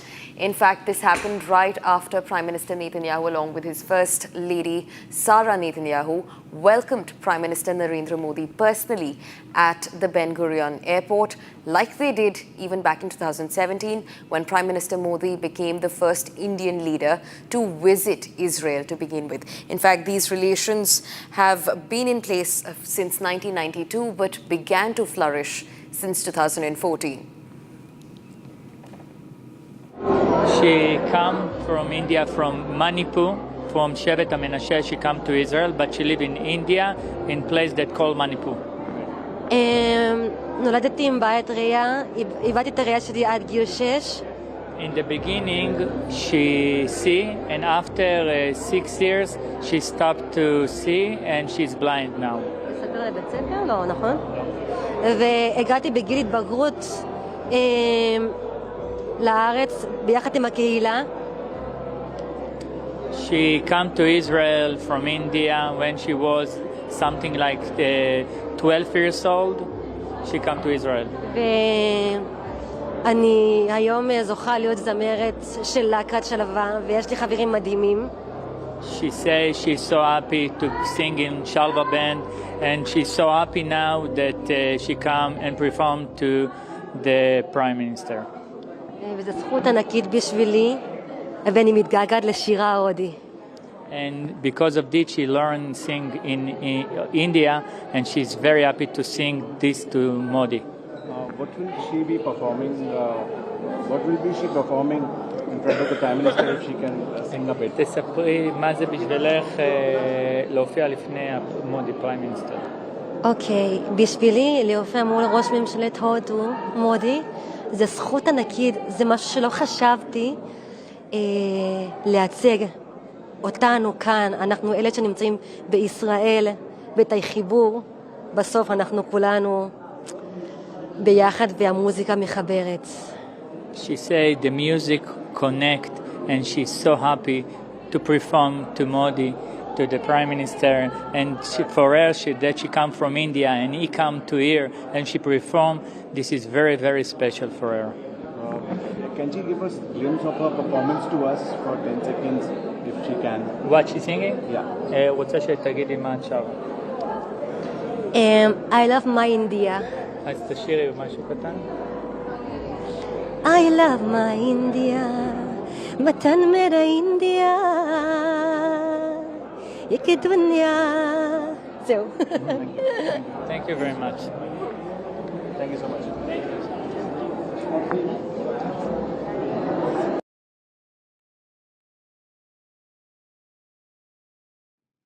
All right, these are pictures that we were showing you, sound bites essentially of the Indian diaspora present at the King David Hotel, where Prime Minister is going to be arriving in some time, maybe about 45 minutes from here. So we're looking at a window of between 6 and 6:15 p.m. As of now, he's closeted with Prime Minister Netanyahu and still in Tel Aviv. And after that, when he reaches the hotel, he would be seeing that welcome by the diaspora, some of them of Jewish origin who have migrated from India as part of the larger diaspora move to Israel, as it is called, Aliyah. And a couple of those sound bites, you heard that word being used. And Prime Minister has a packed 24 hours, next 24 hours in Tel Aviv and Israel, Gesu, and it's going to be a busy diplomatic engagement for Prime Minister Modi and his team. Remember, we saw in the pictures External Affairs Minister S. Jaishankar, NSA Ajit Doval, and Foreign Secretary Vikram Misri, among others, and all eyes, not just from India and Israel, but around the world, on what's happening in Jerusalem. Short break coming up on the other side. More of pictures coming in from Jerusalem.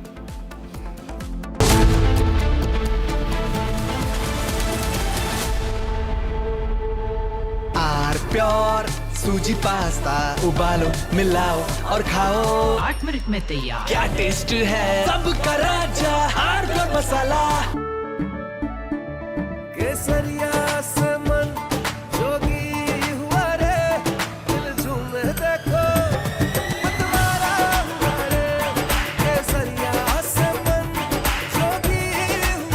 बनाओ केसरी त्योहार विमल बोलो जुबान Kesari MDH की हल्दी मिर्ची धनिया करे कमाल ये रंग दे ये खुशबू दे ये तीखा ये कम पड़े क्या निराला MDH masala. Now here's the reality. It's fact, not fiction. You are sitting on a plane. You're boarding the plane in the national capital of India for Leh at 6:08 in the morning. It's a SpiceJet plane. 6 minutes into the take, against the backdrop of daybreak and a beautiful sunrise, you suddenly look to your right towards the wings and you see the flames of fire on the wings of the plane. Your plane is on fire. Ladies and gentlemen, these are real visuals. This is the reality that the Civil Aviation Minister does not want you to see. This is the reality SpiceJet does not want you to see. This is the reality DGCA does not want you to see. Because at the cockpit, at that very moment while you're sitting in the plane, there are calls of Mayday, Mayday, Mayday, Mayday. That is a flight emergency. The flight circles back. There's engine failure in one of the engines, lands.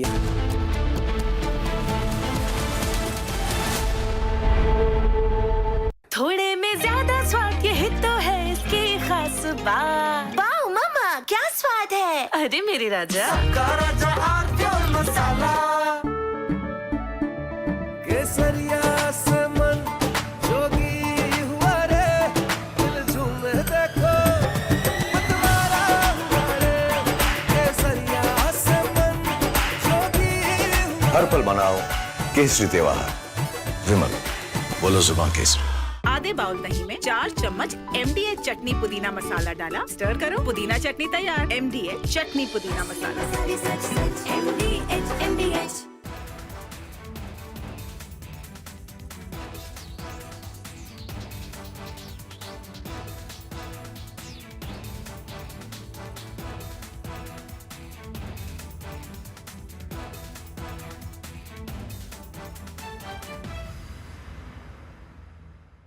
Now here's the reality. It's fact, not fiction. You are sitting on a plane. You're boarding the plane in the national capital of India for Leh at 6:08 in the morning. It's a SpiceJet plane.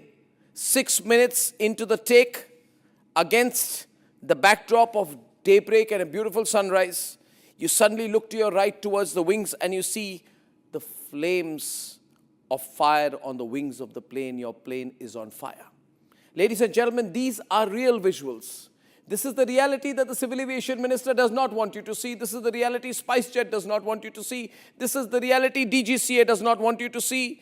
Because at the cockpit, at that very moment while you're sitting in the plane, there are calls of Mayday, Mayday, Mayday, Mayday. That is a flight emergency. The flight circles back. There's engine failure in one of the engines, lands at 6:49 p.m. Ladies and gentlemen, and as you get off the plane, you realize this is the same SpiceJet. This is the same.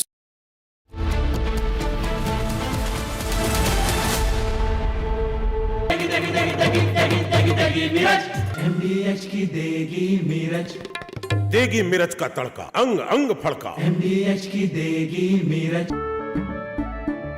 केसरिया से मन जोगी हुआ रे, दिल झूमे देखो मतवारा हुआ रे. केसरिया से मन जोगी हुआ. हर पल मनाओ केसरी त्योहार विमल बोलो जुबान Kesari.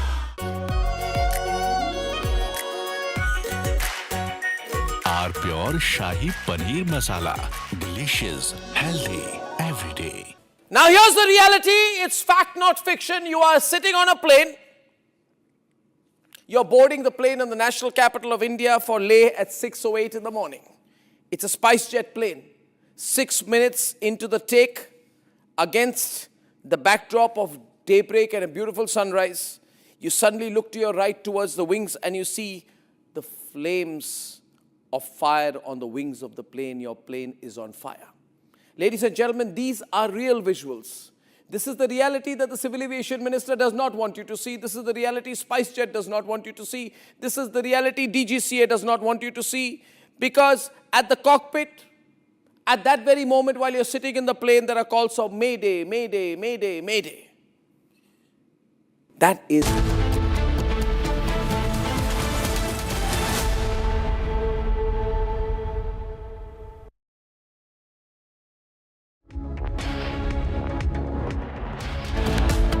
Prime Minister Modi begins two-day visit to Israel to hold bilateral meetings with Israeli counterpart Benjamin Netanyahu.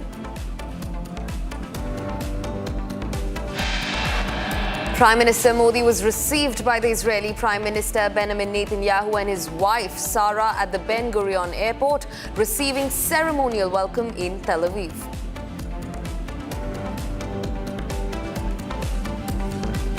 India closer to sealing the free trade agreement with Israel as Prime Minister Modi is set to meet Prime Minister Netanyahu over the agreement. The FTA conclusion is likely tomorrow.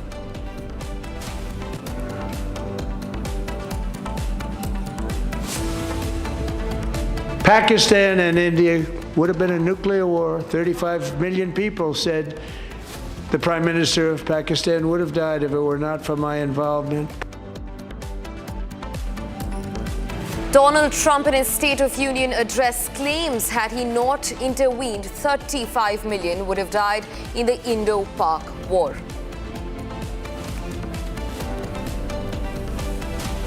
Republic's big impact. Rajasthan government orders immediate shutdown of illegal mining operations in the Aravalli range.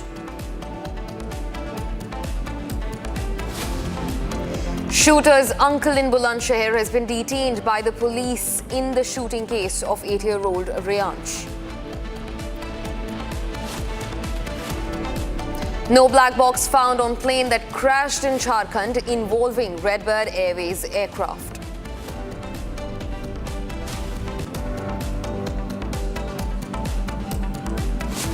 किस प्रकार से वो Soros और पाकिस्तान से जिन China Pakistan जैसे देशों के साथ जिन व्यक्तियों का लिंक है उनके साथ राहुल गांधी अपने देश को कॉम्प्रोमाइज करते हैं, ये हम सब बार बार देखते हैं।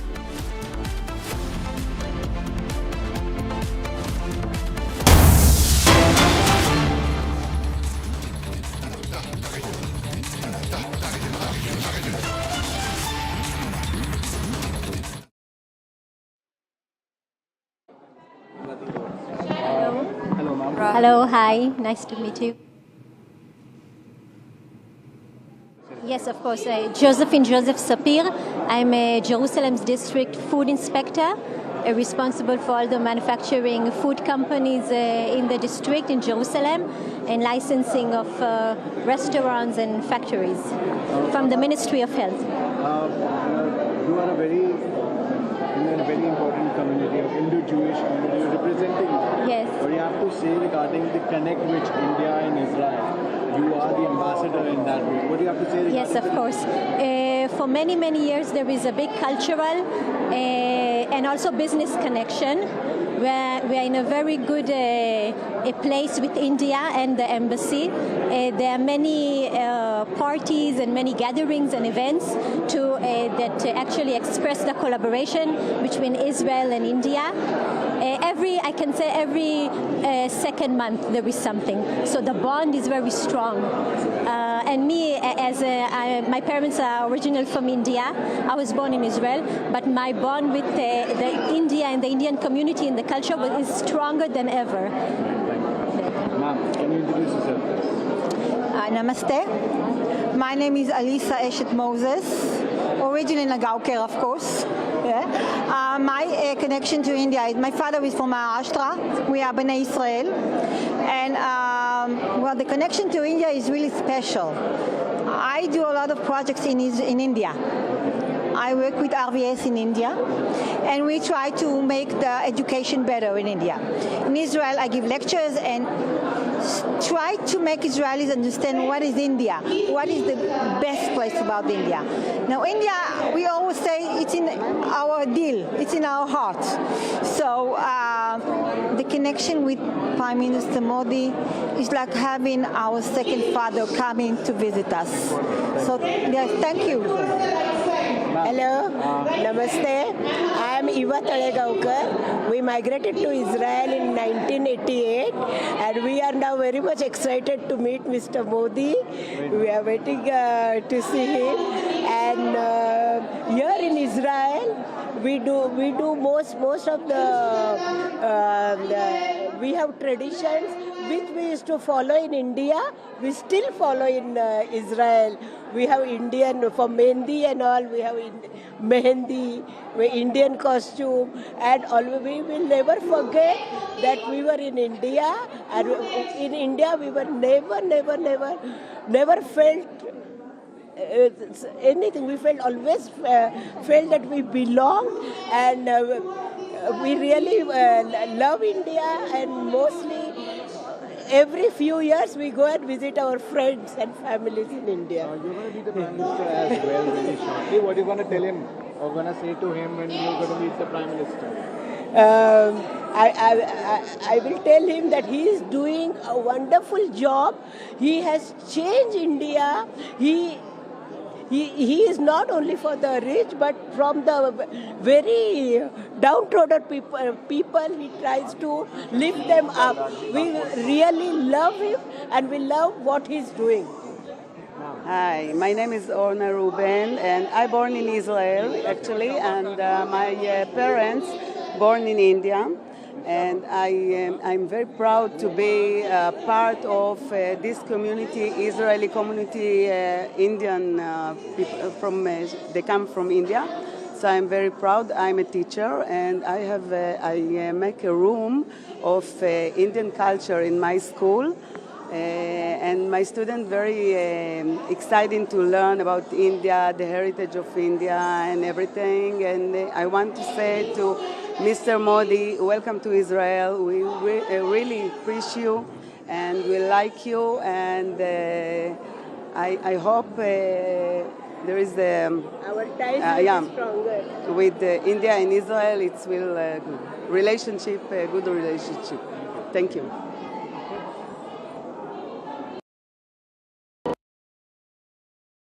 हेलो, मेरा नाम रीना माया विश्वकर्मा, मैं सिक्किम से हूँ। बहुत इम्पोर्टेंट कम्युनिटी भी है कि केयर गिवर्स जो यहाँ पर हैं, जी, यहाँ पे भी एक सेपरेट सेक्शन है जहाँ पे प्राइम मिनिस्टर बात भी करेंगे। कैसे देखते हैं इजराइल और भारत के जो रिश्ते हैं?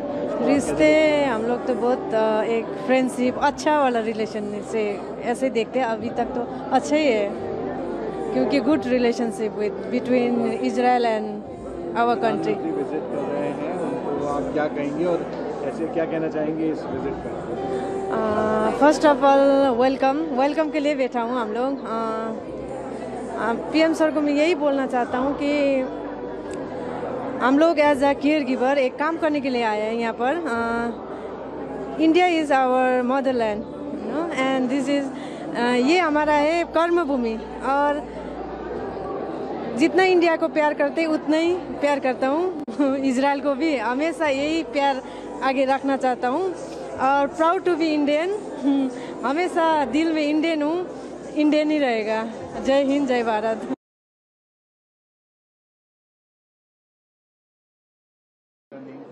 My name is Anju Joy. I'm from Kerala. Yeah. From Kerala, it's a very strong bond which for India and Israel. Yeah. What do you have to say regarding that and about the relationship between the two countries? What do you have to say on that? So actually we are working as a caretaker here. So we are getting more security here than India. I hope so. Because we are like in the hands of mother. Because there was a war, they was helping us like a child. And during the war, they are provide us shelters, everything. Then, yeah. Thank you. Your name, please. Asha Thomas. Ma'am, I'm curious and that connection, because Prime Minister Modi is going to be here, meet you guys. What do you have to say to that and the Israel-India connect? We are very happy. We are very happy to connect them, Israel to India, because here the Israel peoples also like me, in Indian peoples also. They are very collide with us. So we are very happy. He came here and to work here and more times and also on the securities. We are very happy. What do you have to say regarding when Prime Minister Modi is going to be here? What are you going to tell him? What are you going to speak to him about? What will be the message?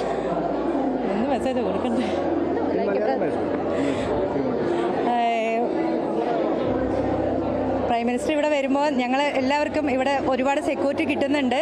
അതുപോലെ തന്നെ ഞങ്ങൾ എല്ലാവർക്കും സമാധാനത്തോടുകൂടി പോകുവാനുള്ളതും നല്ല ഇതായിട്ടുള്ള ജോലി ചെയ്യുന്നത്. നമുക്കിപ്പോൾ നാട്ടിൽ പോയി വരുമ്പോഴത്തേനുള്ള ഒരു എക്സ്പെൻസ് കുറേ ഇതുണ്ട്. അപ്പോൾ നമുക്കത് അതുപോലെ തന്നെ പിന്നെ റീ എൻട്രി വിസ കിട്ടണം. നമുക്ക് എന്തെങ്കിലുമൊക്കെ ഒരു സാഹചര്യങ്ങൾ വരുമ്പോൾ നാട്ടിൽ. Viewers, these are the visuals from earlier today. In fact, we just saw how the diaspora is so excited to meet Prime Minister Narendra Modi, who is all set to address the Parliament of Israel, Knesset. This is the grab from the one-on-one meeting between the two prime ministers. In fact, India and Israel, their friendship looks a lot more confident. It has gotten deeper and better over the years. They are each other's first responders, biggest They rely on each other, and now that is going to be deepened. They are going to bolster strategic ties, economic ties, even defense partnership. In fact, innovation in science and technology also remain on the card. Things like AI, cybersecurity, quantum will also be spoken of.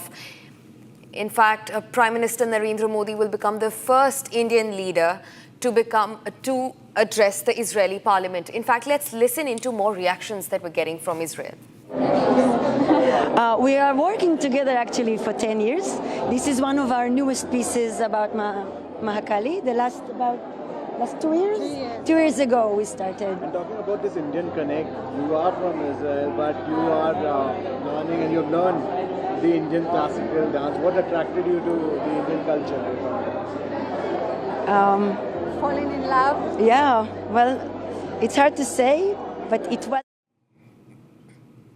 Viewers, in fact, those were the visuals. The diaspora seems really excited. 8 p.m. IST, all eyes will be on Prime Minister Narendra Modi's address to the Israeli Parliament. In fact, the two Prime Ministers have met, and those were the visuals. But for now, moving on, viewers, we have a big breaking coming in. Now, the Kerala Health Minister, Veena George, has sustained injuries on her neck and hand during the Kerala Students' Union Black Flag protest at the Kannur railway station.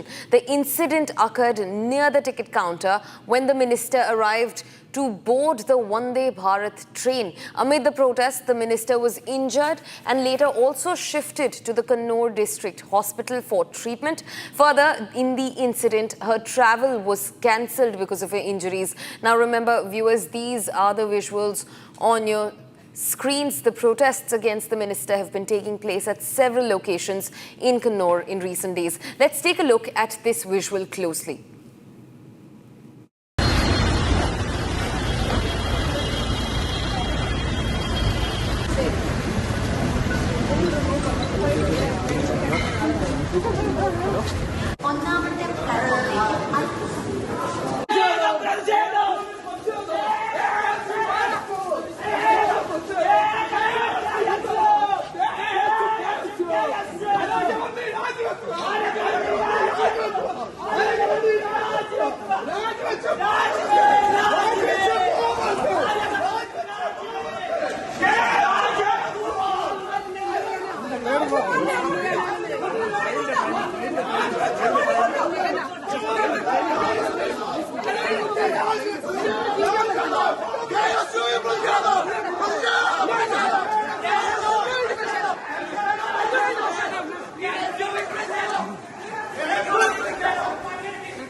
ഞാൻ railway സ്റ്റേഷനിലോട്ട് കയറുമ്പോൾ ആദ്യം കുറച്ച് പേര് നടന്നു വന്നിട്ട് അവിടെ ഒന്നും തൊള്ളും ഉണ്ടായി. അപ്പോൾ എനിക്കിപ്പോൾ പക്ഷേ ഞാൻ നടന്നു വന്നപ്പോൾ എനിക്ക് കഴുത്തനക്കാനും അല്ല സജീവട്ടാ നിങ്ങൾ വരണ്ട, സജീവട്ടാ നിങ്ങൾ വരണ്ട, അഡ്മിഷൻ ആയിക്കോ. അത് രണ്ട് വിഭാഗക്കാർ വന്നത്.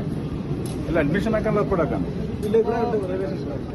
അപ്പോൾ അത് കഴിഞ്ഞിട്ട് ഞാൻ ഇപ്പുറത്ത് നടന്നു വരുമ്പോഴാണ് എനിക്ക് ഈ കഴുത്തിൻ്റെ ഇവിടെ നല്ല പെയിൻ ഉണ്ട്. അഡ്മിഷൻ ഹോസ്പിറ്റലിലേക്ക് പോട്ടെ. പരിക്കുണ്ട്. ശരി. ഞാൻ കേൾക്കാൻ റെയിൽവേ സ്റ്റേഷനിലാണ്. സംസാരിച്ചു. ശരി.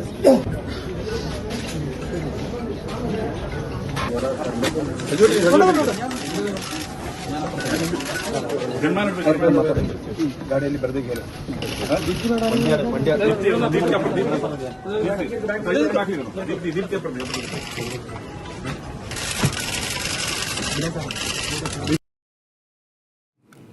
Viewers, in fact, we're also being joined by my colleague Shankar, who is in Trivandrum.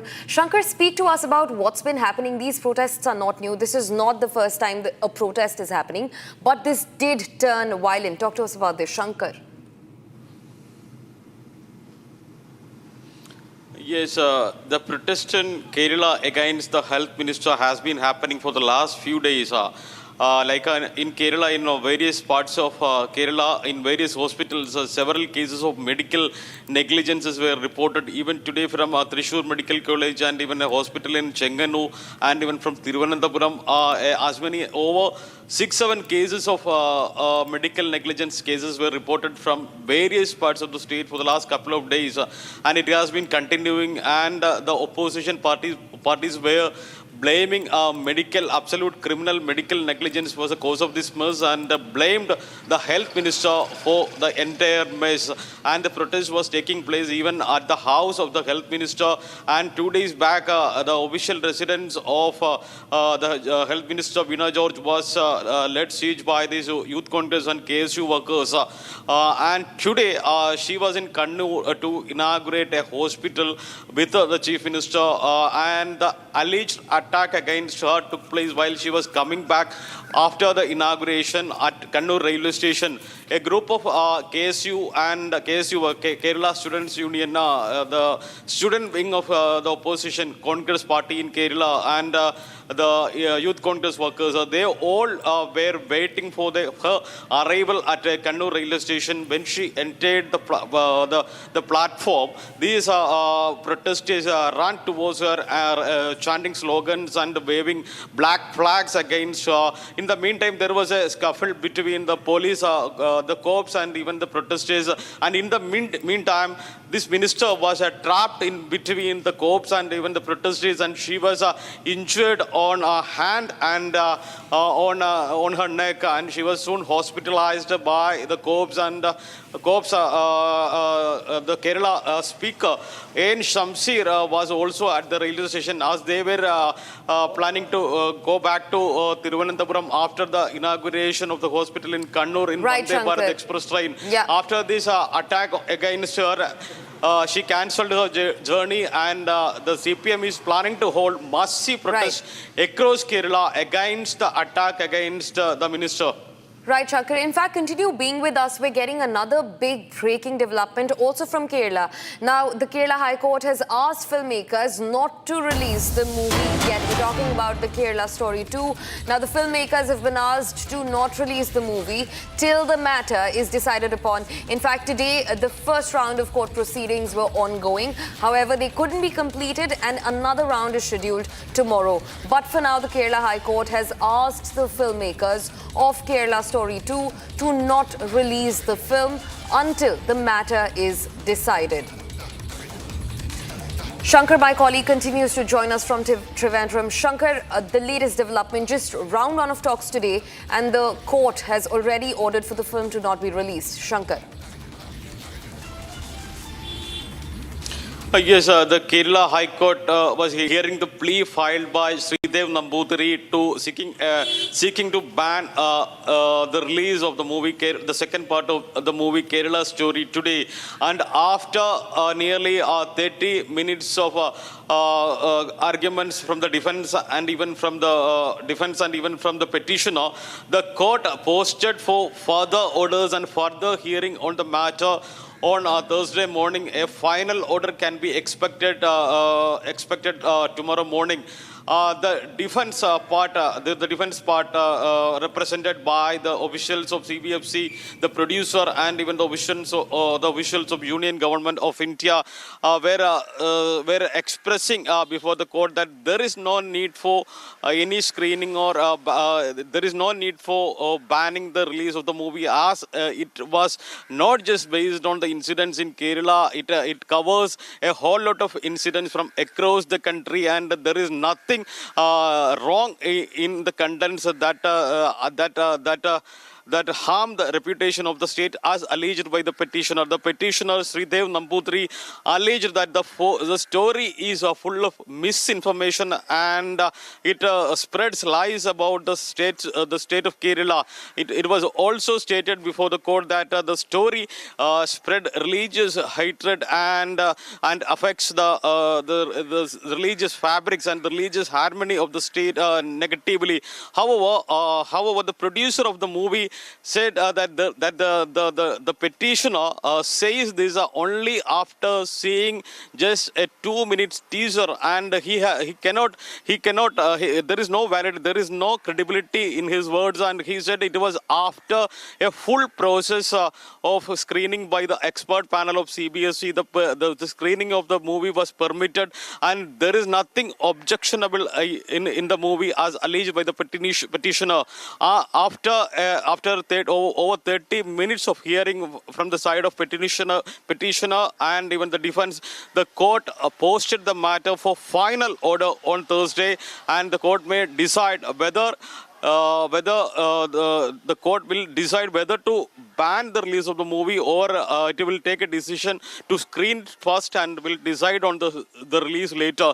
But the movie is slated to release on 27th of February. It's only just a day ahead. The movie is supposed to be released, but the court decision tomorrow will be crucial in the release of the movie on 27th.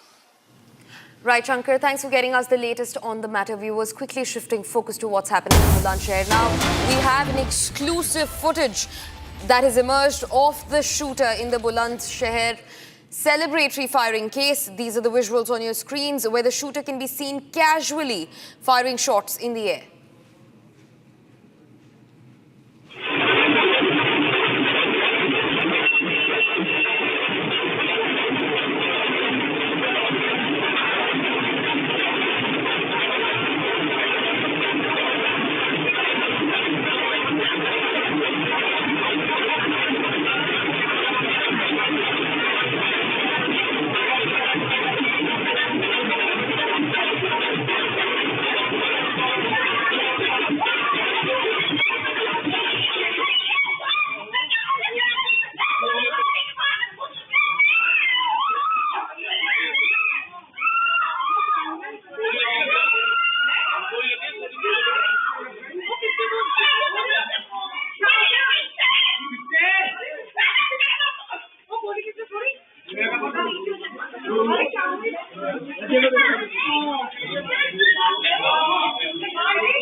On your screens right now coming in which the shooting takes place in this very, very narrow lane. And the commotion, the chaos, you can see screams all across that are echoing. As you can see right now, little Riyansh is rushed out from the house, as what we know is that he was on the terrace, he was on the upper floor.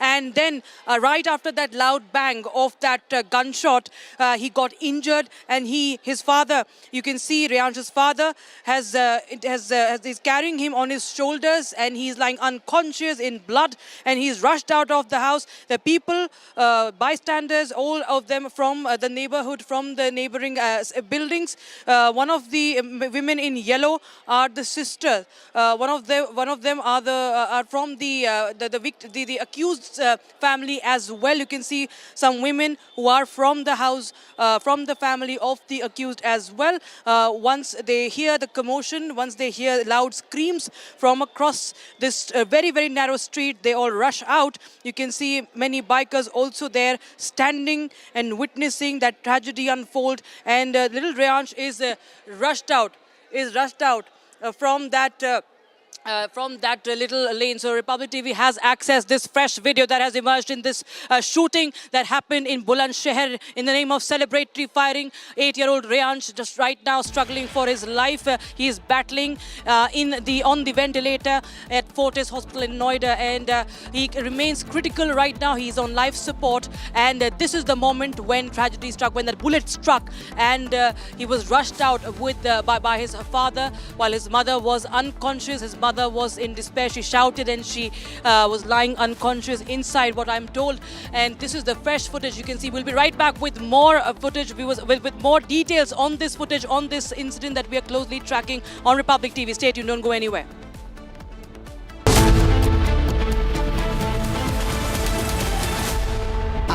Pure suji pasta उबालो मिलाओ और खाओ 8 minute में तैयार क्या taste है सबका राजा pure मसाला दादी के हाथों का जादू और खुशबू से महकता घर माँ की मुस्कुराहट और खाने की सुगंध MDH गरम मसाला, क्योंकि हर रिश्ता है स्वाद से जुड़ा।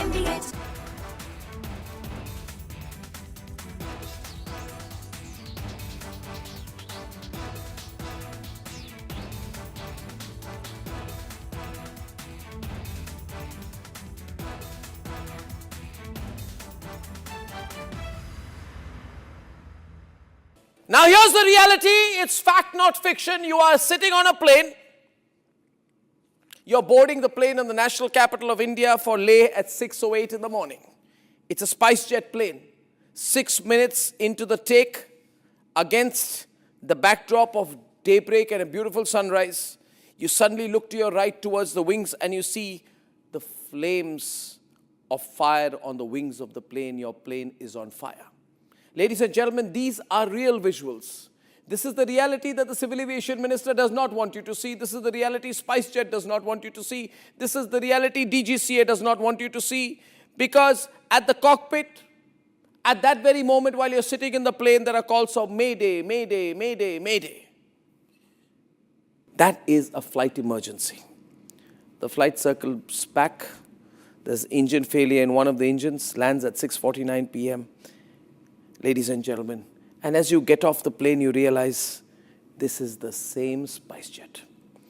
This is the same SpiceJet that does not have the money to pay the Bangladesh government, which is why it had been, I don't know the present situation, not allowed to fly in Bangladeshi airspace. They're out of money. It's fact, not fiction. You're boarding the plane in the national capital of India. It's a SpiceJet plane. And you see flames of fire on the wings of the plane. Your plane is on fire. This is the reality that the Civil Aviation Minister does not want you to see. This is the reality SpiceJet does not want you to see. There is a nice duopoly going on between Air India and IndiGo. The Civil Aviation Minister will be angry with Republic, not with SpiceJet, not with IndiGo, not with Air India. There is a family which in desperation has to get into an air ambulance. And then the chartered plane falls, crashes, 7 people die. It's been 8 months after the flight AI-171 crash. Till today, we do not have answers. Crash after crash. It is time for you to raise your voice. You matter.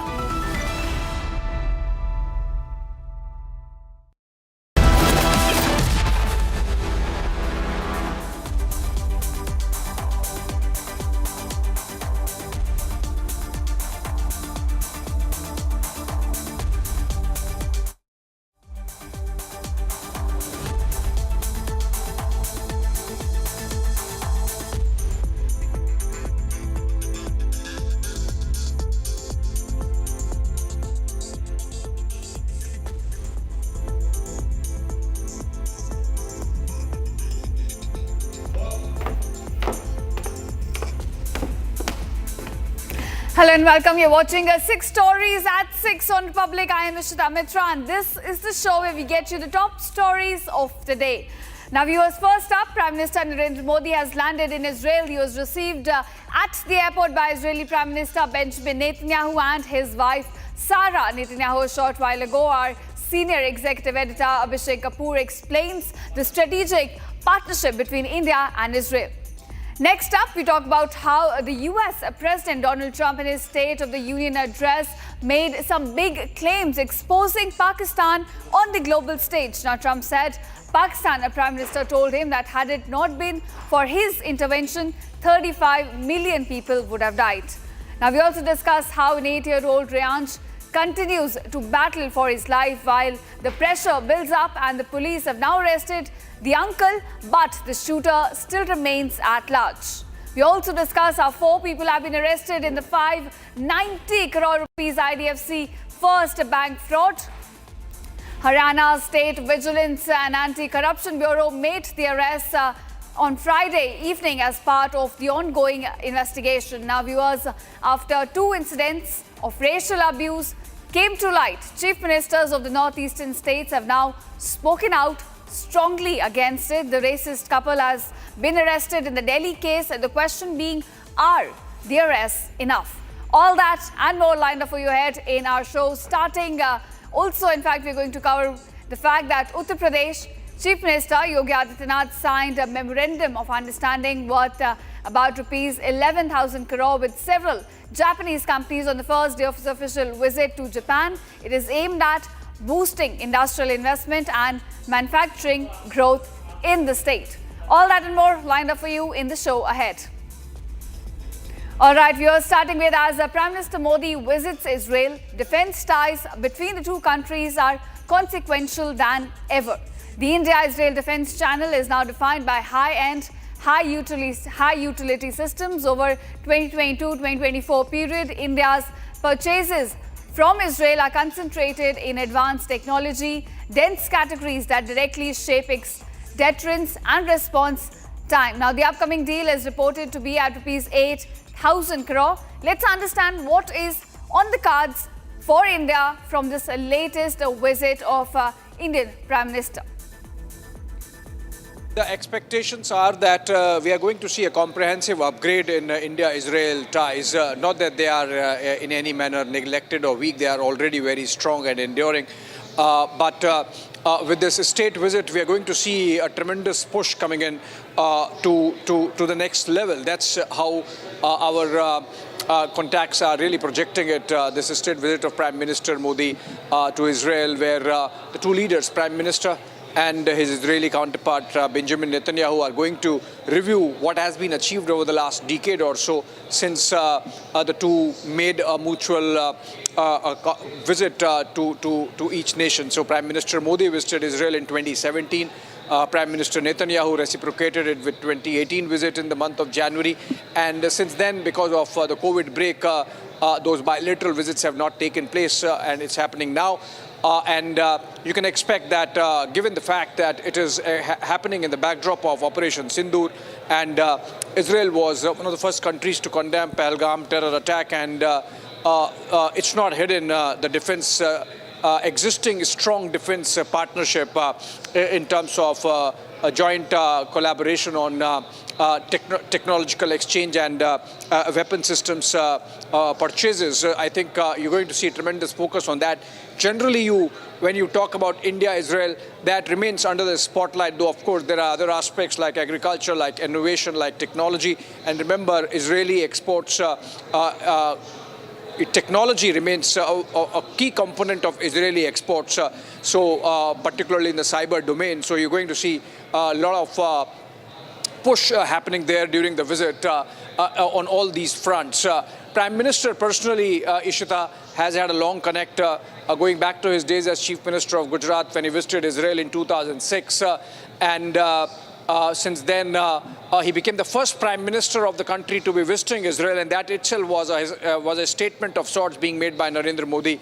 And he made history by visiting Israel in 2017. Now, also look at the backdrop in which this visit is happening, Ishita, which is that there are tensions in the Middle East, in West Asia, as we call it, and United States has really mobilized its biggest war machine yet since the 2003 Iraq war, and it's likely that there might be some action, and things are really hotting up, building up in that direction, and Prime Minister Modi landing in Tel Aviv in that backdrop itself is a significant statement of intent insofar as India's relevance in the Middle East is concerned. Remember, the visit was announced by Prime Minister Netanyahu himself when he spoke during his cabinet meeting and said that he's looking at this visit as shaping up of a hexagon of alliances, by which obviously he means the partnership that Israel has been building in the larger West Asia region,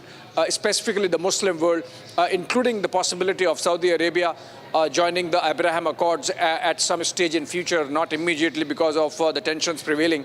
Be it Israel, UAE, India, United States, all coming together in the geography. The fact that Prime Minister visited Jordan and Oman in the month of December.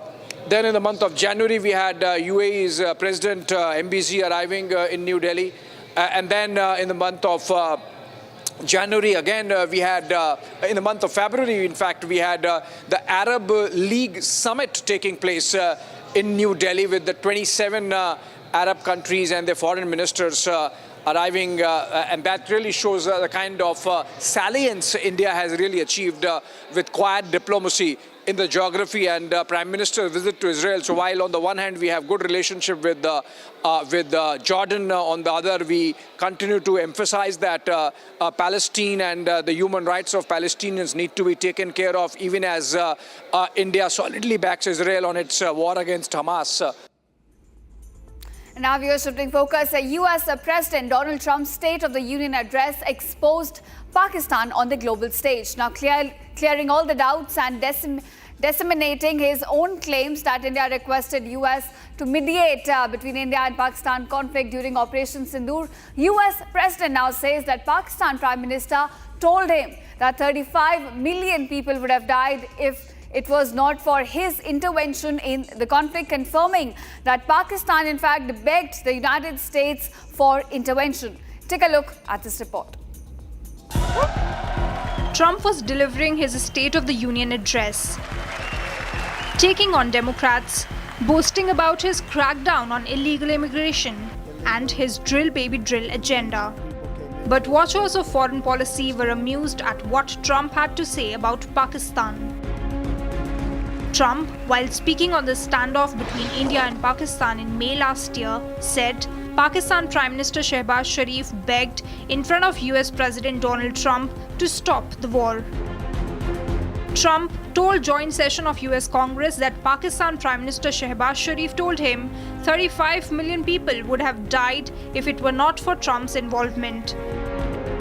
Pakistan and India would have been a nuclear war. 35 million people said the Prime Minister of Pakistan would have died if it were not for my involvement. Kosovo and Serbia, Israel and Iran, Egypt and Ethiopia, Armenia and Azerbaijan, the Congo and Rwanda, and of course the war in Gaza, which proceeds at a very low level. It's just about there.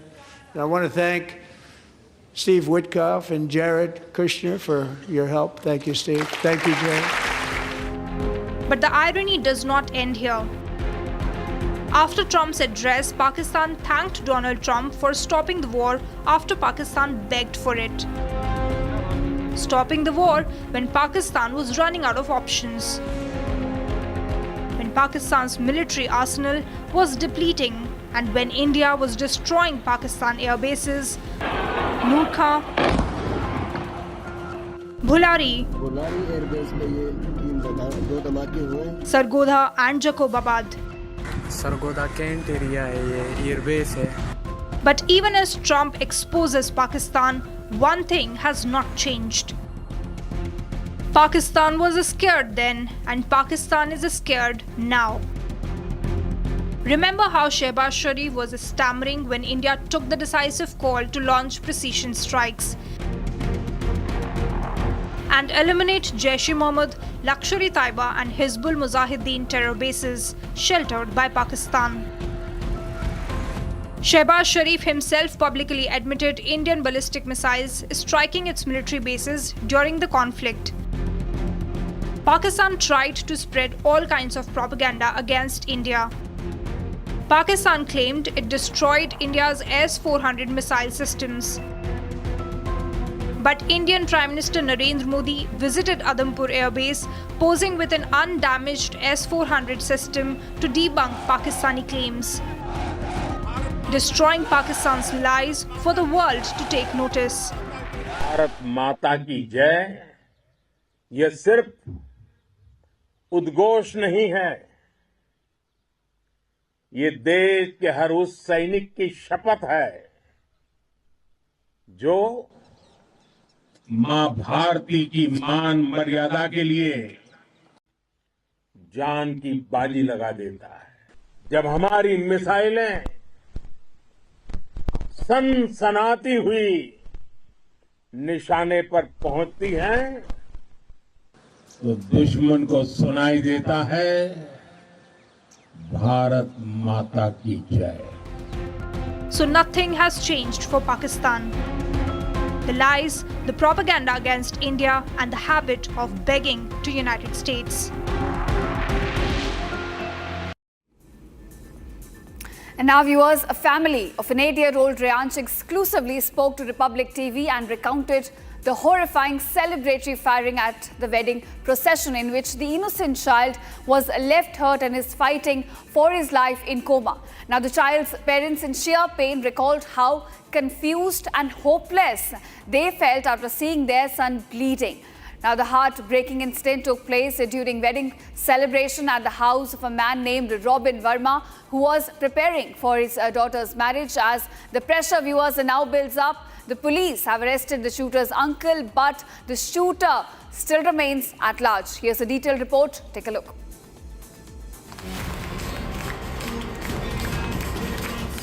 Celebratory firing pushed 8-year-old Reyansh into coma.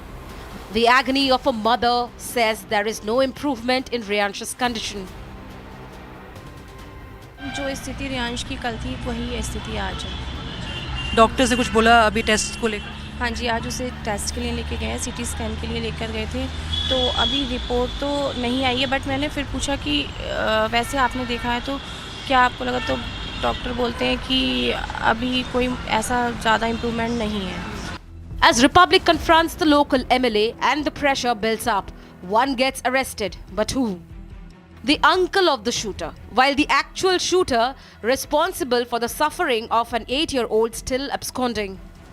अधिकार नहीं है ना बोलने का। परिवार वाले बोल रहे हैं कि वो बच्चा 18 साल का था भी नहीं, वो बड़ा है। मुझे भाई बोलने का अधिकार, आप वहाँ जाकर जो भी आपके प्रश्न हो वहाँ पे सीओ साहब हैं, आप उनसे आपका बतौर थाना प्रभारी कुछ तो जिम्मेदारी भाई नहीं बोलने का अधिकार है। आप जाकर के वहाँ जो ऑथेंटिक है वो आप वहाँ जाकर कर सकते हैं। आप मुझ पर दबाव बना रहे हैं। दबाव सर, मैं आप मुझ पर दबाव, आप काम नहीं कर रहे हैं। मैं आपको लीगल बता रहा हूँ, किसी भी इसको रख लीजिए, माइक में हाथ मत लगाइए। नहीं बिल्कुल, आप सवाल पूछ रहा हूं, बिल्कुल सही। आप ऑथेंटिक जो भी है जाइए सीओ साहब से मिलिए, पूरी जानकारी आपको मिलेगी। आप थाना प्रभारी हैं, आपको पूरी जानकारी मिलेगी भाई, जो भी आप जानकारी चाह रहे हैं, जिस भी मैटर चाह रहे हैं, आपको सारी जानकारी दी जाएगी। सर हम आप बस इतना बता दीजिए क्योंकि आप इन्वेस्टिगेट कर रहे हैं आपके थाने से। Hello. Father confused and hopeless. जब मैंने अपने बेटे की कंडीशन देखी तो शायद मैं उस कंडीशन को नहीं देख पाया, तभी मैं डॉक्टर के सामने वेंटिलेटर हटाने के बाद रूम से आउटसाइड आ गया था।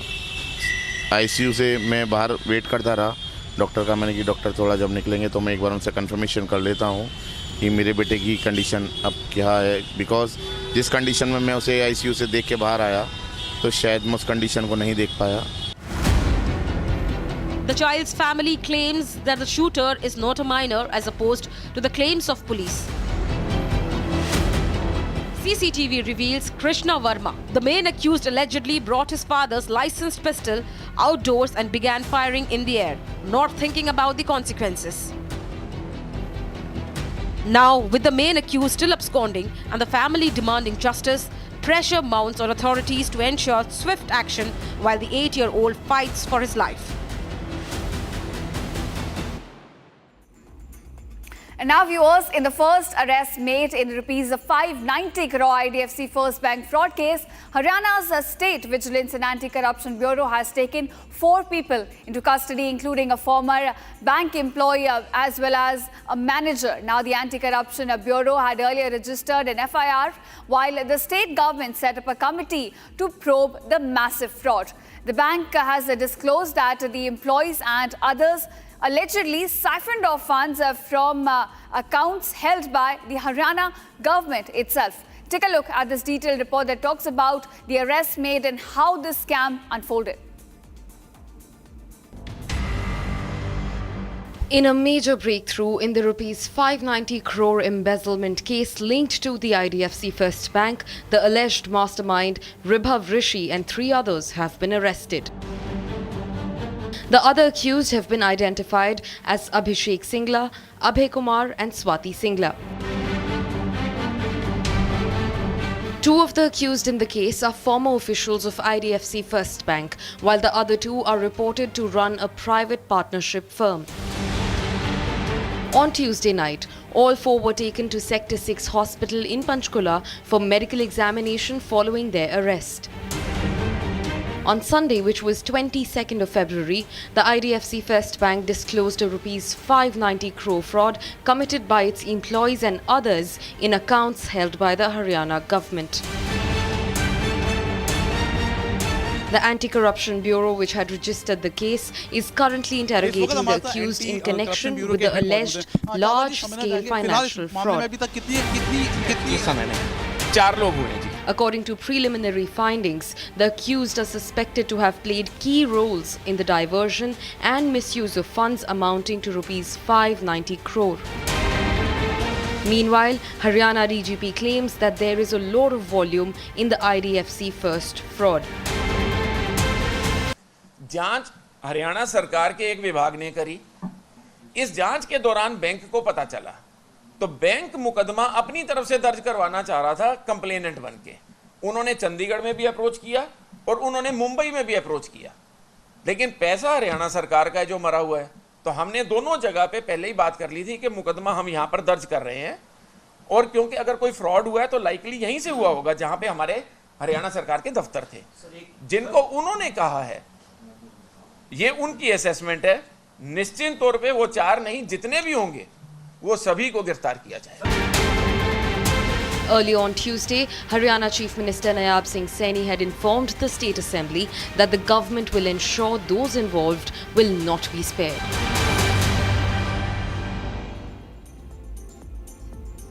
And now, viewers, after the harrowing incident of racist attacks against 3 Arunachal women took the nation by storm, chief ministers of the northeastern states have spoken out strongly against it. Although the couple who hurled the derogatory abuses has now been arrested, the question still remains, where does the discrimination end? Take a look at this report. Politician है उसका बाप, तू क्या औकात है तेरी आने की वहाँ पे? जबान पे काबू रख अपनी। आप बिना अंदर कपड़े कि क्या बोला? देख रहे हो एग्रेशन इनका? क्या बोला? हम दारू पीते हैं। मेरा रूम चेक करो, एक भी चीज मिला ना, उसके बाद देखेंगे। पीछे करके बात कर। देखा ना? उंगली पीछे करके बात कर। उंगली पीछे करके बात कर। उठा। 35 साल का लड़का तेरे यहाँ बुढ़ा होता होगा, क्योंकि ड्रग्स इतने करते हो तुम लोग। कस्टम ऑफिसर का बेटा है वो, पॉलिटिशियन है उसका बाप, तू क्या औकात है तेरी आने की वहाँ? तेरे यहाँ पे आदमी मसाज पार्लरों में काम करते हैं, हमारे यहाँ नहीं। पढ़े लिखे है वो। कहाँ के? वो मेरे को बोलिए, तेरा आदमी मसाज पार्लर में मिला होगा। हम लोग यहाँ 3 women from Arunachal Pradesh were racially targeted over a minor household installation that quickly escalated.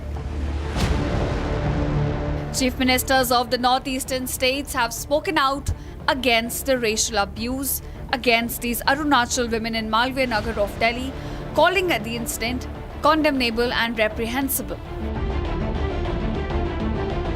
Union Minister Kiran Rijiju and Minister for Northeast Jyotiraditya Scindia strongly condemned the racial abuse and assured of stringent action. Following the statements, Delhi police arrested the racist couple Harsh Singh and Ruby Jain, booked them under relevant sections of the Scheduled Caste and Scheduled Tribes Act, and investigation underway. The couple have since apologized of the derogatory remarks and racial slurs they made on February 20th. People from the northeast have been repeatedly targeted with racial slurs over how they look and how they are not Indian enough. Is the arrest of the accused enough to dismantle this historic racial discrimination subjected to people from the northeast, or does the system need stricter measures? Beyond the outrage and arrests, the larger question remains: how many more incidents before the prejudice stops?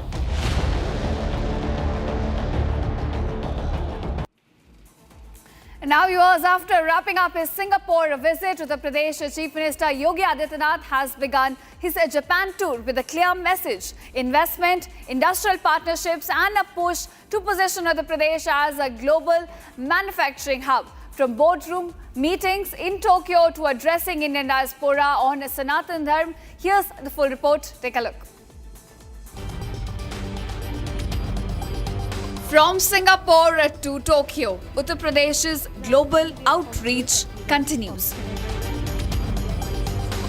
Chief Minister Yogi Adityanath receives a ceremonial welcome in Japan's capital. He was received by the Vice Governor of Yamanashi Prefecture and India's ambassador to Japan. The focus: investment. High-level meetings with top Japanese corporations as Uttar Pradesh now seeks to position itself as a global manufacturing and future-ready hub. Discussions revolve around logistics parks, warehousing, multimodal transport, and medical device manufacturing. The Chief Minister highlights UP's connectivity to the dedicated freight corridor, its expanding expressway network, and rapidly growing industrial ecosystem. He extends invitations to Japanese companies to explore long-term partnerships in the state. But the visit not just confined to a business. Addressing the Indian diaspora in Tokyo, the Chief Minister speaks about Sanatan Dharma and cultural revival in the state. He says Uttar Pradesh witnessed the return of Sanatan traditions under his leadership.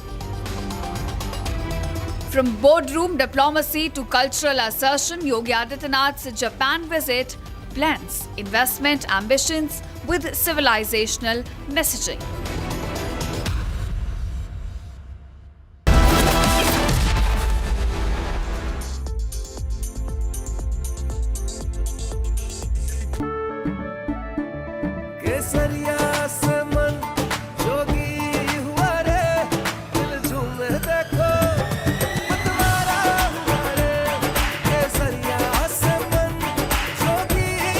हर पल मनाओ केसरी त्योहार विमल बोलो जुबान Kesari. Now here's the reality. It's fact, not fiction. You are sitting on a plane.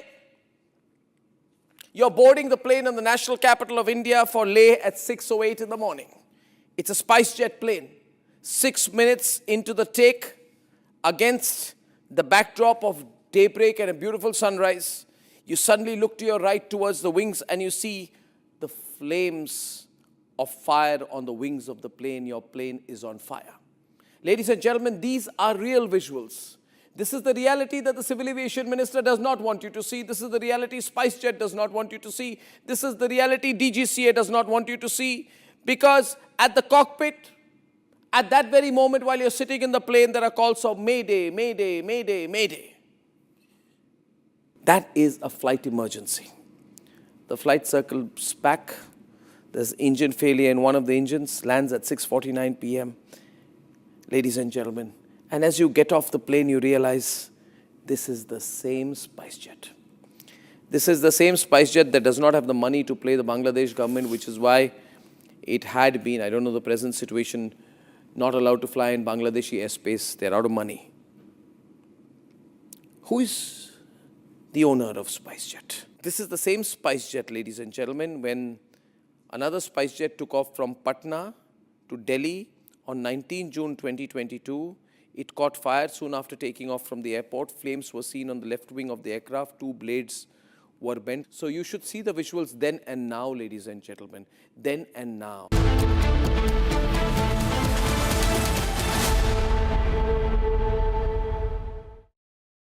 MDH की हल्दी मिर्ची धनिया करे कमाल, ये रंग दे, ये खुशबू दे, ये तीखा, ये कम पड़े, क्या निराला MDH masala. Amity has been ranked India's #1 not-for-profit private university for 11th year, with top 10 ranked institutions in management, engineering, biotech, law, masscom, telecom, hospitality, fashion and more. Yet another top ranking for Amity University. थोड़े में ज्यादा स्वाद, ये तो है इसकी खास बात. वाओ मामा, क्या स्वाद है. अरे मेरे राजा, राजा और प्योर मसाला. केसरिया से मन जोगी हुआ रे, दिल झूमे देखो मतवारा हुआ रे. केसरिया से मन जोगी हुआ. हर पल मनाओ केसरी त्योहार विमल बोलो जुबान Kesari.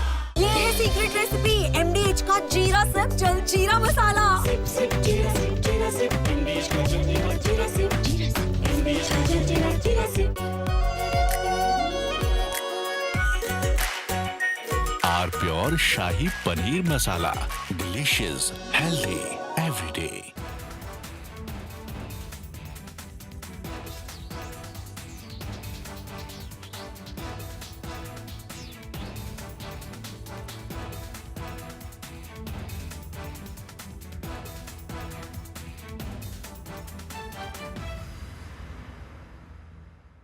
Now here's the reality. It's fact, not fiction. You are sitting on a plane.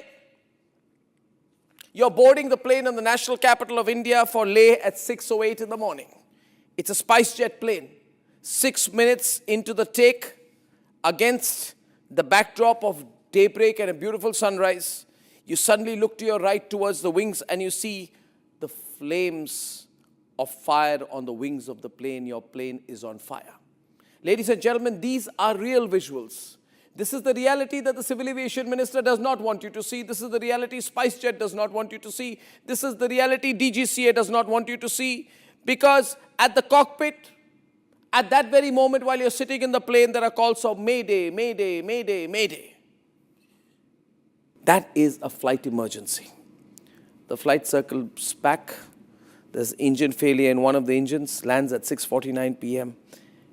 Ladies and gentlemen, and as you get off the plane, you realize this is the same SpiceJet. This is the same SpiceJet that does not have the money to pay the Bangladesh government, which is why it had been, I don't know the present situation, not allowed to fly in Bangladeshi airspace. They're out of money.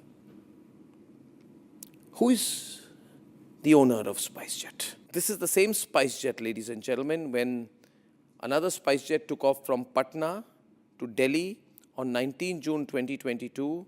It caught fire soon after taking off from the airport. Flames were seen on the left wing of the aircraft, two blades. From Asia's largest news headquarters, setting the agenda for Bharat.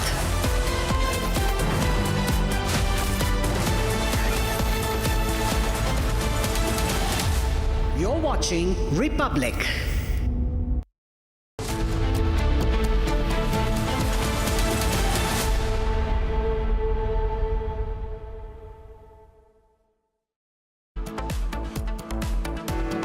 Prime Minister Modi arrives in Israel for a two-day visit to deepen strategic partnership.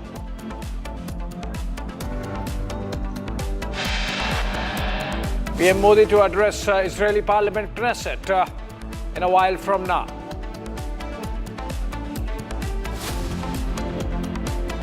New video emerges of Bulandshahr shooter seen firing in the air. Shooter seen casually firing. Tries to flee after realizing that Rehansh was injured. Trump exposes Pakistan with a huge admission on Operation Sindoor, says Pakistan PM told him millions would have died without his intervention.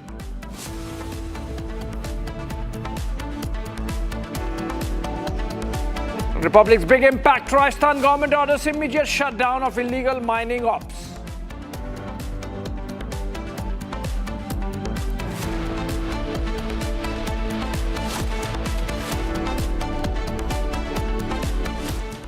All right, welcome back, friends. Our focus on civil aviation and the mess and chaos that's prevailing in the sector continues. Another breaking news development coming in from Chennai this time. IndiGo again. 200 passengers made to wait for 5 hours and more. This flight was bound for Singapore, and because of some glitch, it seems the airline made its passengers wait for 5 hours. And it's on Tuesday, which was yesterday. And a video of passengers shouting at airline staff has emerged now. And despair clearly seen there and heard. Harsha is going to join us live very soon for more on this. Harsha, IndiGo Chennai Singapore flight delayed by 5 hours. Over 200 passengers were on board. We can see those pictures now. What's the latest you can share? Has the airline said sorry to these passengers, and what was the reason why this delay happened? So they told us that there was a technical issues because of which the delay happened. Also, the flight time exceeded, the waiting time exceeded, and because of the FDTL issue and because of the lack of the crew members again, Abhishek, that's the reason why they had to cancel the flight yesterday after making passengers wait for 5 hours in the Chennai-Singapore bound aircraft. They made passengers sit seated for 5 hours. They didn't inform passengers about the delay or why it's being delayed. There's a crew issues. There are some restrictions. The crew is not available. In fact, they didn't even deboard the passengers to go down. There was no air condition working. There was nothing. It was jam-packed. The entire passengers were sitting inside the aircraft. After a lot of chaos and drama which unfolded inside the aircraft, the passengers were then deboarded. The IndiGo only stated that the flight, they had to cancel the flight because of technical issues. The aircraft went for AOG, which is aircraft on ground. The alternate flight will be arranged. It was yesterday, and the alternate aircraft was supposed to be arranged today, but today also didn't get arranged because of the operational issues in the Chennai-Singapore, that particular aircraft. So the statement has been shared by IndiGo, but what we have got to know so far is that there was a technical issue and the FDTL crew member issue because of which it got cancelled yesterday. Back to you. All right, thank you, Harsha. With that update on an IndiGo Chennai-Singapore flight delayed by 5 hours, technical glitch, but passengers suffer. Moving on, coming out of this story, moving on and to our focus on justice for Rehansh, who is still battling for his life, fighting for his life at a hospital in Noida. And he was shot at during a celebratory firing in Bulandshahr district. Now we're getting to hear that the accused, Krishna Verma, he's 16 years old, is on the run with his father. And we have accessed another video, another footage showing from a different angle how this boy was indulging in celebratory firing, apparently because his sister was getting married, but in that process, he ended up hurting Reyansh grievously. Reyansh's family claims Krishna isn't a minor, and that contradicts the police version, and for that the police needs to be held to account. The boy's condition remains critical. He's on or back on ventilator support at Fortis Hospital in Noida, and the incident, of course, has sparked outrage. Okay, look at this picture. He's dancing. There is a boy along with Krishna Verma who's dancing, and this boy in black, look, he fires, the other guy starts dancing, and both of them start dancing. Then he tries to hide the weapon. Let's listen to the nats.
All right, Rakshita is joining us live from the newsroom now. Rakshita, you were at the hospital earlier in the day. What's the latest you can share about the situation and the health condition of Reyansh?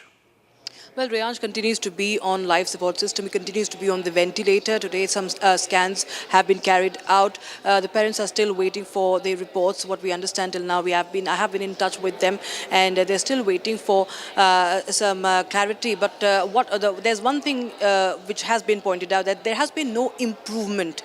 That is something that the doctors have indicated to the parents. He continues to be on a ventilator support, and it's very difficult to take him off ventilator. They have tried to do that so as to see how he reacts, but it's very, very dangerous for him. The reaction is not something that is satisfactory, so he continues to be on support. The parents want him to be safe, and he's taking all possible help from the team of doctors at the hospital.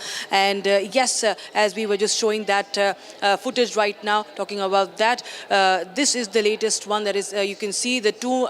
You can see a couple that is, right now, what was just seen knocking at the door was one of the cousins of Reyansh's father, who had rushed so that the child could, so as to in fact check upon him. He stays nearby, so so as you can see, that Reyansh was in fact rushed out immediately. Yes, as you pointed out, that the boy you can see in that shirt, brown shirt, black shirt, he was dancing after shooting so casually in the air. Clearly, you can see the confidence that even his father had given him. Both of them are on the run, and he had said that I'll take care of if anything happens, so you go ahead and please shoot. And he was shooting, and he was dancing nonchalantly, and the result was tragic. As you can see, there was commotion. Some women from the family of the accused who were part of that function also came out, and at the end of the footage, you can see some argument also happening because the grandmother of Reyansh was also right inside the house, and she was also later standing at the door when Riyansh was rushed out, after Riyansh was rushed out. So yes, there was a lot of chaos and commotion. And at the moment, as we speak, the parents are just praying very, very hard, and 24/7, they are in touch with the doctors and praying for their son's health, for Riyansh's health, and waiting for justice. But at the same time, their priority remains his medical condition, his safety, for which they have been on their toes. And the two accused, unfortunately, remain on the loose. Absolutely. Just stay with us, Rakshita. I'll come back to you. I believe you spoke to the parents earlier in the day. Let's listen to what Riyansh's mother had to tell Rakshita. अभी कैसी स्थिति है Riyansh? Ma'am, जो स्थिति रियांश की कल थी वही स्थिति आज है। डॉक्टर से कुछ बोला अभी टेस्ट को लेकर? हाँ जी, आज उसे टेस्ट के लिए लेके गए हैं, सिटी स्कैन के लिए लेकर गए थे। तो अभी रिपोर्ट तो नहीं आई है, बट मैंने फिर पूछा कि वैसे आपने देखा है तो क्या आपको लगा? तो डॉक्टर बोलते हैं कि अभी कोई ऐसा ज़्यादा इम्प्रूवमेंट नहीं है। उनके जो आरोपी हैं दोनों अभी तक फरार हैं, लेकिन उनके जो भाई हैं उनके पिताजी के, उनसे उनको अभी डिटेन कर लिया गया है, हिरासत में लिया गया था पूछताछ के लिए। हाँ जी, वो जो रॉबिन वर्मा और उनके बेटे हैं, रॉबिन वर्मा के भाई को और उनके एक दो रिलेटिव्स को उन्होंने दबिश देकर उठाया है और उनके भाई को अरेस्ट किया है और उनके बेटे को, रॉबिन वर्मा के भाई और उनके बेटे को अरेस्ट किया है। लेकिन जो मेन एक्यूज्ड हैं उनका अभी तक कुछ पता नहीं है। जी, क्या लगता है इतनी देर क्यों लग रही होगी? मुझे ये समझ में ही नहीं आ रहा कि अगर कोई बड़ा क्रिमिनल हो या कुछ ऐसा हो जिसका पता नहीं लगाया जा सके, वो बात समझ आती है, लेकिन आज 1 वीक हो गया और अभी तक कुछ नहीं हो पाया है। जी, और आप अभी कुछ कहना चाहेंगे, जो कि लंबे वक्त से हमने भी ये मुहिम छेड़ी हुई है जस्टिस फॉर रियांश, और जैसा आपने खुद कहा कि इतने बड़े बड़े क्रिमिनल्स की बात की जाती है, यूपी सरकार ऑपरेशन लंगड़ा जैसे कई ऐसे कैंपेन्स करती है और ऐसे इनिशिएटिव्स करती है, और जहाँ पर हम देखते हैं कि बड़े बड़े डॉन्स पर के घरों पर बुलडोजर चलाया जाता है, लेकिन अभी तक 2 बेटे और जो उनका पिता और पुत्र को जो अभी तक पकड़ा नहीं गया है, इतनी नाकामी जो हो रही है उसको लेकर आप क्या कहेंगे? पुलिस ने भी अभी 1-2 दिन से थोड़ा सा ज़्यादा मतलब काम शुरू किया है, कोशिश कर रहे हैं, लेकिन कोई भी विधायक, वो भी प्रेशर पे, जी वो भी प्रेशर में आके, और वरना कोई भी विधायक, कोई भी प्रशासनिक अधिकारी अभी तक यहाँ हमारे आंसू पोंछने नहीं आया है। हमने विधायक से भी बात की थी और उन्होंने कहा कि जो हो सकेगा उनकी तरफ से।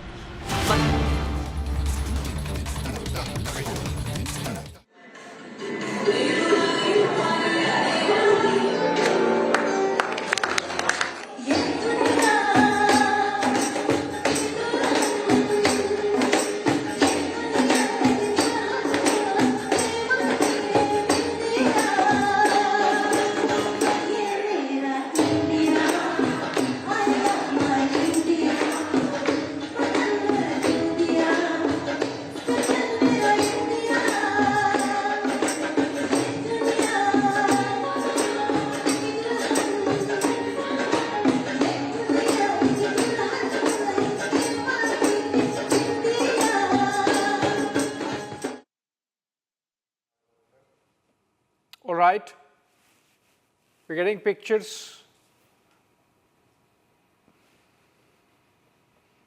Okay, these are pictures from the hotel in Tel Aviv, where Prime Minister has reached after his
Okay, the Prime Minister there being received at the hotel.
From Jerusalem, where Prime Minister Modi has arrived.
All right, live pictures coming in from Jerusalem. Prime Minister Modi has arrived at the King David Hotel. This is after a one-on-one meeting he had with Prime Minister Netanyahu in Tel Aviv. And that was on his arrival, where he was received at the tarmac itself of the David Ben Gurion Airport by Prime Minister Netanyahu and his wife Sarah Netanyahu. And now, of course, there is going to be a quick turnaround, and Prime Minister is going to head to Knesset. And it's 6:45 p.m. now, and the Knesset event begins at 7:30 p.m. and the Prime Minister's address starts at 8 p.m. All right, these are live pictures from Jerusalem. We'll come back to them as the Prime Minister heads to Knesset, and we get those arrival shots with the ceremonial welcome. Let's, in the meantime, have another come back home to domestic news, and a breaking news development, significant one there in the Enforcement Directorate probe against industrialist Anil Ambani and his group companies. Anil Ambani has been summoned by the ED on Thursday, that's tomorrow, and apart from that, his house in Mumbai, named Abode, worth about 3,716 crore rupees, has been attached. This takes the total attachment of Anil Ambani and his group company's assets to about 15,000 crore rupees. The ED has benchmarked the total fraud committed by Anil Ambani and his group companies, present or former, at about 40,000 crore rupees. That was, in fact, a part of an affidavit given to the Supreme Court or presented before the Supreme Court by the government also. And Anil Ambani, of course, on his part, has assured full cooperation with the agencies. Revati joins us live for more on this from Mumbai. And Revati, coming to you, Anil Ambani, of course, has earlier said that he would cooperate with the agencies, with the probe, but we have not seen him addressing two summons earlier. You think tomorrow he's appearing before the ED, and if yes, what time, where? Right, as you rightly mentioned, the recent development in the Anil Ambani money laundering case is that the ED has finally attached provisionally his Mumbai home named aboard, and now the worth of that very bungalow is said to be 3,700 crores, and this now takes up to the total sum which all the property has now been attached to this very particular case has gone up to 15,000 crores. But the money laundering case is about 40,000 crores, and ED has summoned Mr. Anil Ambani for around six times, but none of them has showed up, nor Anil Ambani has showed up for these 6 times. Also, tomorrow it is expected that Anil Ambani will show up in Delhi at the ED office, and now it will be important to see whether Anil Ambani shows up tomorrow or no, because this is the 6th time that Anil Ambani has been summoned by the ED. Over to you. Okay, thank you so much, Revati, with those details on Anil Ambani's summons by the Enforcement Directorate and the likelihood of him honoring that and appearing before the ED. With that, we slip in a short break. Coming up on the other side, Prime Minister's ongoing visit to Israel, and we will come back to you with pictures of PM arriving at the Knesset.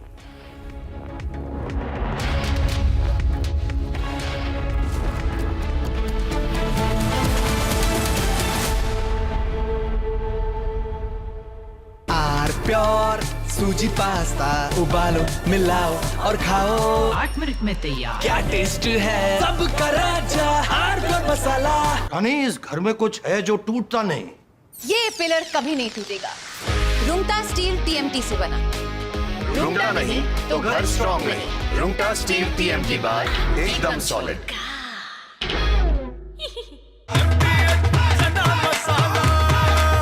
अब छोलिया हो या लोबिया, सफेद चने या काले चने, सब कुछ मजेदार बने। केसरिया से मन जोगी हुआ रे, दिल झूमे देखो मतवारा हुआ रे। केसरिया से मन जोगी हुआ। हर पल मनाओ केसरी त्योहार। विमल, बोलो जुबान केसरी। थोड़े में ज्यादा स्वाद, यही तो है इसकी खास बात। वाओ मामा, क्या स्वाद है? अरे मेरे राजा। Now here's the reality. It's fact, not fiction. You are sitting on a plane. You're boarding the plane in the national capital of India for Leh at 6:08 in the morning. It's a SpiceJet plane. 6 minutes into the take, against the backdrop of daybreak and a beautiful sunrise, you suddenly look to your right towards the wings and you see the flames of fire on the wings of the plane. Your plane is on fire. Ladies and gentlemen, these are real visuals. This is the reality that the Civil Aviation Minister does not want you to see. This is the reality SpiceJet does not want you to see. This is the reality DGCA does not want you to see. Because at the cockpit, at that very moment while you're sitting in the plane, there are calls of Mayday, Mayday, Mayday, Mayday. That is a flight emergency. The flight circles back. There's engine failure in one of the engines, lands at 6:49 p.m. Ladies and gentlemen, and as you get off the plane, you realize this is the same SpiceJet. This is the same SpiceJet that does not have the money to play the Bangladesh government, which is why it had been, I don't know the present situation, not allowed to fly in Bangladeshi airspace. They're out of money. Who is the owner of SpiceJet? This is the same SpiceJet, ladies and gentlemen, when another SpiceJet took off from Patna to Delhi on 19 June 2022. It caught fire soon after taking off from the airport. Flames were seen on the left wing of the aircraft.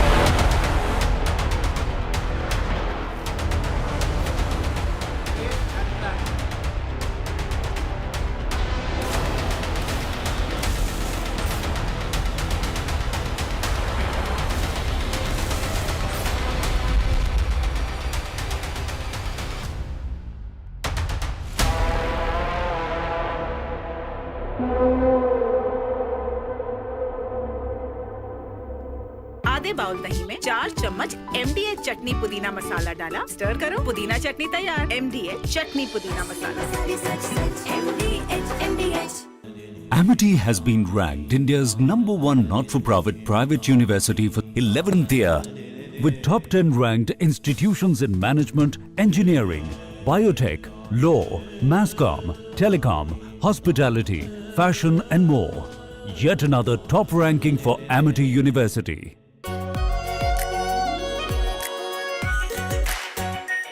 Our pure Shahi Paneer Masala. Delicious, healthy, every day.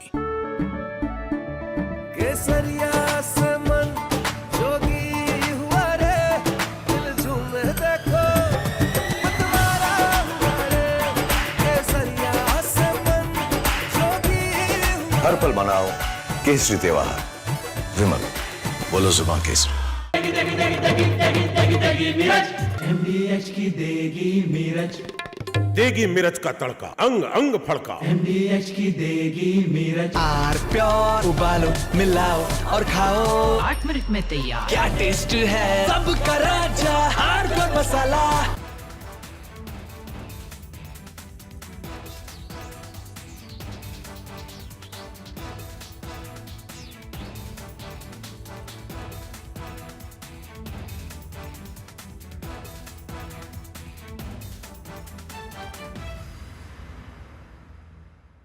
Now here's the reality, it's fact not fiction. You are sitting on a plane. You're boarding the plane in the national capital of India for Leh at 6:08 in the morning. It's a SpiceJet plane.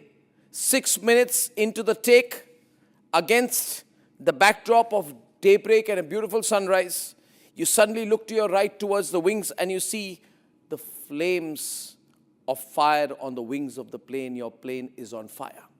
Ladies and gentlemen, these are real visuals. This is the reality that the Civil Aviation Minister does not want you to see. This is the reality SpiceJet does not want you to see. This is the reality DGCA does not want you to see. Because at the cockpit, at that very moment while you're sitting in the plane, there are calls of Mayday, Mayday, Mayday, Mayday. That is a flight emergency. The flight circles back. There's engine failure in one of the engines, lands at 6:49 p.m. Ladies and gentlemen, and as you get off the plane, you realize this is the same SpiceJet. This is the same SpiceJet that does not have the money to pay the Bangladesh government, which is why it had been, I don't know the present situation, not allowed to fly in Bangladeshi airspace. They're out of money.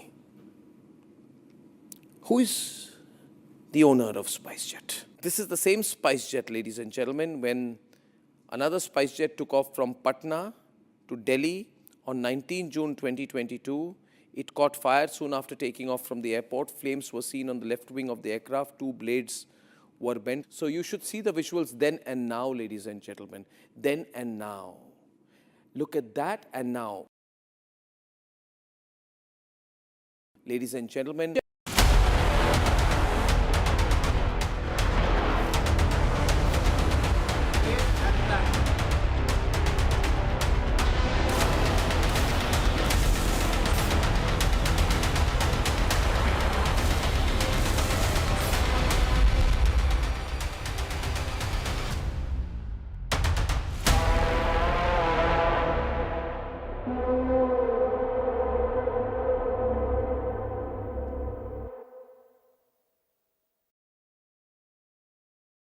थोड़े में ज्यादा स्वाद, ये तो है इसकी खास बात। वाओ मामा, क्या स्वाद है। अरे मेरे राजा,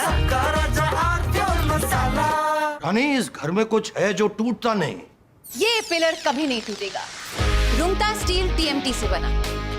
रुंगटा नहीं तो घर स्ट्रॉन्ग नहीं। रुंगटा स्टील TMT बार एकदम सॉलिड।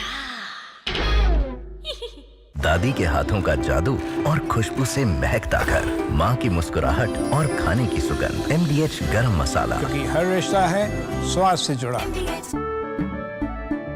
केसरिया से मन जोगी हुआ रे, दिल झूमे देखो मतवारा हुआ रे। केसरिया से मन जोगी हुआ। हर पल मनाओ केसरी त्योहार। विमल, बोलो जुबान Kesari.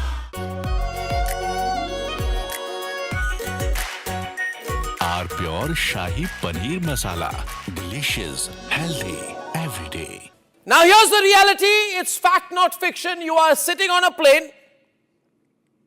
You're boarding the plane in the national capital of India for Leh at 6:08 in the morning. It's a SpiceJet plane. 6 minutes into the take, against the backdrop of daybreak and a beautiful sunrise, you suddenly look to your right towards the wings and you see the flames of fire on the wings of the plane. Your plane is on fire.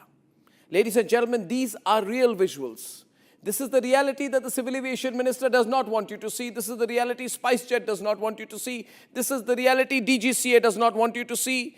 Because at the cockpit, at that very moment while you're sitting in the plane, there are calls of Mayday, Mayday, Mayday, Mayday. That is a flight emergency. The flight circles back. There's engine failure in one of the engines, lands at 6:49 p.m. Ladies and gentlemen, and as you get off the plane, you realize this is the same SpiceJet. This is the same SpiceJet that does not have the money to pay the Bangladesh government, which is why it had been, I don't know the present situation, not allowed to fly in Bangladeshi airspace. They're out of money. From Asia's largest news headquarters, setting the agenda for Bharat.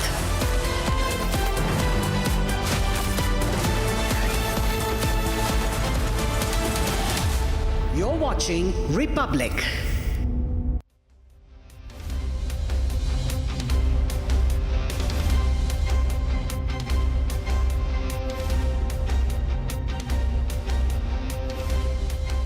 Good evening, ladies and gentlemen. I am Raksha with you from the Republic studios. I have with me Senior Executive Head Abhishek-Ariela, and we are building up to the Prime Minister's address that is going to begin in less than an hour from now. He will be addressing the Knesset in Israel, and of course there is lots on agenda, from trade to defense. That's the major focus, to the deepening of strategic ties. And Abhishek, this comes at a very, very crucial time. Absolutely crucial time, because there are war clouds over the Middle East, with the United States mobilizing its war machine like how, and I think the biggest mobilization yet since 2003 Iraq war.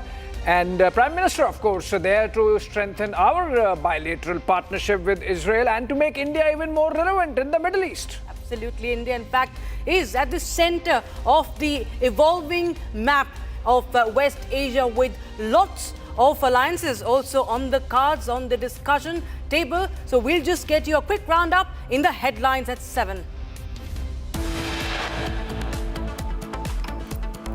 Prime Minister Modi begins his 2-day visit to Israel to hold bilateral meetings with the Israeli counterpart Benjamin Netanyahu.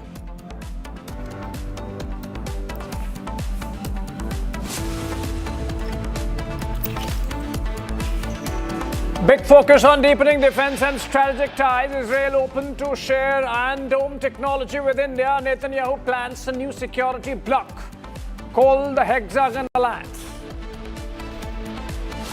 India closer to sealing the FTA with Israel as Prime Minister Modi starts his visit. FTA conclusion finally on the cards this time.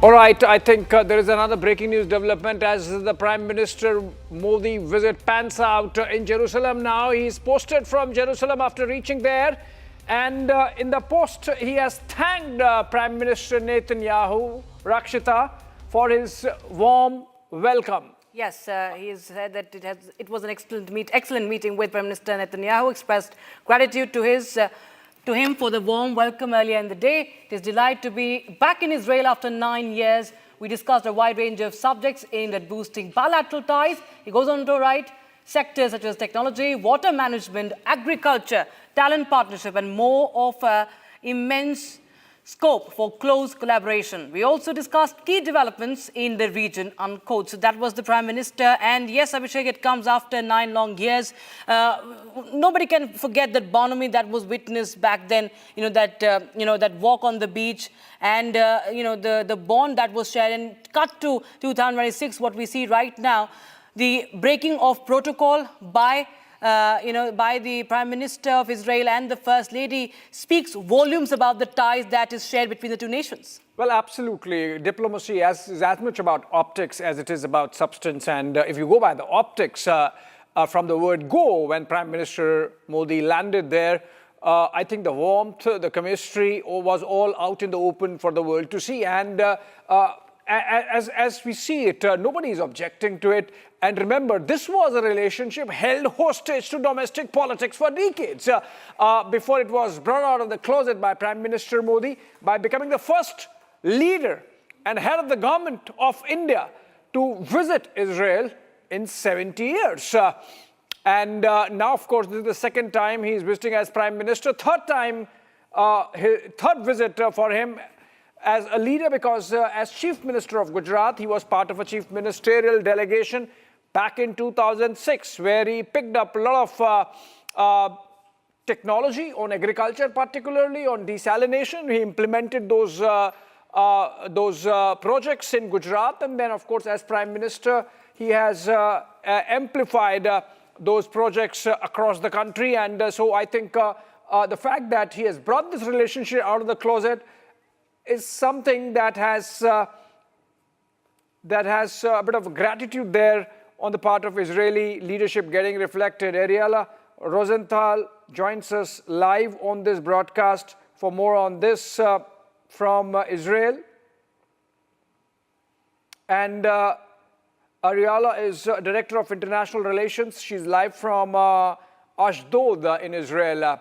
All right, very good afternoon to you, Ariela, and warm welcome there for Prime Minister Modi, with Prime Minister Netanyahu along with his wife Sarah welcoming him at the David Ben Gurion Airport. Your first comments as we build up to that Knesset address by Prime Minister in a while. Well, finally, 10 years, we are more than happy.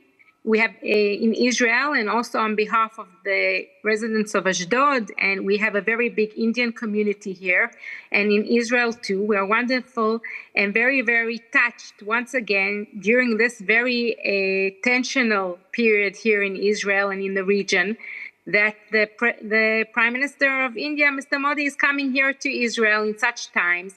And once again, this strengthens the real friendship and personal bond that both prime ministers share.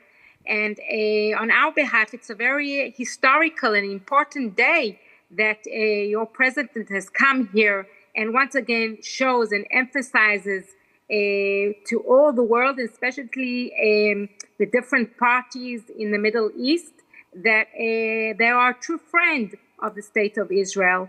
And so I'm very touched, and you're more than welcome also to come and visit us. Anything to do with the timing, Ariela, you think, with your understanding of the geography, that this is happening amidst war clouds over Iran? Well, yes, we must not be very timid. And we do understand that the coming of the Prime Minister of your country in Israel is not only for a collaboration in technology, but also in defense and in strategy. Since the 7th of October, I think that Israel has once again numerous times profounded its capabilities in the Middle East. And it's something that in the past maybe was not taken very in granted, but now I think the world understands that Israel is a superpower in terms of defense and technology in all aspects and innovation. We're a startup nation. And so besides the collaboration in water and, technologies in business and so on, we are a defense power. And we, of course, would like to share this importance with our true friend, which is India. Right, Ariela. We are also being joined by Gillian Stark from Jerusalem in a short while from now. Okay, I'll go back to Ariela. And Ariela, we talked about the timing with the war clouds hovering. Despite that, we see that, this visit had a green signal. There were no clouds on this visit. Also not to forget the fact that India was one of the countries to condemn the West Bank annexations. But we see that from the optics point of view, everything is on point and the relations are undeterred and they're seeking to even boost it. Actually, some way, speaks volumes about how India matters to Israel as a strategic partner. Well, in the past, I think India was a regional power. Now it's for sure becoming a global power. And Israel understands that the access of both nations and the warm cooperation, not only on the cultural or business relation, but also on the defense relation, is an important strategy for the state of Israel, not only, on the counterpart of India. Israel is a major power in the Middle East. We do need to keep our friends close. And I think both prime ministers share not only a personal, commitment, but also they have the same vision for both the countries and see eye to eye. And terror is terror, and it doesn't matter if it's in Israel or in India, but the world must condemn terror. And I think your prime minister has been straightforward and one of the main friends that I stand with the state of Israel since the 7th of October against the jihad, against the Hamas and Iran, which is the head of the snake. So I think together they share the same values, the same understanding of the global matters in terms of terror. And that's why they have such a deep and fruitful friendship that, of course, together they collaborate in other aspects also. Yeah, absolutely, Ariella. And are there some specific takeaways that the Israeli side is looking at from this visit? Well, I can tell you as a resident of the state of Israel that for me, Israel, when we see such good friendship with your country and with the people that share the same values, that terror is something that is unacceptable, and it doesn't matter if you're from Israel or from another country. And India also is against terror, then the jihad and the extremists. So I'm very, very happy that we have such a good friendship. I must tell you that we have a lovely community, Indian community here in the city of Ashdod, and we work together and along the folklore, and also we are very I see eye to eye for this visit, and especially in such a very tensional time. We are the future to come. Absolutely. Ariella, stay with us. We are continuing to stay with this story till the time the Prime Minister arrives at the Knesset and the ceremonials happen. We are also joined in by other guests, including our reporter Ratna Chakrabarti. He is live from Tel Aviv, even as we have Gillian Stark live from Jerusalem. I believe he has a guest also with him. Gillian, coming to you. Yes, hello. Right. I'm Jillian Stark. I'm joined by another commentator here. I swam, yeah. Go ahead. I'm joined here as well by David Spinrad, who's also a political commentator here in Jerusalem. He was out and about today looking at some of the preparations on the streets for Modi's visit, such as we've got lined streets with flags here. Everyone's waiting and ready. Earlier today, we actually also spoke, the two of us, with some Indians on the street who are getting ready for the visit as well, tourists who are here. And we're hoping, as Ariel said earlier, to get much more, many more visitors here as well from India. This friendship between the prime ministers that you can see, this friendship diplomacy, is really a model for us as people to people as well. Here in Israel, we really see eye to eye, as said, with the Indians, and see a shared history and a shared spirit in the people, and the same desire for safety and security in their homeland. And so we're looking forward to today's meeting and seeing if this cooperation we can continue in. Exactly. And as Jillian said, there's so much that we have, to learn from each other and work with each other. I know that Jerusalem right now is ramping up preparations for the holiday of Purim. where we're festive and we dance. And I know that in India, Holi is coming up, and I've seen advertisements for parties here. So we have a lot of history of celebrating together, and now we're looking to see if we can also strengthen our ties of working together.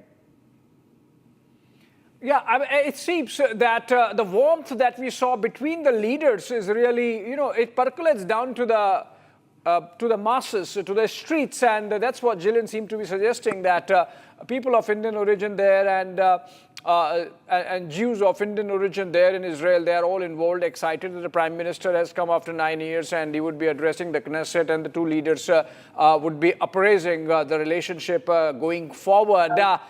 Gillian, coming back to you, are you getting a sense that there is a business-like approach to this visit, and that both sides are looking at very specific takeaways?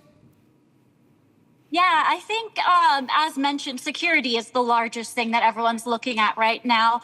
This big question about the Iron Dome and Iron Beam coming to India, and this bilateral defense agreement that we're really looking forward to seeing how it goes both ways. How Israel can help India, but also how India can help us here. Like I said, I think that's the biggest, what people are looking forward to.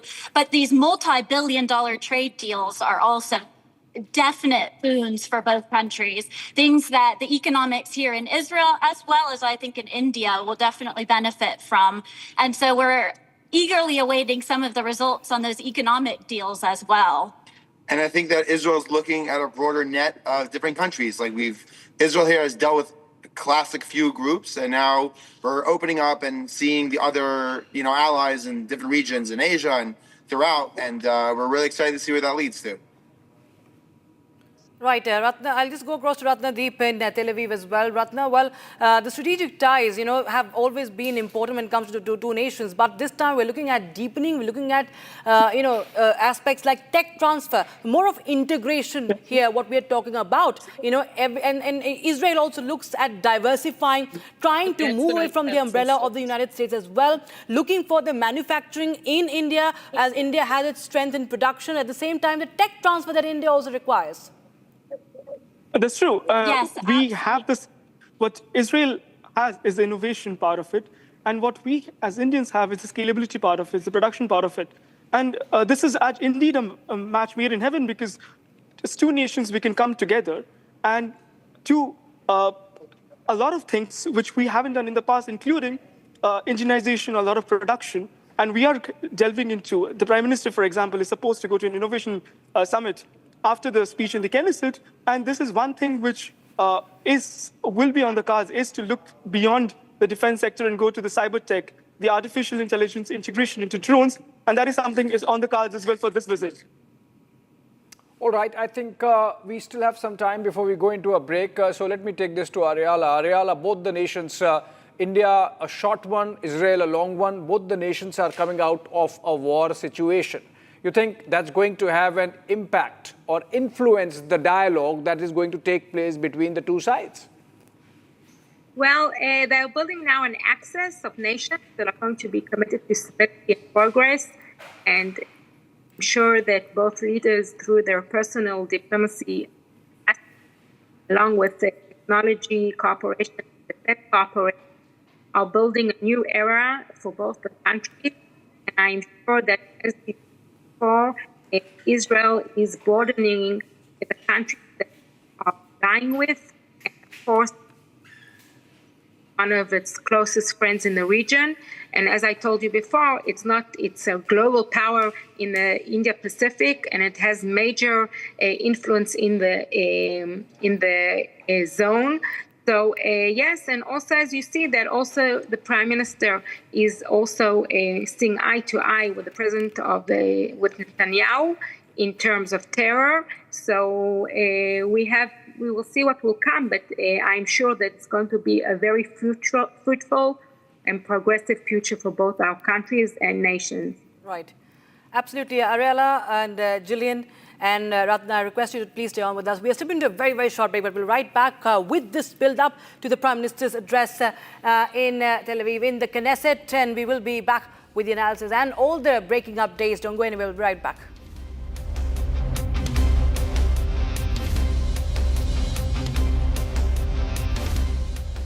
Co-powered by Century Ply Club Prime. Raho befikar.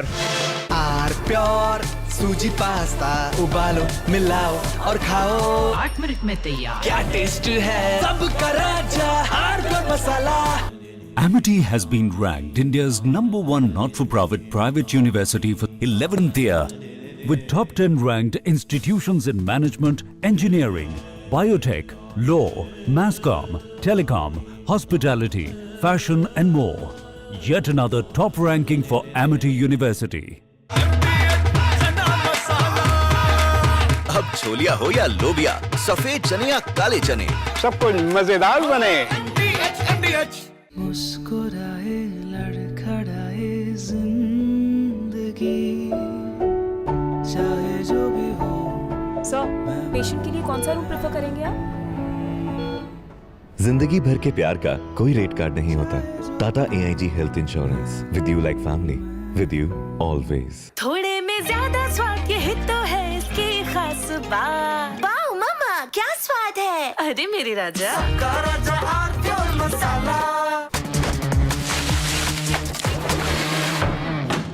अरे tension किस बात की? Century प्रोवुड का premium plus है ना। Low emission है, high density है, water resistant भी, टर्माइट एंड बोरो रेजिस्टेंट भी है। यानी ये है जहां नो टेंशन वहां। Premium plus by Century Prowood. ये है सीक्रेट रेसिपी MDH का जीरा sip jaljeera masala. Sip sip जीरा सिप जीरा सिप MDH का जलजीरा जीरा सिप जीरा सिप MDH का जलजीरा जीरा SIP.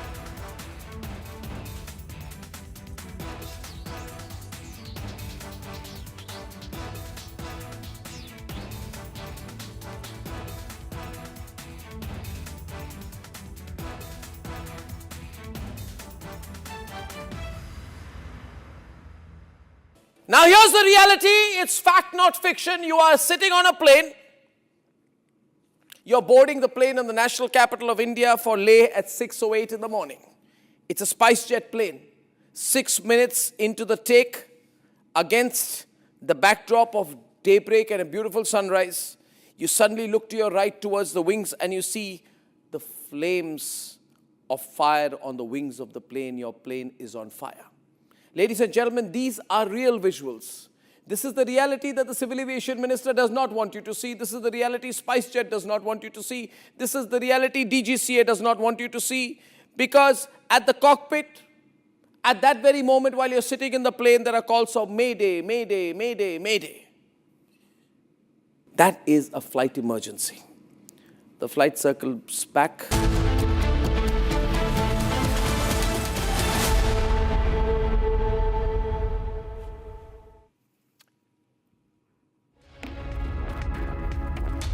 Republic Media Network presents the third edition of Republic Women's Summit 2026, a celebration of courage, leadership and change.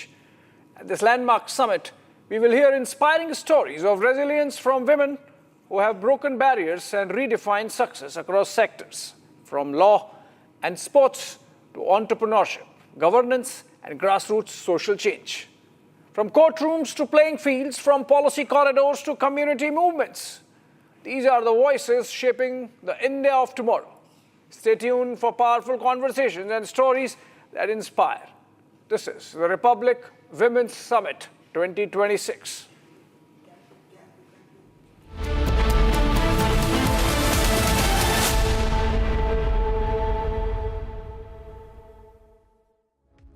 Co-powered by Century Ply Club Prime. Raho befikar.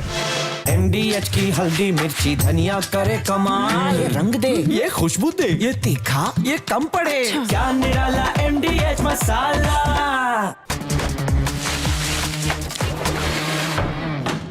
अरे tension किस बात की? Century प्रोवुड का premium plus है ना। Low emission है, high density है, water resistant भी, टर्माइट एंड बोरो रेजिस्टेंट भी है। यानी ये है जहां नो टेंशन वहां। Premium plus by Century प्रोवुड।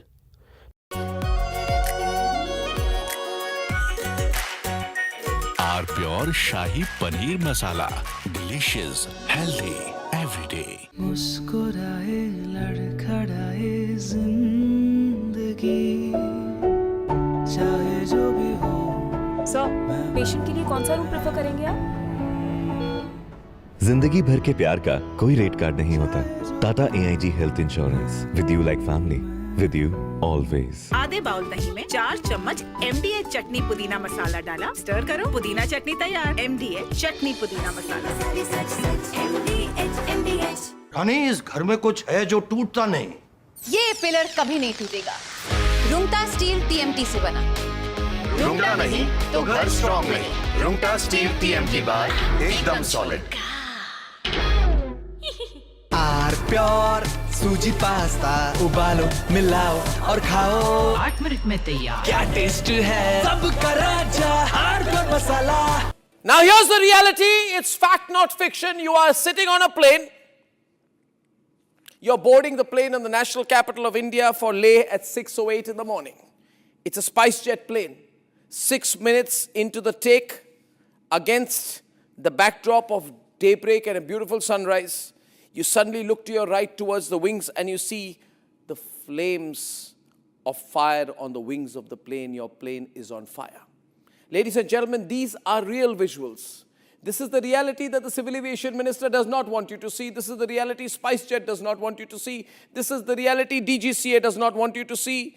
Because at the cockpit, at that very moment while you're sitting in the plane, there are calls of Mayday, Mayday, Mayday, Mayday. That is a flight emergency. The flight circles back. There's engine failure in one of the engines, lands at 6:49 p.m. Ladies and gentlemen, and as you get off the plane, you realize this is the same SpiceJet. This is the same SpiceJet that does not have the money to pay the Bangladesh government, which is why it had been, I don't know the present situation, not allowed to fly in Bangladeshi airspace. They're out of money. Who is the owner of SpiceJet? This is the same SpiceJet, ladies and gentlemen, when another SpiceJet took off from Patna to Delhi on 19 June 2022. It caught fire soon after taking off from the airport. Flames were seen on the left wing of the aircraft. 2 blades were bent. So you should see the visuals then and now, ladies and gentlemen. Then and now. Look at that and now.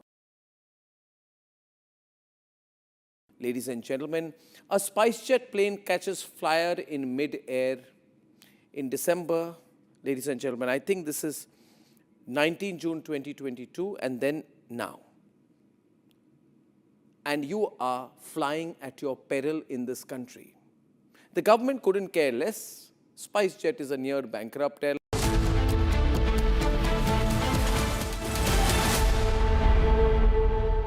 Co-powered by Century Ply Club Prime. रहो बेफिक्र। दादी के हाथों का जादू और खुशबू से महकता घर, माँ की मुस्कुराहट और खाने की सुगंध। MDH गरम मसाला, क्योंकि हर रिश्ता है स्वाद से जुड़ा। Amity has been ranked India's #1 not-for-profit private university for 11th year, with top 10 ranked institutions in management, engineering, biotech, law, masscom, telecom, hospitality, fashion and more. Yet another top ranking for Amity University. थोड़े में ज्यादा स्वाद, यही तो है इसकी खास बात। वाओ मामा, क्या स्वाद है। अरे मेरे राजा, राजा आर प्योर मसाला। मुस्कुराए लड़खड़ाए जिंदगी, चाहे जो भी हो। सर, पेशेंट के लिए कौन सा रूम प्रेफर करेंगे आप? जिंदगी भर के प्यार का कोई रेट कार्ड नहीं होता। Tata AIG health insurance, with you like family, with you always. MDH की हल्दी मिर्ची धनिया करे कमाल। ये रंग दे, ये खुशबू दे, ये तीखा, ये कम पड़े। क्या निराला MDH masala.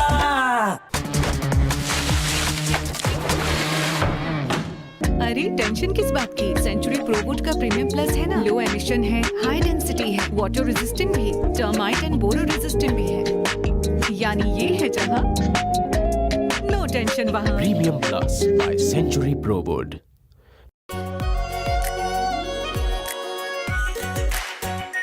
Are pure shahi paneer masala, delicious, healthy everyday.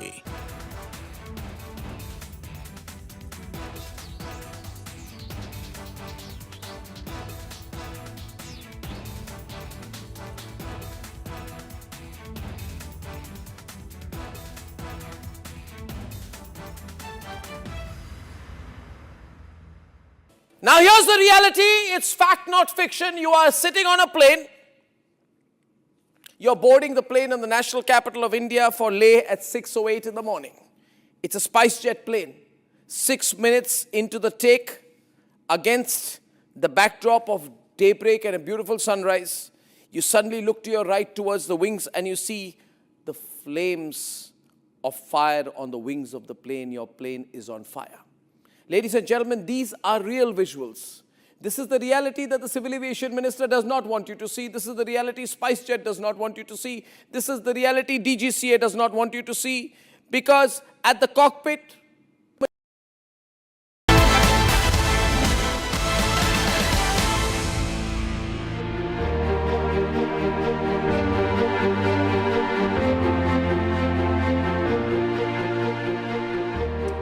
Rakshita, we are back with our rolling broadcast as a build-up to Prime Minister Narendra Modi's address of Israeli Knesset, the parliament there. And we're going to bring to you voices, guests, analysis and whatnot, including breaking news, of course, on the very crucial visit of India's Prime Minister to this West Asian nation. Significant one there. Joining us in this one, Natasha. Right. All right, Natasha Kirchuk joining us from Jerusalem, Jaffa Port. In fact, she's a host of I-24 News and a correspondent. Welcome, Natasha. My first question to you. We saw the pictures of Prime Minister Modi arriving at the David Ben Gurion Airport, Prime Minister Netanyahu and his wife Sarah receiving him, and the kind of warmth that was there for everyone to see. And my question is, you think that that warmth is going to translate into an upgrade of India-Israel relationship? You know, I would say absolutely, and not just symbolically. The warmth that we've been seeing between Narendra Modi and Netanyahu is not new. They've had this very strong personal relationship since Modi's first historic visit to Israel in 2017. But this time, these stakes are certainly much, much higher. This is a visit that could mark a structural upgrade in the relationship as we know it. You know, we are talking about a potential defense agreement reportedly worth $8 to $10 billion.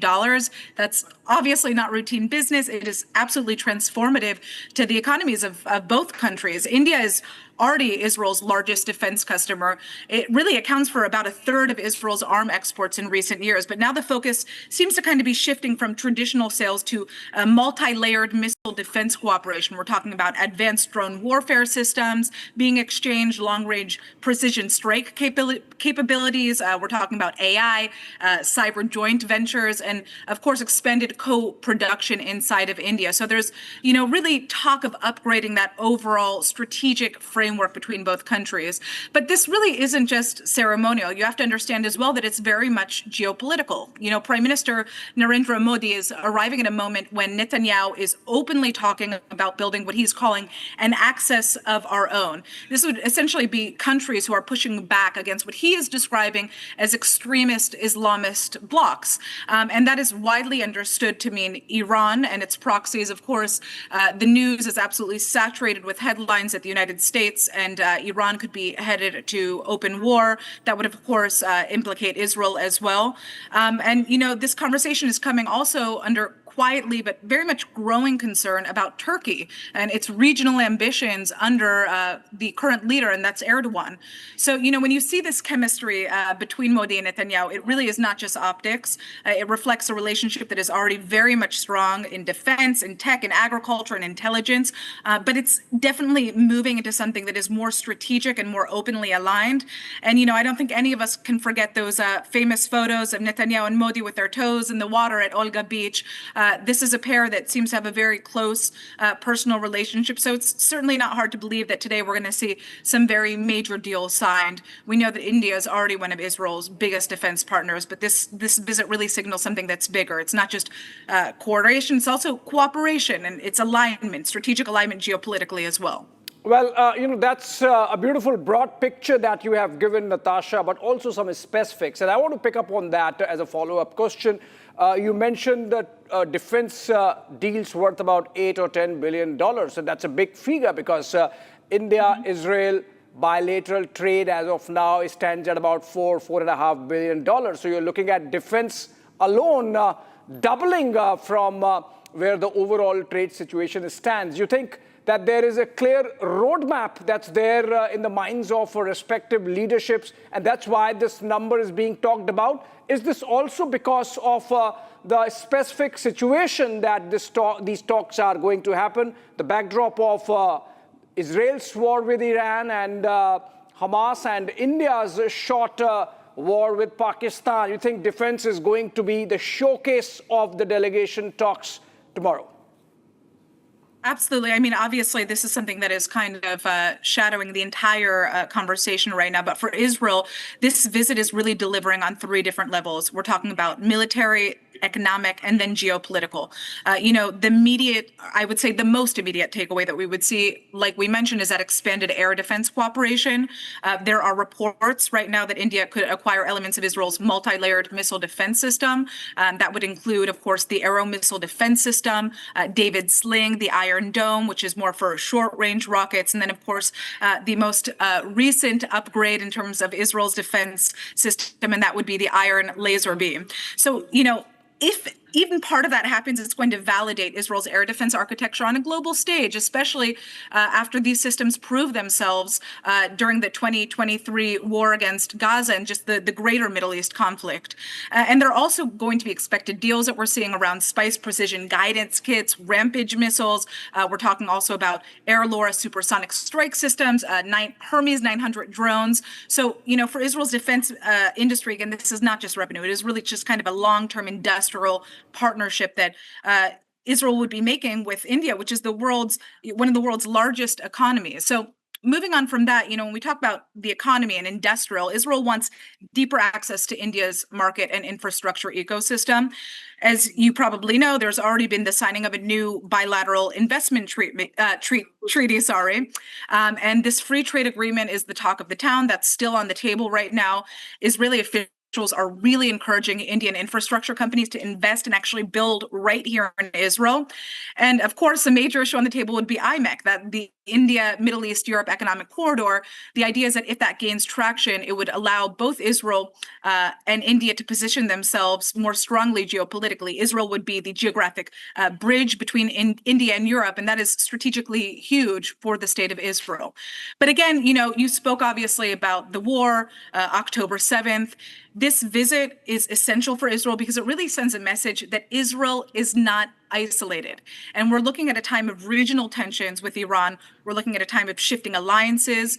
The idea of hosting the leader of the world's largest democracy is carrying very much symbolic weight, especially for the Israeli Prime Minister Netanyahu. It's reinforcing Israel's partnerships beyond just the Western Bloc, especially in the global South. And for Netanyahu domestically, it shows ultimately that he can attract major global leaders, even during these very tense regional periods. But like I said, the most important messaging there is that Israel is not alone. It does have support. Yeah. Rakshita. Right. This is, so as you just mentioned about the tensions hovering in Middle East and the fact that the leader of the world's largest democracy is invited for a visit. This is a statement in itself, as you just, seconded with. So Israel's perceived isolation in the region is actually countered with this very, very well. Yeah, I think politically this is very significant for the Israeli Prime Minister. It's coming at a sensitive moment. We have elections that are going to be coming up in October, then the rising tensions that are involving Iran, broader regional instability. I mentioned this before, but I think it's important to touch on it again. Netanyahu recently spoke about building what he is calling essentially an axis of our own. Obviously, we know about Iran's axis of resistance, this network of proxy groups, including Hezbollah in Lebanon, the Houthis in Yemen, Iraqi militias in Iraq, Hamas in the Gaza Strip. Netanyahu was talking about building a coalition of states that would oppose extremist or destabilizing forces in the region. And India fits into that picture, especially given the concern about Turkey kind of digging its heels into countries like Pakistan and Bangladesh that are on India's borders. We know that India has its own concerns, cross-border terrorism, these growing alignments that Turkey has with Islamabad. And so these regional security realignments are incredibly important to both nations. So we're talking about a situation in which we're not just looking at symbolic solidarity, but really kind of overlapping threat perceptions here. For Netanyahu, having Modi in Jerusalem right now really just demonstrates that Israel still commands strategic partnerships with major global powers. And I would be careful about framing this as purely kind of a PR coup. But for sure, this relationship is built on years of defense cooperation. We're talking about decades, and shared intelligence and, economic trade. So it's definitely not just transactional right now. It's strategic and incredibly important politically to the Israeli Prime Minister. Right. Many thanks, Natasha, for joining us here with Republic TV, this joint broadcast. And as we step into a very, very short break, me and Abhishek will continue to be with you, viewers, as we build up to that Prime Minister's address at the Knesset, the first by an Indian Prime Minister at the Knesset. We'll be right back with more.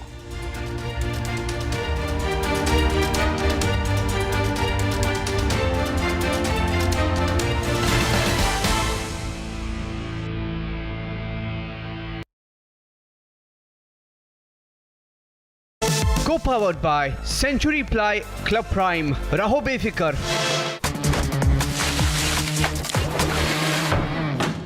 अरे tension किस बात की? Century प्रोवुड का premium plus है ना, low emission है, high density है, water resistant भी, टर्माइट एंड बोरो रेजिस्टेंट भी है। यानी ये है जहां नो टेंशन वहां। Premium plus by Century Prowood. MDH की देगी मिर्च, देगी मिर्च का तड़का, अंग अंग फड़का। MDH की देगी मिर्च, मुस्कुराए लड़खड़ाए जिंदगी, चाहे जो भी हो। सर, पेशेंट के लिए कौन सा रूम प्रेफर करेंगे आप? जिंदगी भर के प्यार का कोई रेट कार्ड नहीं होता।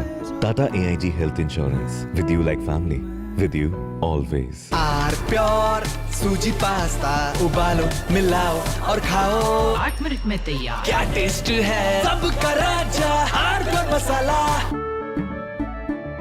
केसरिया से मन जोगी हुआ रे, दिल झूमे देखो मतवारा हुआ रे।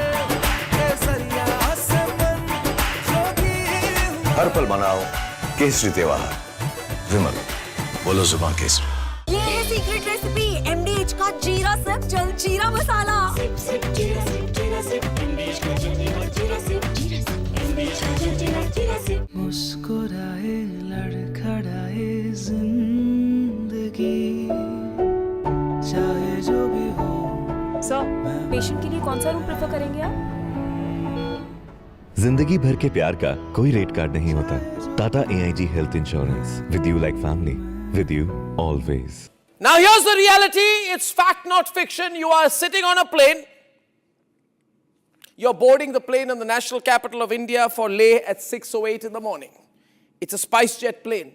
6 minutes into the take, against the backdrop of daybreak and a beautiful sunrise, you suddenly look to your right towards the wings and you see the flames of fire on the wings of the plane. Your plane is on fire. Ladies and gentlemen, these are real visuals. This is the reality that the Civil Aviation Minister does not want you to see. This is the reality SpiceJet does not want you to see. This is the reality DGCA does not want you to see. Because at the cockpit, at that very moment while you're sitting in the plane, there are calls of Mayday, Mayday, Mayday, Mayday. That is a flight emergency. The flight circles back. There's engine failure in one of the engines, lands at 6:49 p.m. Ladies and gentlemen, and as you get off the plane, you realize this is the same SpiceJet. This is the same SpiceJet that does not have the money to pay the Bangladesh government, which is why it had been, I don't know the present situation, not allowed to fly in Bangladeshi airspace. They're out of money. Who is the owner of SpiceJet?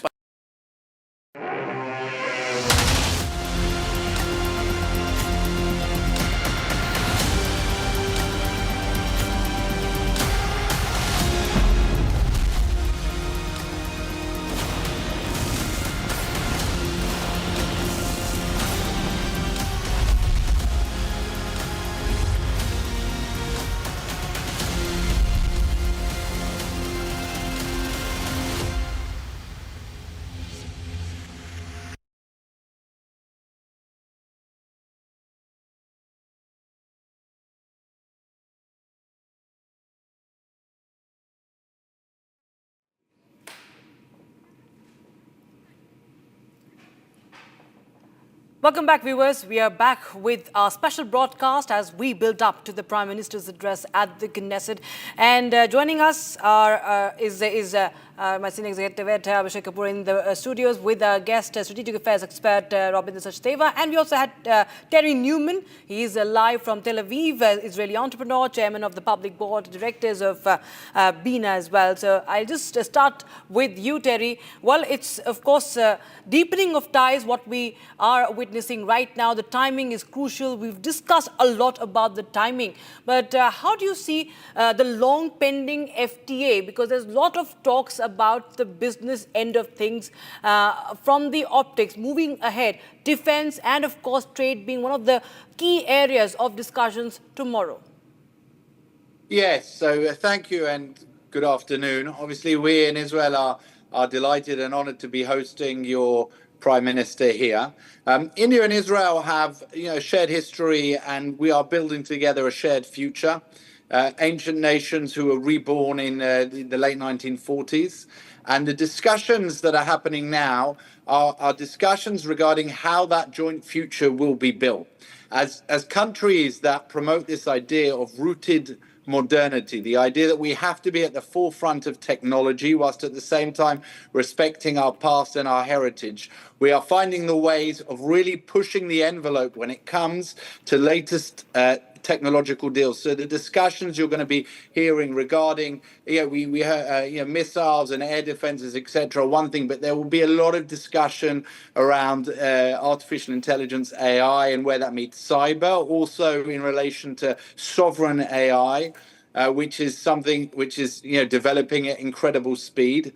And I think after the short war between yourselves and Pakistan, where the Pakistani Air Force were using Chinese planes, India is obviously thinking, how are they going to offset that, and how are they going to be fitting into a more sort of Western system of defense and also of attack. They're looking at what's going on in Turkey in terms of this attempt to set up an Islamic NATO, which obviously means India will be out of it. So for India, Israel is a natural partner. For Israel as well, India is a natural partner. And I think that then links in also to the bigger picture of the IMEC, the Indian, Middle Eastern, European corridor, in which was actually signed just before the October 7th war started. It was in September of 2023. And this is perhaps now a moment where we really need to push it forward, because the Indians need to be putting pressure on the Saudis to go for normalization, because if not, the world is not waiting.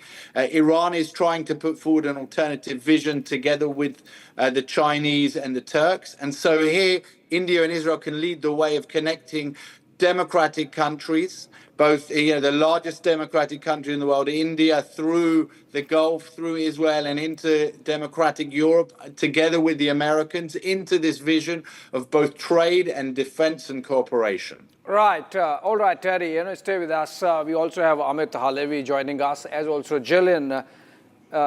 Jillian continues to be with us. Jillian, coming back to you, you were earlier mentioning about the excitement that's visible on the streets there in Tel Aviv and Jerusalem, the Indian community, the Indian diaspora.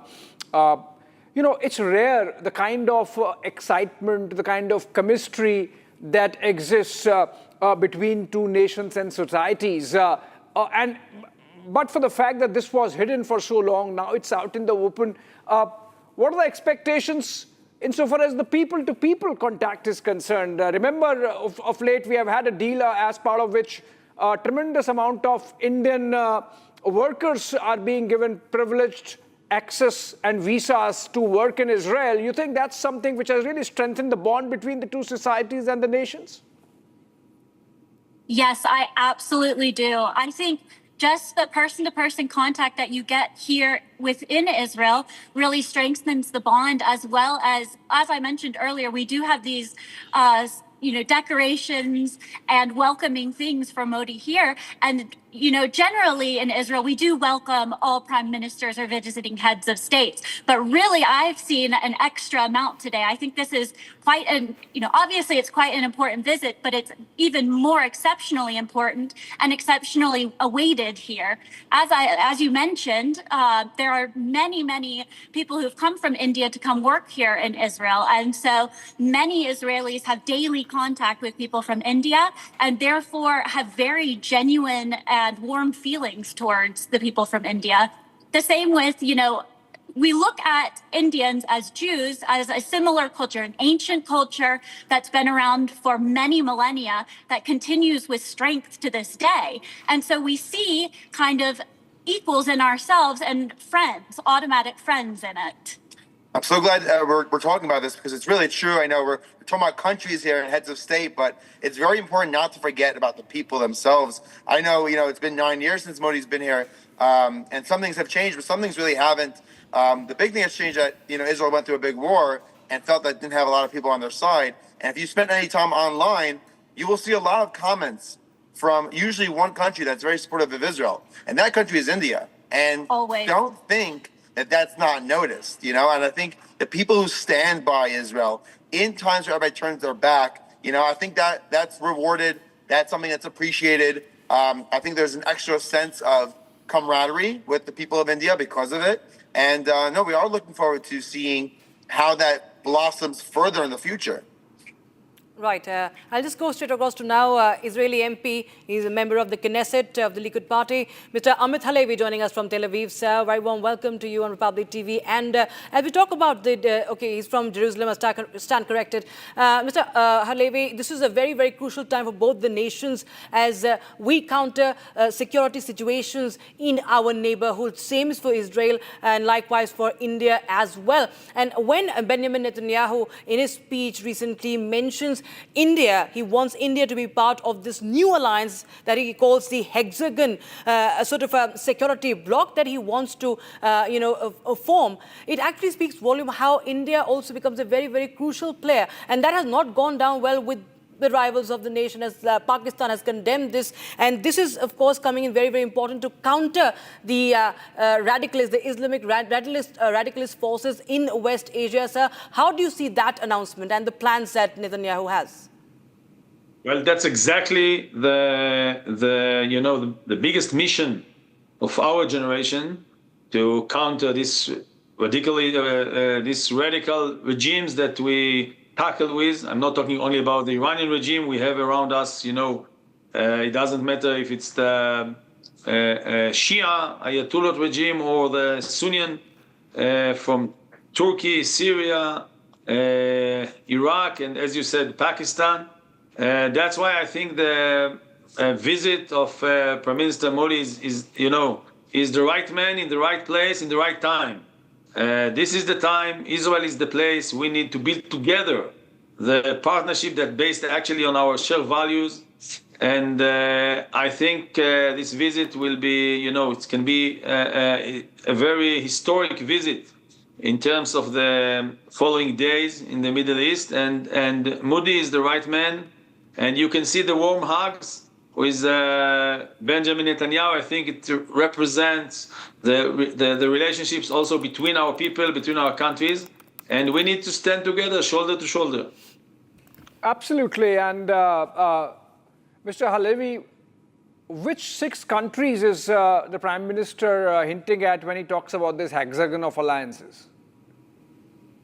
Well, I think we are talking about, besides India and Israel, there are the moderate countries in the Muslim world. The Islamic world is actually in a very important and critical junction, because they can go to the radical way of the radical Islamic groups, and they can go to the moderate way.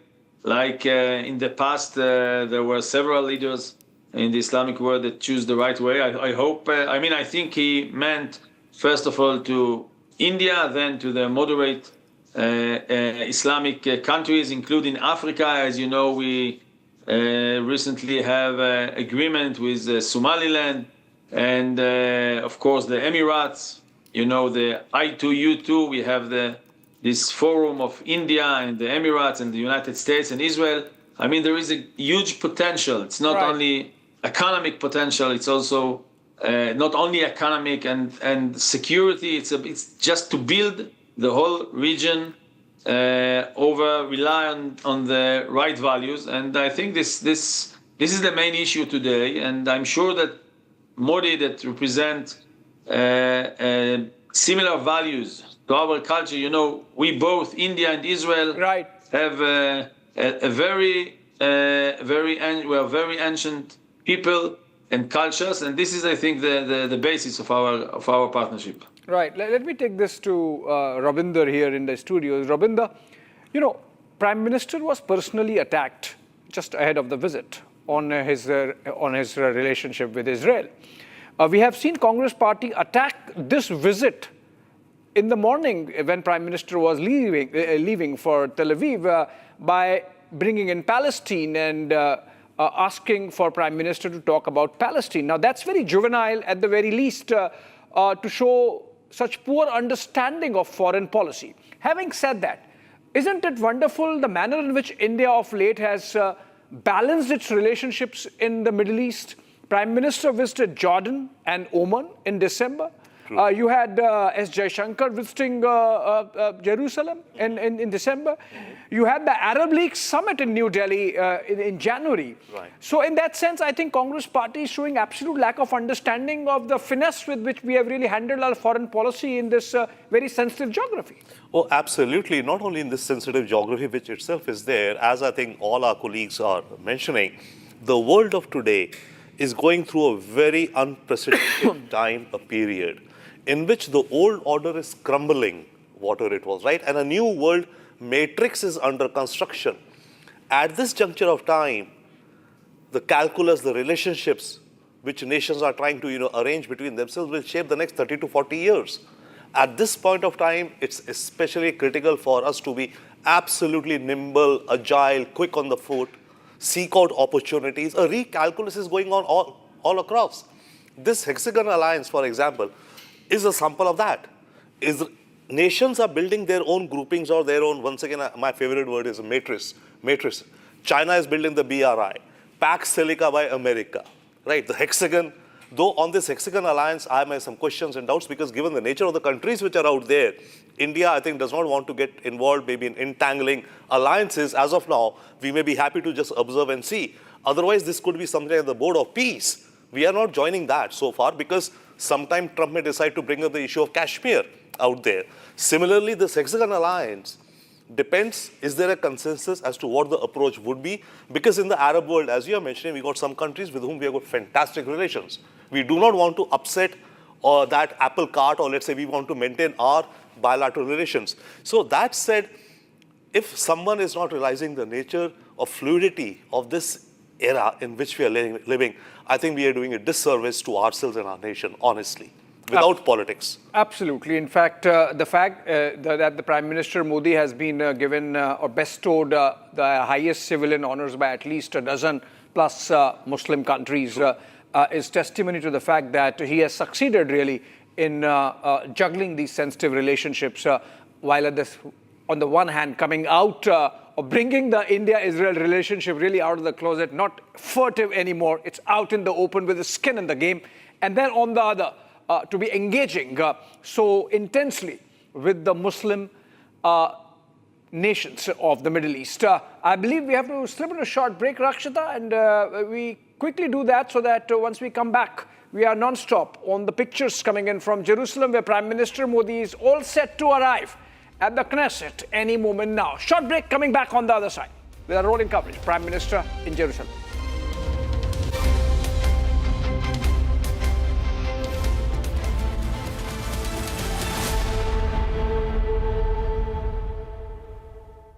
Now here's the reality.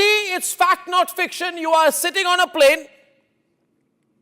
You're boarding the plane in the national capital of India for Leh at 6:08 in the morning. It's a SpiceJet plane.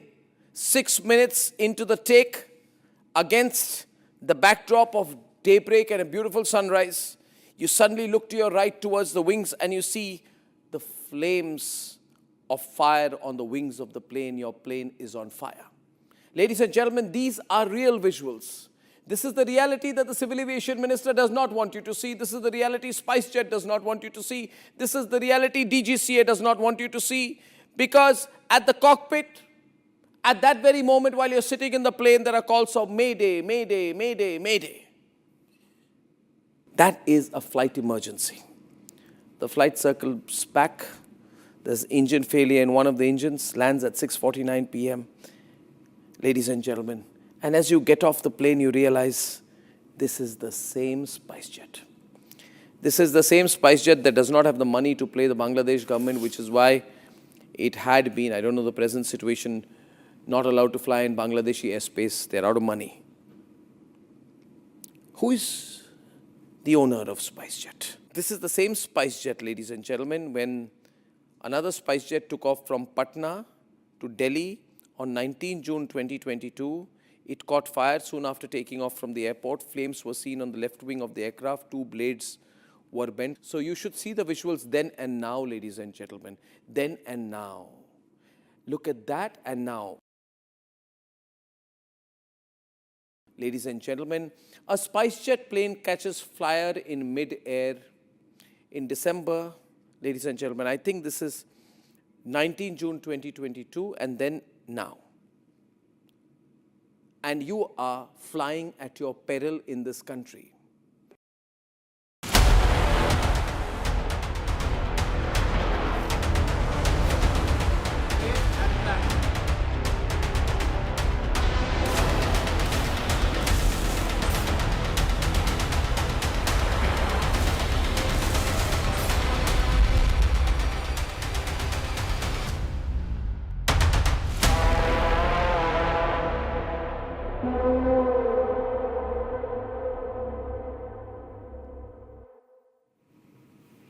Welcome back, viewers. The Prime Minister will be addressing the Israeli Parliament, the Knesset, any time from now. We are just building up to that and also apprising you of the developments of today as he landed in Tel Aviv. And upon his arrival, we saw Benjamin Netanyahu and the First Lady breaking protocol and receiving him at the airport. And yes, we see diplomacy, we see friendship, and Israeli Prime Minister has long back called him his personal friend. So yes, there is friendship on display, and soon we will see what the Prime Minister has to say in his address. And tomorrow will be the business end of things with several agreements, MOUs and deals on the card. Right now, I have with me Strategic Affairs expert, Mr. Rabindra Sachdeva, in our studios. Mr. Sachdeva, well, this is, of course, a very, very important moment. We've seen that, the ties, the bilateral ties have been important and have, consolidated over the years. With this time, with the announcement, with the talks about an alliance, we talk about the Hexagon Alliance, we talk about the sharing of the Iron Dome technology as well. This is, the upgradation, taking it to a different level, speaks volumes that how Israel now sees, India as a key part of its strategic doctrine. Oh, absolutely. Once again, it's a new world order under construction, right? Everybody says, or the thought is, in this new world matrix which is being constructed, Israel does look at India in a very strategic manner. I'll come to that in a moment. Similarly, we do also. This visit is, of course, exploring the depths, I would say, and widening relations between the two nations. We have immense warmth. There is very high degree of optopolitics. There is geopolitics going on, and on top of it, you got a layer of optopolitics going on. Having said all of that, Israel is approximately 1 crore people. We are 140 crore people. We are the world's largest market. We are the world's largest population. We are one of the largest buyers of Israeli defense goods. In the last 20 odd years, I think till 24, we purchased around 15 to 18 billion or so of Israeli defense goods. We are a huge market for them. Okay, so there are multiple things, and Israel needs, by the way, given the reality of the world where the world is going, Israel does not have so many friends at times also, stable, long-term, enduring friends. Having a friend, a genuine partner like India is of immense benefit to Israel also. So it's not that we are looking to be, of course, see, it's a relationship, we both want a win-win for each other. Nothing is happening out of a pure friendship. There are national interests, deep national interests at stake out here. When Israel structures the concept of a hexagonal alliance, which will counter the radical Shia and radical Sunni elements in this region, sure, it does align with our concerns to some extent, because when we are looking for the India-Middle East corridor going all the way to Europe, it needs a secure environment. Yeah, absolutely. And on that note, if I can bring Ariela into this, Ariela Rosenthal, international affairs expert, joining us from Ashdod. Ariela, while the attention is on what are going to be the takeaways insofar as defense is concerned, and that obviously is going to be a big one going by the numbers that are being talked about, there is another aspect, which is India's relevance or salience in the Middle East. Given the fact that Prime Minister Modi has traveled to Israel in the backdrop of tensions between Israel and Iran and between United States and Iran, you think our presence there, Prime Minister Modi's presence there, is a stabilizing factor, given the fact that he has just landed when the 48-hour period or the ultimatum that the Americans had given to Iran has ended? Well, yes, of course.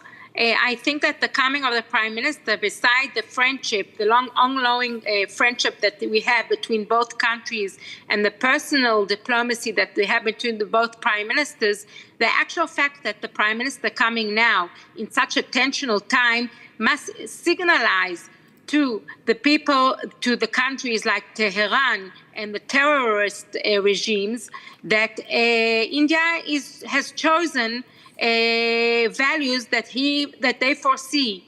Thus, terror is terror. It doesn't matter where it is. And if, as the president, the prime minister was standing side to side Israel on the 7th of October, where he firmly came out and was against the horrific terror that has been rooted in Tehran. So yes, it's signalized to the countries in which do not favor these values and are outside Tehran, like China, Pakistan, and other countries in the region, that these strategic cooperations that are being now put into implementation, it's a big signal for other countries in the region. Yeah, Ariela, my follow-up question. You're there on the ground there. You're there in Israel. 48-hour ultimatum has ended. Prime Minister Modi is there for the next day and a half. And then you have the Geneva talks beginning between between Iran and the United States from Friday. And then you have Purim coming in, the Israeli, I believe it's a festival where or an occasion where you mark the day when in the ancient times, the Persian Empire targeted the Jews. You think there is something to do with the timing that maybe once the talks are over, something is going to happen around that time, Monday? Well, I must say, I'm from Ashdod. It's the 5th largest city in Israel. And for over 25 years, we have been on constant bombardment from Gaza. And since the 7th of October, along with the whole part of Israel, not only the southern cities in Israel, the state of Israel has gone through ongoing conflicts and bombardments also from Iran. So we believe that Israel is a strong country, and along with the U.S., that the head of the snake must be demolished.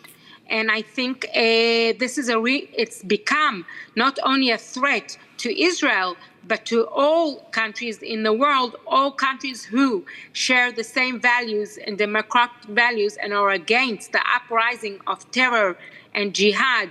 And so I do believe that the coming of the Prime Minister here in Israel, they both understand that common challenges and we're waiting and hoping and are very sure.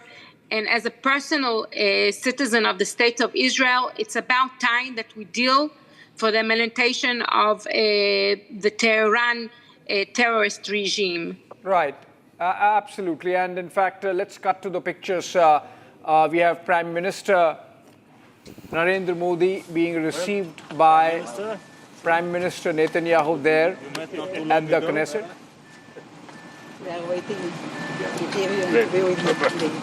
Alon, my partner. Please, Mr. Prime Minister.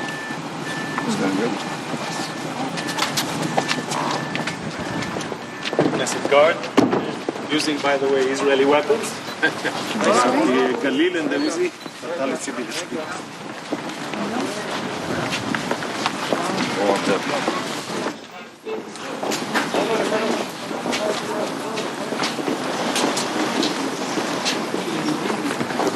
Steve?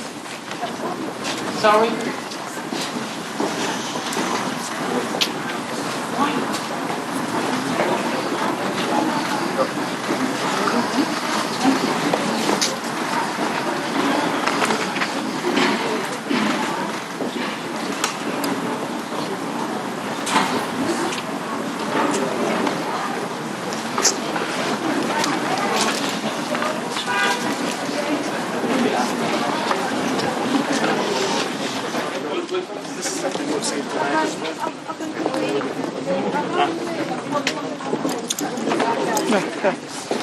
We're going to take the left-hand turn.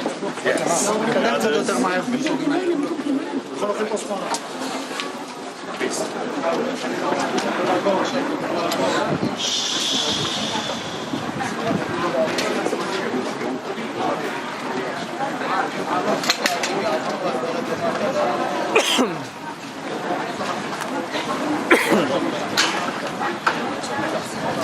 All right, those are pictures coming in live from Jerusalem, in fact, Knesset, the Israeli parliament, where Prime Minister is going to be addressing the members of the Israeli parliament just in a bit. He has arrived. We saw him being received by Prime Minister Netanyahu, his wife Sarah, Speaker of the Knesset, Amir Ohana, and then they have been, Prime Minister has been taken inside. This is the reception party. I believe leader of opposition, Yair Lapid, also. And that really gives you an idea of the kind of bipartisan consensus that's there in Israel on its relationship with India. We had the leader of opposition, Yair Lapid, a former Prime Minister, Foreign Minister, posting last evening, सारा Israel कल प्रधानमंत्री मोदी का स्वागत करने के लिए उत्सुक है। वह इजराइल के सच्चे मित्र हैं। इजराइल और भारत के बीच का संबंध केवल रणनीतिक संबंध नहीं है, बल्कि राष्ट्रों के बीच गहरी मित्रता का बंधन है। That was a post by Yair Lapid in Hindi last evening. He followed it up with a Hebrew post also, and since then we have seen Prime Minister already arriving there and being received at the airport, then welcome at the Knesset. They should be going inside now, and I believe in the next 10 minutes they should be inside. Yes, these are pictures from inside the lobby, the hall, and In Parliament, I think it represents around about 30 parties. Okay, so 30 parties for a country of 1.5 billion, and how many? 13 parties for 10 million. Oh, yeah. You see the problem we have. You're in better shape. So, my dear friend, yes, he's very proud in this visit, and I hope that he will follow your footsteps and come to visit you. I'll be happy if he can describe him and come in.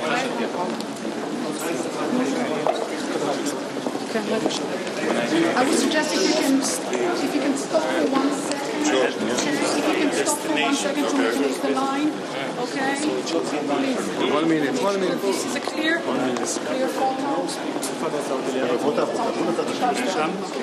בבקשה. And you made history when you came in 2017. Yes. Becoming the first Prime Minister of India. Prime Minister, if you can join me please from this way. You wouldn't remember, Prime Minister Netanyahu was gracious enough to invite me. We had met. Yes. Back then. מנכ"ל קצין מזכיר.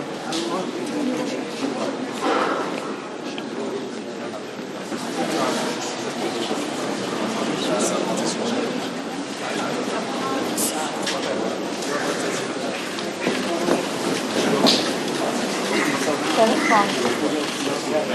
חבר עם טלפון בשורה הראשונה. חבר...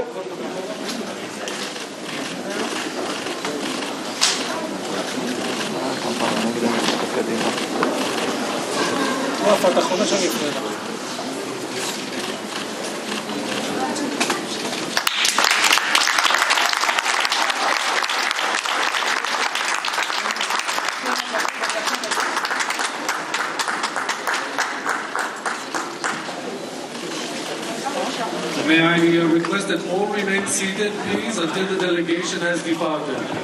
Please all remain seated until the delegation has departed.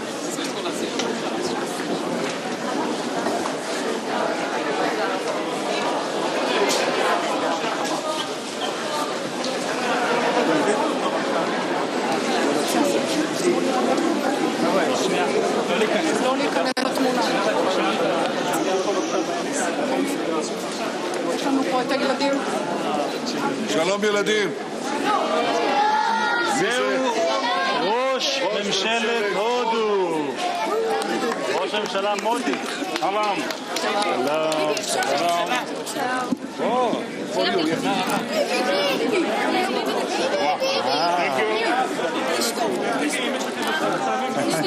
We're having a selfie. צלם אותנו. צלם גם. What do you want? This is for me. Thank you. Hello. Hello, Prime Minister.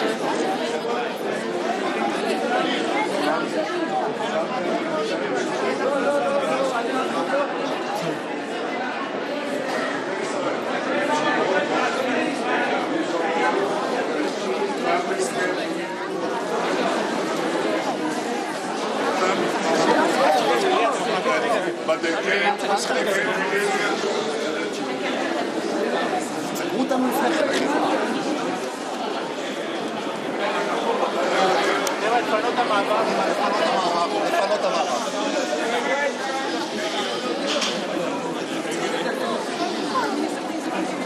לפנות כאן, לפנות.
Prime Minister always responds, a king doesn't need to be elected.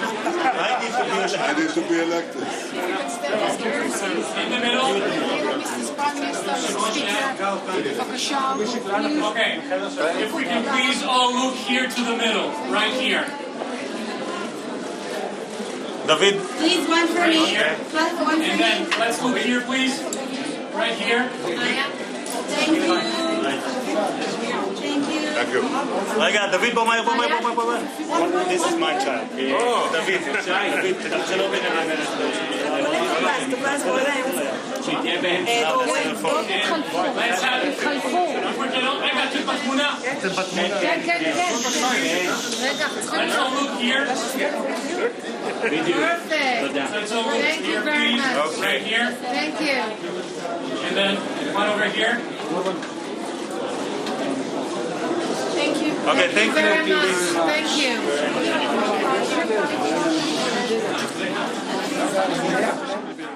you.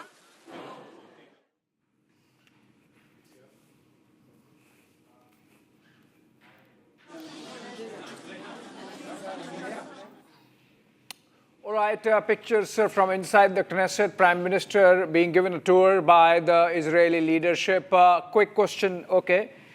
Quick question from Ariela. Ariela, you know, I was going through some numbers in the Knesset. The ruling alliance led by Likud has exactly 60 or halfway mark numbers in terms of the members of the Knesset, and the opposition also has 60. So how is the government really surviving? Like, is it a government of all the parties together? That's what I believe Netanyahu was explaining, that it's more complex than India. It's a very complex country, but this is what makes Israel very, very unique.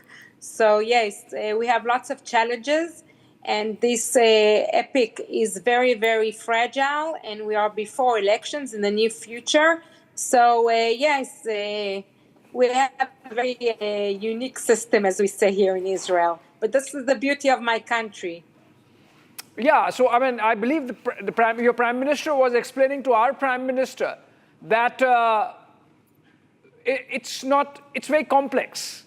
And I think it was in the context of the numbers. The Likud-led government has 60 members in the 120 House of Knesset, and the opposition also has 60. So how do you decide who's going to lead, who's going to be the Prime Minister, who's going to run the country? Well, I must say that one thing is very clear, that the whole parliament is standing beside the government, beside Netanyahu, in all aspects regarding Iran. The state of Israel and the Knesset and the people are foreseed that Netanyahu and along with President Trump must eliminate the head of the snake, that is Tehran. So in all issues regarding the defense and the security of state of Israel, we are standing beside our government, besides Netanyahu, and we put all differences aside for the basis and the needy of our defense, which is survival here in the state of Israel. As we saw on the 7th of October, that we stood and stand around besides our Prime Minister.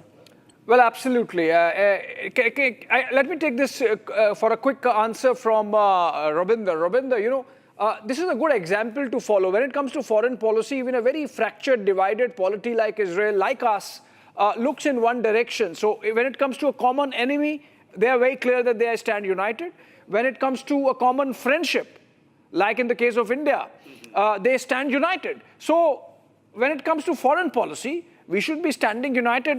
There should be a bipartisan consensus. Oh, absolutely, and I'm reminded, I think if I'm not mistaken, Yair Lapid is a leader of the opposition, right? And he's a fierce critic of Netanyahu, if I'm not mistaken, right?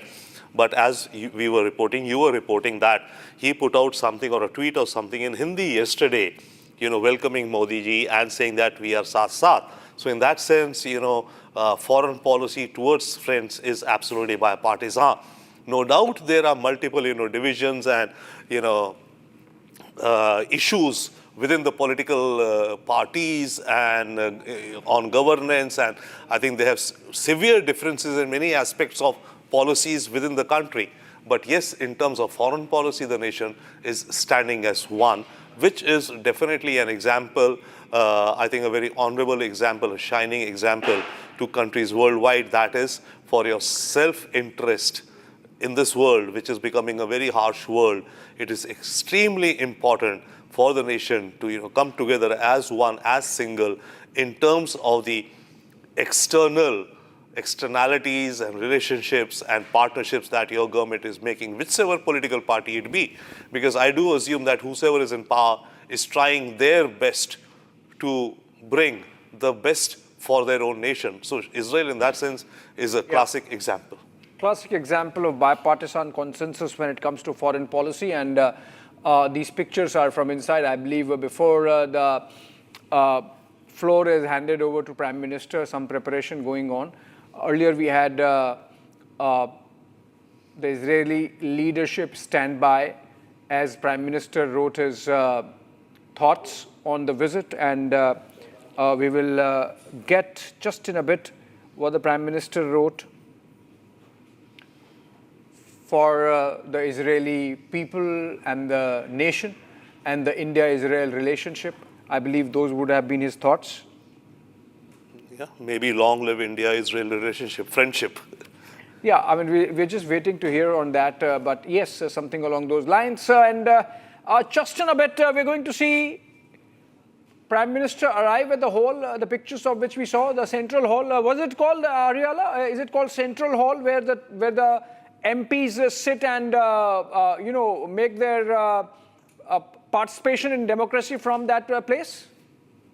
Yes, of course. This is the hall where all the big leaders that are coming to Israel are aligned and joined. And this is a lovely historical day, really. I'm very touched at looking at all the children and origins from India. We have a very big community here in Israel of Jewish and non-Jewish Indians that live side by side. We are a very diverse population. We have lots of communities. For example, in Ashdod, we have 90 communities of different origins that live together. And this is the beauty of the state of Israel. So I'm very touched at these pictures. What a historical and wonderful day that our true friend of Israel is here in the Knesset with the Prime Minister, with the head of the Knesset. I love it. Absolutely. And how much time before we get those pictures of Prime Minister starting his address, Ariela, how much time does it take typically in these on these ceremonial occasions for the leaders to reach the Central Hall and begin the address proceedings? It depends. It will take time. It depends on security. I don't know exactly, you know, the detailed program, but don't worry. They're in very good hands, and I'm sure that in the near future the ceremony will begin along with the speeches. And let's enjoy this historical and wonderful day where your your Prime Minister is here in Israel.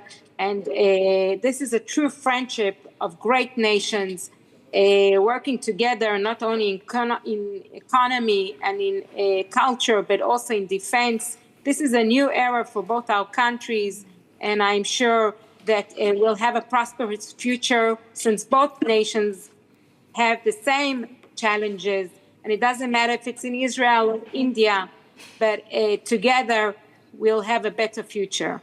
Yeah, I mean, this for sure is a historic moment. First Indian Prime Minister to be addressing the Israeli Parliament. Remember, you know, India was one of the few countries that opposed the setting up of Israel as a nation, the coming up of Israel as a nation in 1948. Since then, in 1992, when the diplomatic relationship was established, but still furtive, still hidden, still not out in the open, it's only when Prime Minister Modi took office in New Delhi that he decided to be out with it. And in 2017, he became the first Indian Prime Minister to visit Israel. We are going to be joined in by General Bishambar Dayal in the studios in a bit. Okay, Rabinder continues to be with us. Ariela continues to be with us. General Dayal, my first question to you as you join in the broadcast. Welcome, sir. Thank you. You know, we were discussing this fact of India's relationship with Israel guided mainly by our defense engagement, the fact that we are their biggest defense buyer, purchaser. Is that the defining factor, or is there more to it? There is more meat to it in terms of strategic alignment, geopolitical alignment, looking in the one common direction, and having common enemy in terrorism. Thank you firstly for inviting me. There is no doubt that defense cooperation is a very important part of our relationship with Israel.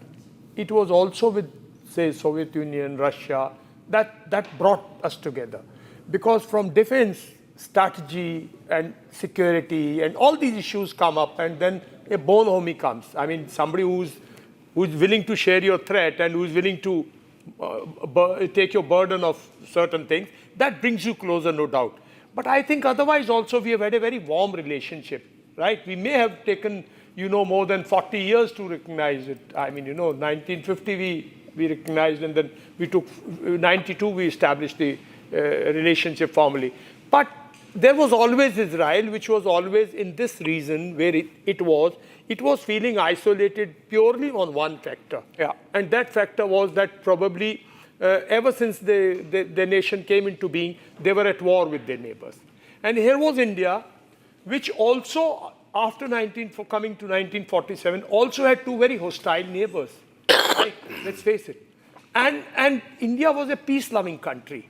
India was never an expansionist country. India was always willing to, promote peace. So probably both Lebanon, both the Palestinians and the Israelis, they found somebody with whom they could share, probably could, despite our non-aligned nature, being in great friendship with Yasser Arafat.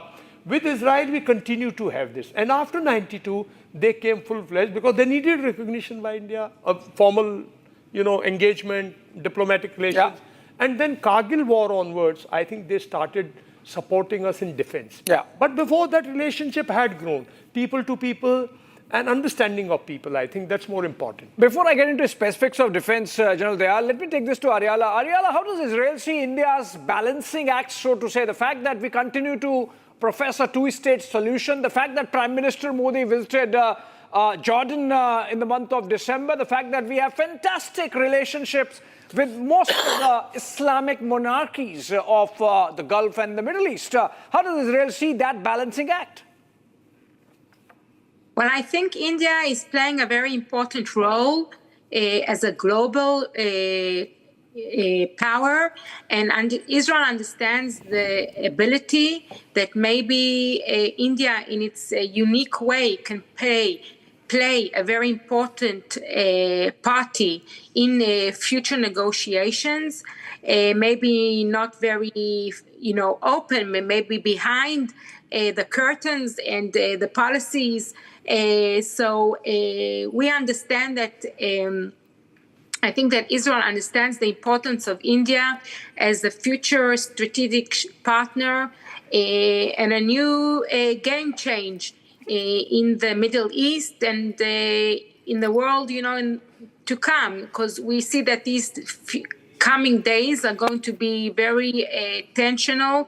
Maybe we will have a new global area with the collapse of the Tehran regime. And there will be new possibilities for collaboration, maybe with other countries in the Middle East and more. And I think that India will play a very important role and partner in new future collaborations, since they share not only, as I told you before, very personal and hot and warm relations, but the fact that they see eye to eye on many common challenges that both the countries face in the new era to come. Yeah, absolutely. General Dayal, coming back to the question that I had in mind before I went to Ariella for the geopolitical comment. It is being talked about that in this visit, India and Israel are going to firm up defense deals worth about $8 or $10 billion possibly. Now that's a big number because India-Israel overall trade itself last year stood at about $5 billion, 2025 numbers. You're looking at defense alone becoming double of what the total bilateral trade is, which means the kind of substance really, the kind of meat that's really going to come into this relationship, as they say, with this visit. See, as far as defense deals are concerned, let's be very clear that they will not be very open declared deals. There will be some deals which may already be in the process, and some will, new angles will be added to it.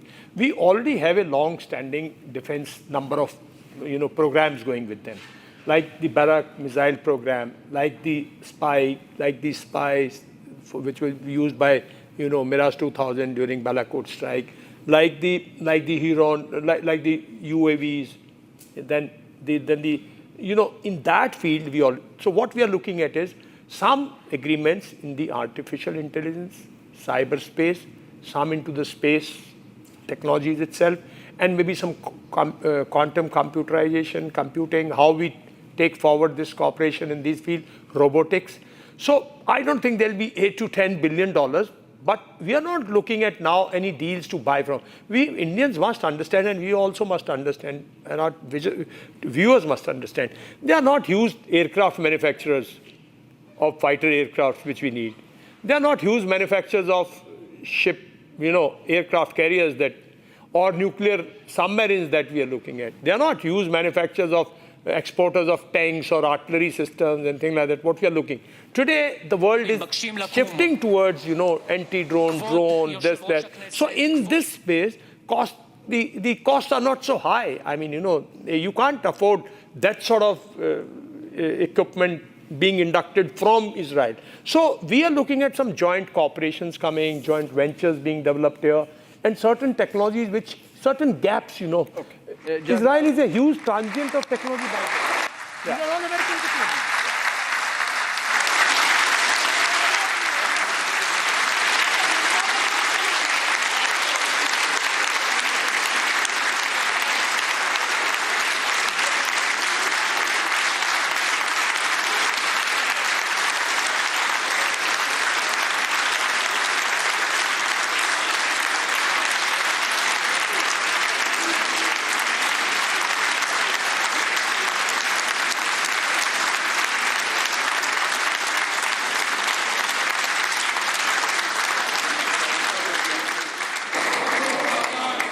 נא לשבת.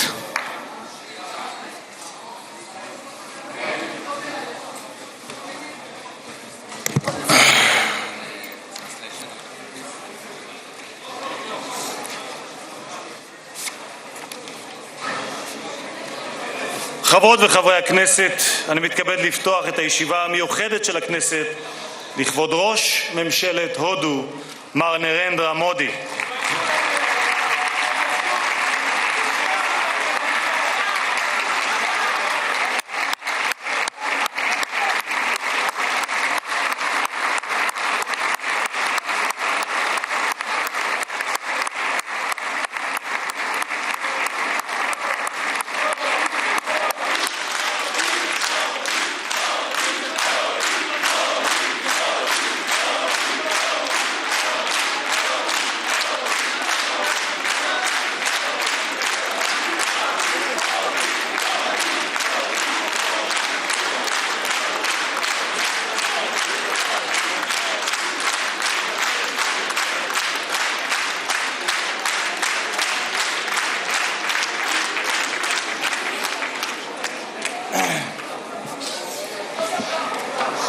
ראש הממשלה חבר הכנסת בנימין נתניהו ורעייתו שרה.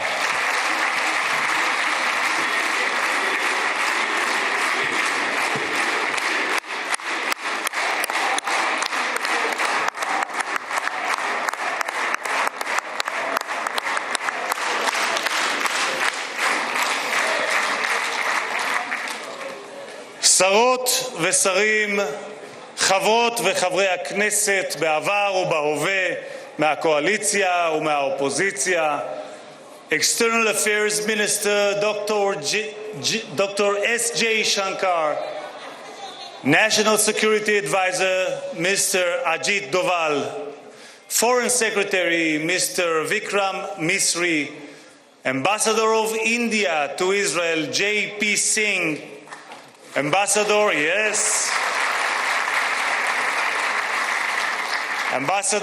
of Israel to India, Reuven Azar. Members of the distinguished delegation, members of Israel's senior state leadership, heads of foreign missions to Israel, Mankal Knesset, Moshe Chiko Edri, מזכיר הכנסת דן מרזוק, היועצת המשפטית לכנסת עורכת הדין שגית אפיק, חברי הנהלת הכנסת, אורחים נכבדים מקהילות יוצאי הודו בישראל, distinguished guests, it is our profound honor to welcome the leader of the world's largest democracy and a leader that defining statesman of our time, the Prime Minister of the Republic of India, His Excellency Narendra Modi. Namaste.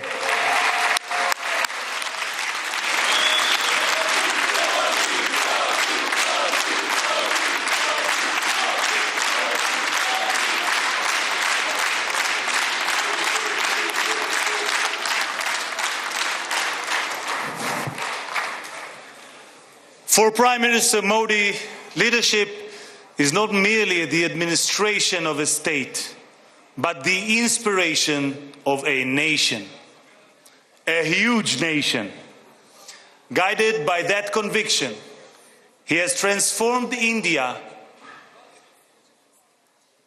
He reshaped the landscape in public health, industry, agriculture, and infrastructure. He ignited a digital revolution and drove historic advances in economic improvement and inclusion. He made India the fastest growing major economy on earth, lifting hundreds of millions of lives. In doing so, he gave new meaning to the words, Jai Hind, long live India.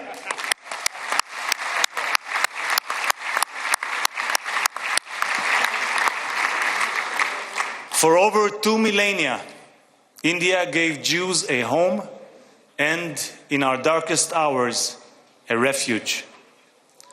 India's ancient Jewish communities helped build this land and this country and continue to enrich it with India's culture, cuisine, and warmth. Diplomatic relations were established early, but it was the two prime ministers, Modi and Netanyahu, who forged a true strategic partnership.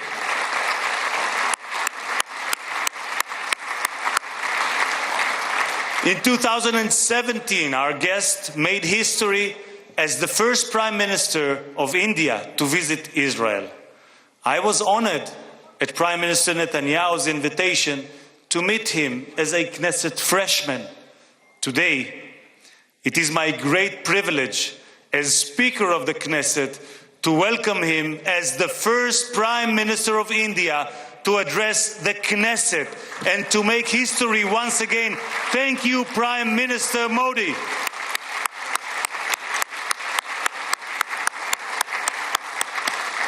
Between these milestones, cooperation has deepened across every field, most notably in security and technology. As you, Prime Minister, said, technology yields its greatest benefit when shared. In that spirit, our nations are invaluable assets to one another. כשנבחרתי לתפקיד יושב ראש הכנסת, הונחו לפני הצעות לבחירת יעדים לביקור המדיני הראשון. כשביקשתי לדעת באילו מדינות לא ביקר מעולם יושב ראש כנסת, הופתעתי לגלות כי הודו היא אחת מהן. הבחירה על כן הייתה קלה, והקמתי משלחת לביקור המדיני בהשתתפות חברי הכנסת עמית הלוי מהקואליציה ומיכאל ביטון מהאופוזיציה, מובילי קבוצת הידידות בכנסת.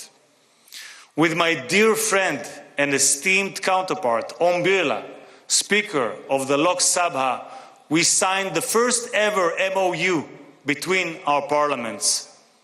Over the course of my visit, I encountered a great civilization, a thriving democracy, and a people of remarkable dignity and resolve. החברות בין שתי האומות שלנו עמדה במבחן המאבק המשותף שלנו בטרור. לאחר טבח 7 באוקטובר, ראש הממשלה מודי היה מהמנהיגים הראשונים שגינו את זוועות החמאס ועמדו באחווה לצידם של אזרחי ישראל. ממש כפי שאנחנו עמדנו לצידה של הודו בשעותיה הקשות, לאחר פיגוע הטרור במומבאי ב-2008 ובפלגם בשנה שעברה. שני העמים שלנו נאלצים להילחם בטרור, ושניהם, בעזרת השם, ימשיכו לנצח. Next week, the Jewish holiday of Purim and the Indian holiday of Holi will coincide. Colors will fill the air as both our nations celebrate light's triumph over darkness. Both our peoples will proclaim the same timeless truth. Hope always prevails. Prime Minister, you are, as King David was, both statesman and poet. In your poem, Ash, Hope, you describe it as a flame that bursts forth to sear the darkness with its might. That flame burns in the Psalms of King David too.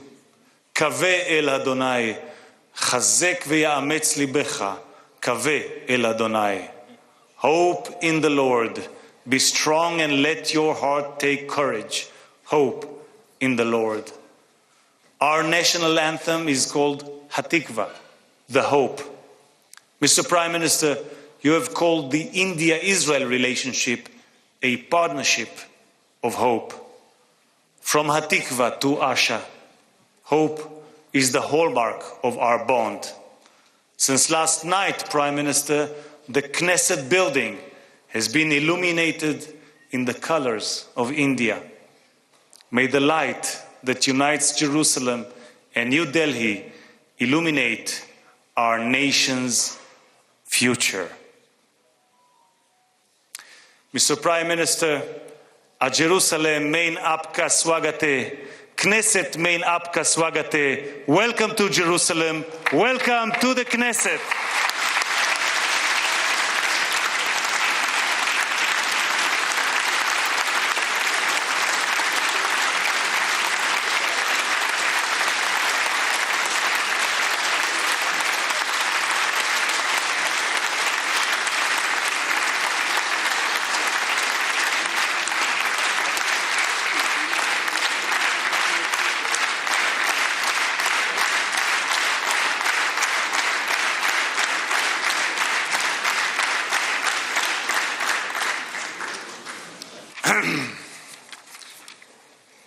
חברות וחברי הכנסת, אני מתכבד כעת להזמין את ראש הממשלה, חבר הכנסת בנימין נתניהו, לשאת דברים. בבקשה, אדוני ראש הממשלה.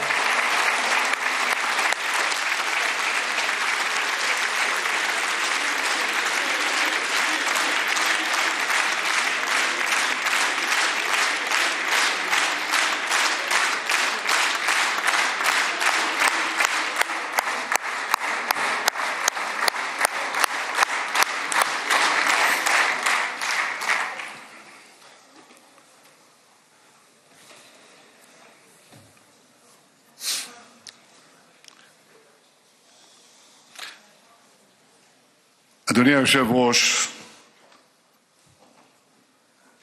חברות וחברי הכנסת,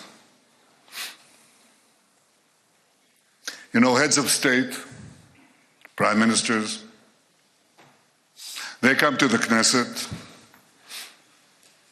we greet them warmly, and it's always an exciting moment. For all of us, and for me too. But I have to tell you, Narendra, my dear friend, I am deeply, deeply moved by your visit here today, because I have to be diplomatic. I will not rank it, because I'll get into trouble. But I've never been more moved than by your visit here with us, a great friend of Israel, a great champion of the Indian-Israeli alliance, and a great leader on the world stage. Welcome to Jerusalem, my dear friend, Prime Minister Narendra Modi, and your distinguished delegation. Welcome to Jerusalem.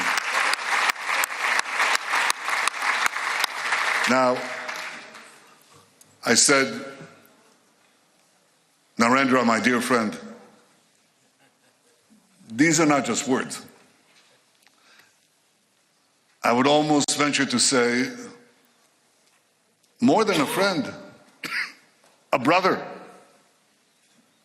In many ways, brothers.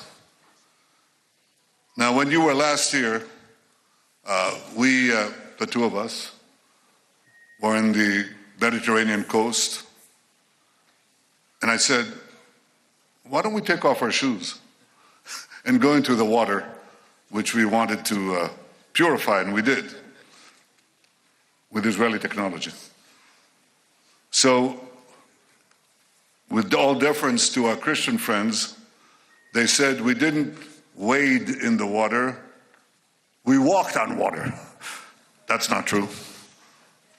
We didn't walk on water, but we did perform miracles since then.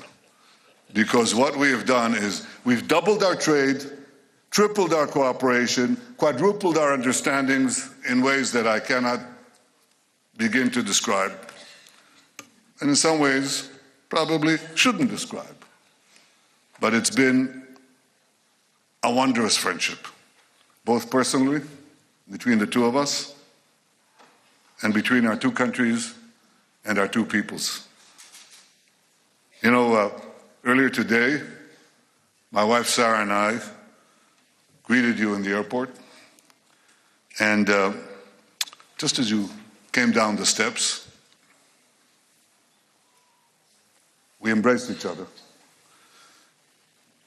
Because Prime Minister Modi's personal embrace is something special. It's called the Modi hug.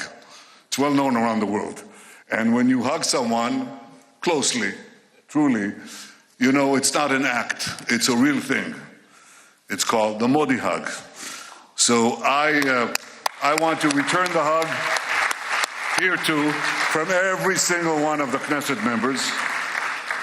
And it's not only an indication of the personal relations, of the personal friendship between us, but it really reflects the warmth of the tie between our two peoples.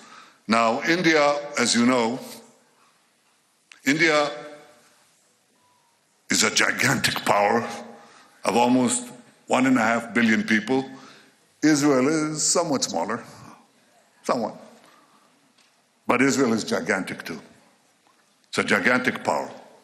Gigantic in spirit, gigantic in deed, capable of performing miracles. And I want to say that the alliance between us is an enormous multiplier of our individual powers. Enormous multiplier. It's a multiplier of the spirit and the multiplier of deeds and capabilities. We are two ancient civilizations going back thousands of years.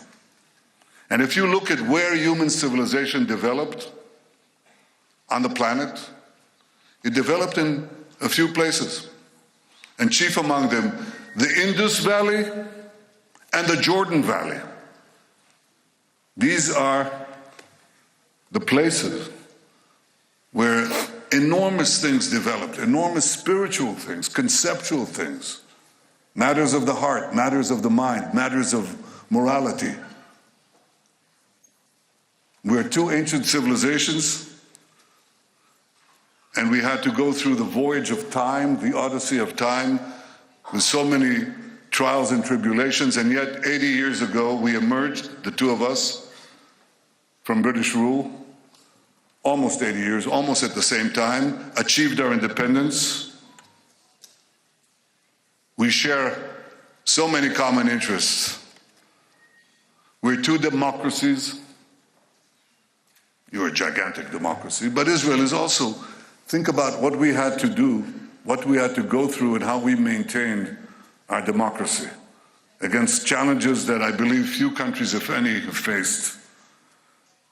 We are now deepening our deep bond, את הברית החזקה האסטרטגית הגלויה שיצרנו. יצרנו ברית גלויה.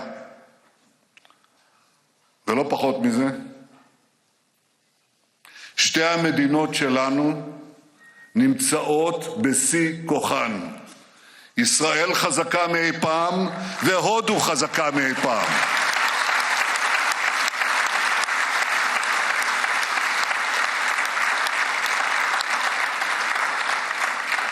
אמרתי עכשיו לראש ממשלת הודו, שישבנו אצלך במשרד, אדוני יושב ראש, אמרתי, אני עוקב, באופן אישי, אני עוקב אחרי כל הידיעות שמגיעות מהודו.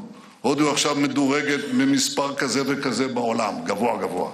הודו עכשיו השיגה יעד נוסף, גבוה גבוה. הודו עשתה כך והודו עשתה כך. אני אומר, קודם כל, נרנדרה עשה.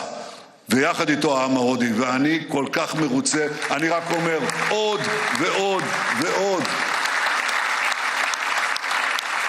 כי ב-12 השנים תחת מנהיגותך אתה יזמת רפורמות, אתה השקעת בתשתיות, אתה עשית בתעסוקה, בבריאות, בחקלאות, ברווחה, באיכות החיים, באנרגיה, בטכנולוגיה, בחדשנות.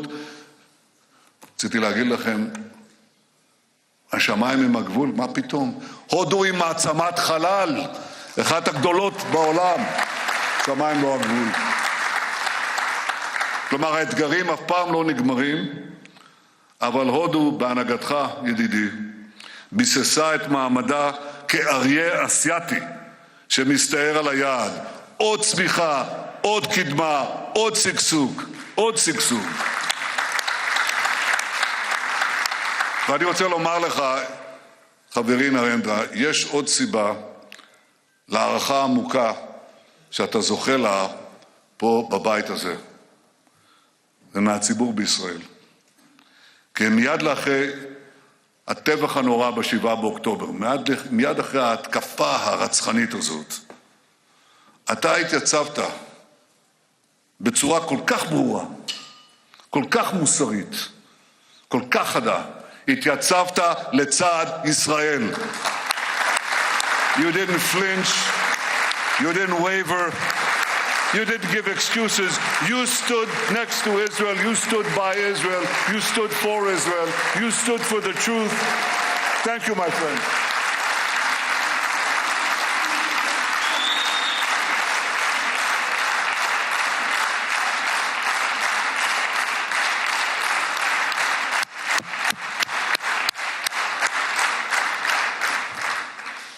אנחנו אף פעם לא נשכח זאת. אנחנו יודעים מול מה אנחנו התייצבנו. אבל רבים בעולם, אולי בסימפתיה רגעית, ראשונית, שכחו מהר מאוד. ישראל מתייצבת, ניצבה ומתייצבת, בחזית של הציוויליזציה מול האסלאם הקיצוני. ובסיס האם של האסלאם הקיצוני הוא המזרח התיכון. אבל הלבה שפולט הר הגעש של הקנאות הזאת, הלבה הזאת מתפשטת במהירות לכל יבשת, לכל מדינה.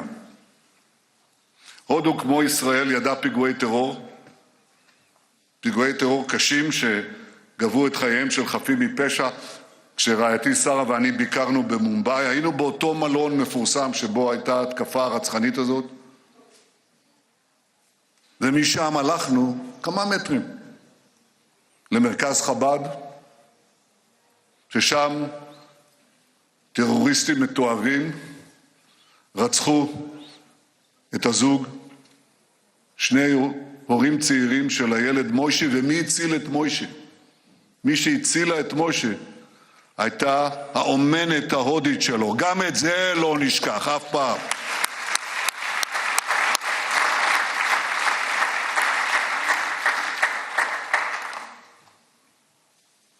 הודו תומכת בישראל, וישראל תומכת בהודו, גם במקרים שהם ידועים, וגם במקרים שהם פחות ידועים. הודו תומכת בישראל, כי היא מבינה שישראל משמשת קיר מגן מפני הברבריות, ואנחנו עושים זאת קודם כל להגן על עצמנו, אבל גם בשירות העולם התרבותי. ישראל, כמו הודו, היא מבצר של דמוקרטיה, של חופש, של זכויות אדם, במרחב פראי רוחש סכנות. הטבח של 7 באוקטובר הבהיר חד משמעית, או שציר הרשע הג'יהאדיסטי ישבור אותנו, או שאנחנו נשבור אותו, ואנחנו שוברים ונשבור אותו. ועשינו זאת ואנחנו עושים זאת בזכות הגבורה של לוחמינו, הלוחמים והלוחמות, המפקדים והמפקדות שלנו. איזה גבורה, איזה גבורה. ידידי נרנדרה, הייתי רוצה להפגיש אותך, אם יהיה זמן, עם כמה מהם. צריך לראות אותם. הייתי רוצה להפגיש אותך עם הפצועים שלנו. חלקם קטועי גפיים, יש אחד מהם, אני אביא את התמונה שלו הערב, אני רוצה להראות לך. קוראים לו ארי, which means lion, ארי שפיץ. And Ari lost his 2 legs and his arms, one of his arms. And he has prosthetics. He's sitting there smiling, cheering with his one healthy arm, and he says, Israel lives, Am Yisrael Chai.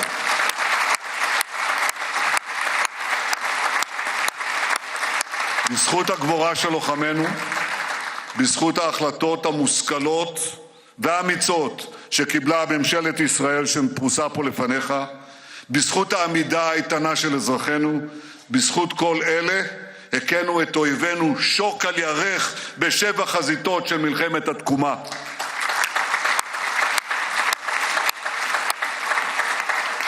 אבל ידידי היקר, אנחנו שילמנו מחירים יקרים. ואני רוצה לספר לך שגם לוחמים ולוחמות ממשפחות יוצאות הודו נפלו בקרבות. אנחנו מרכינים ראש לזכרם יחד עם כל גיבורינו שנפלו. מלחמת המגן שלנו היא מלחמה צודקת מאין כמוה, אבל זו לא רק מלחמה בשדה הקרב. זו מלחמה על האמת, זו מלחמה על עתיד האנושות. ואני חייב להגיד שאנחנו רואים שבקרב על עתיד האנושות, גם הפעם האנטישמיות מרימה ראש. היינו שם רק לפני 80 שנה וראינו את זה. האנטישמיות שמתחילה עם היהודים ואחר כך מסכדת את האנושות כולה. אל מול גלי האנטישמיות והשקרים שמותחים בינינו, לא הרכנו ראש. אבל גם במאבק הזה, נרנדרה, מצאנו בך ובהודו ידידי אמת. In a world where anti-Semitism is rising, India stands out. A civilization where Jews were never persecuted by the state, only welcomed. We don't forget that too. Thank you, India.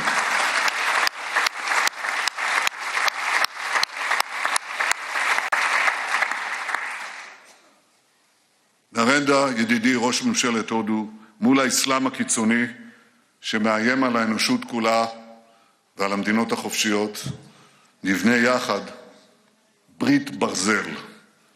ברית של מדינות שדוגלות במתינות, בקדמה, בכבוד האדם, בכבוד הדדי.